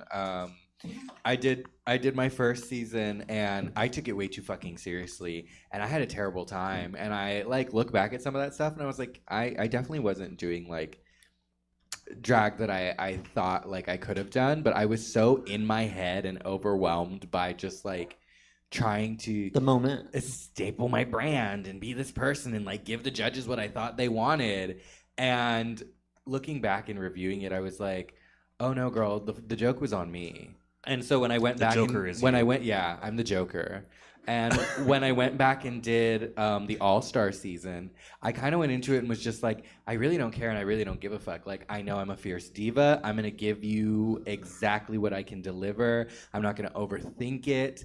And I never placed below high safe. So I just like, I definitely walked away from my second season having had a much better time because at the end of the day, There bitch, is it no really spoon. fucking doesn't matter because the competition ends and we go back to our drag careers. And That's the thing I like, especially like that show, which thank you for not naming it. Like, I just have a thing with it. I'm like, we don't need to. But like, nobody really won anything. I definitely went home with some money. I Okay, did all right, I mean, one or two yeah, things. Yeah. but like, it wasn't like a career launcher. Yeah. No, I was somebody who's competing in the pageant that they're doing over there at Baddies. They were kind of like asking for advice, and I was just like, this is gonna be your opportunity to kind of show us what you can do. None of us have $100,000 to give you, but it definitely will. It can make a difference because you see people who go on and do these shows and they don't do well, and then they kind of like flop out of the scene or they just give up. And then there are some people who take the spotlight because all publicity is good publicity. And well, for good people, when you're a decent person, the kind of publicity you get, you should never worry about. But like you're in the spotlight for that moment, and it's a community-based thing, and it's like the community knows there's only like 10 people who go, so 5 of you are bound to be like the talk of the town because you made it to the halfway point. What are you gonna do with it while you're in the spotlight? Baby, I am the best runner, motherfucker, up, because when I lost, I said, oh my god, do you feel bad for me? Buy my merch, please. And then I did, and I was able to like meet new people and like go out more, and like people knew who I was, and I walked away from the competition both times like having pushed myself a little bit further into the community.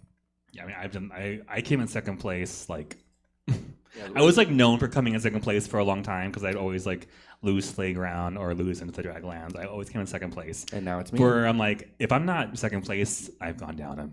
I'm worse than I was. Like, because it's almost better to be the one that's like, well, you should have won. And then instead of being like, oh, you know, because like, but like into the drag lands, like what I came in second place and like Faye won, but you know, and then I don't ever want to do a competition show.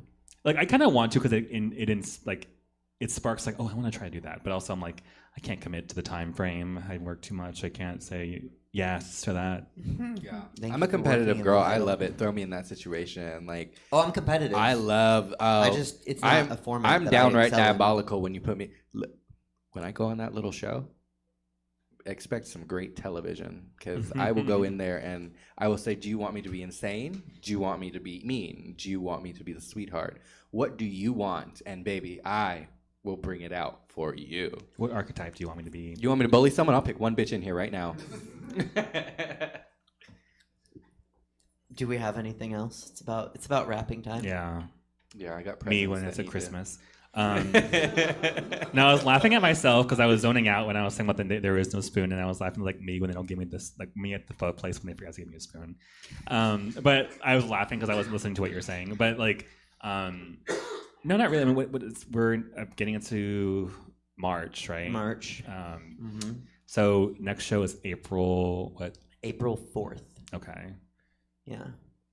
That's all I have to say about that, I guess. I don't know. Yeah. I thought something would come to me in that moment and didn't. I was gonna say May the 4th be with you, but then I was like, That's wait, another no, month away. that's Oh, we're May doing the we're doing 4th. that. I hope you are. I want you to. Did I say I was doing that one or no? You said maybe. Ask. Is that the one that's like in you the were at callback Magic bar? 8 Ball, Not the yeah. callback. The Good Luck lo- Lounge. okay. Yeah. You were like, situation unclear. Ask again later. Oh yeah, that was- the Magic 8 Ball. Magic 8 Ball. Magic 8 Ball. Subway. You're right. It does. Yeah. Meatball sub. I asked Katana. I was like, "Do you want to do the show?" And she's like, "I don't know." I'm a little busy right now. It's getting a little close to the tricking hour. Susan's Yahtzee! hand is just doing this by muscle memory now. You know, at just a certain time of day, my hands just do. She said it's 11:30. Oh, great. Yeah. Sorry, she's gonna do this. You know, I gotta pay for these pants somehow. So there's a lot of fabric. Yeah. Anything for you coming up?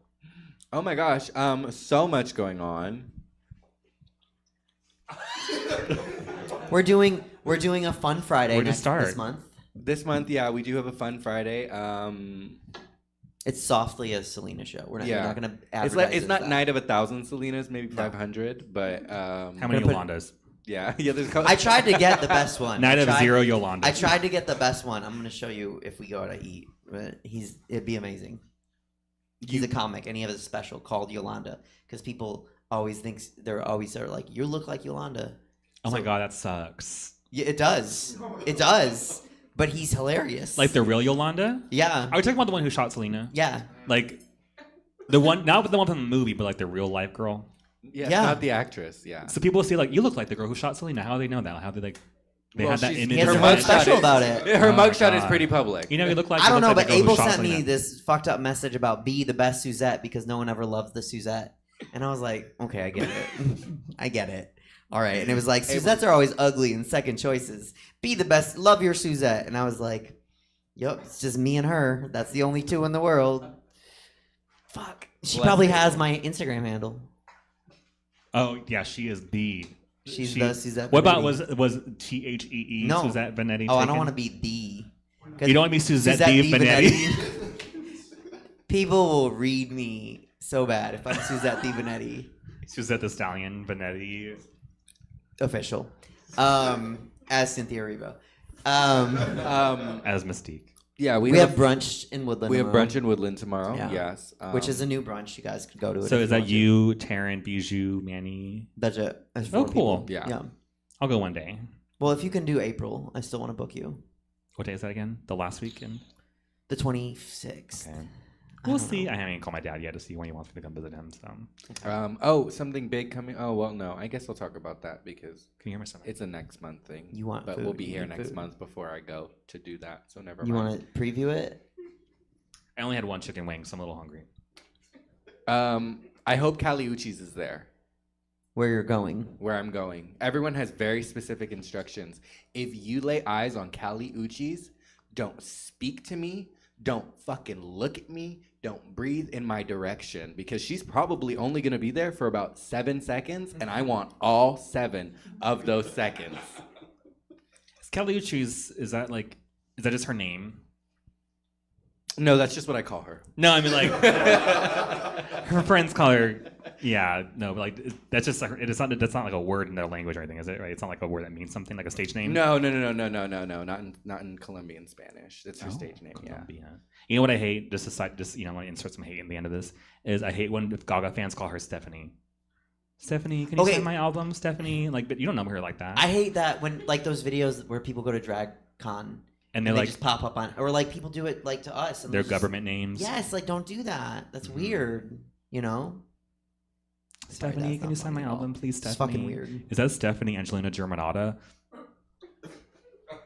Is that Facebook page real? What? You'll never be Stephanie famous. Germanato will never be famous. Yeah, she I followed think it. so. Yeah, I've started it. Okay, I think that's everything. I don't know. It's It was reverse psychology. Is like you'll never be famous, so you have to become famous so I can impersonate you. Yeah. It worked. Good, thanks. Well done. Thanks. Yeah. Look at what you built. My brain is rotted right now. All right. I need food. I need food other than All right, chicken let's, wings. Let's go get food. Thank you all for coming so much. I appreciate it. Thank you to Stab and Jesse.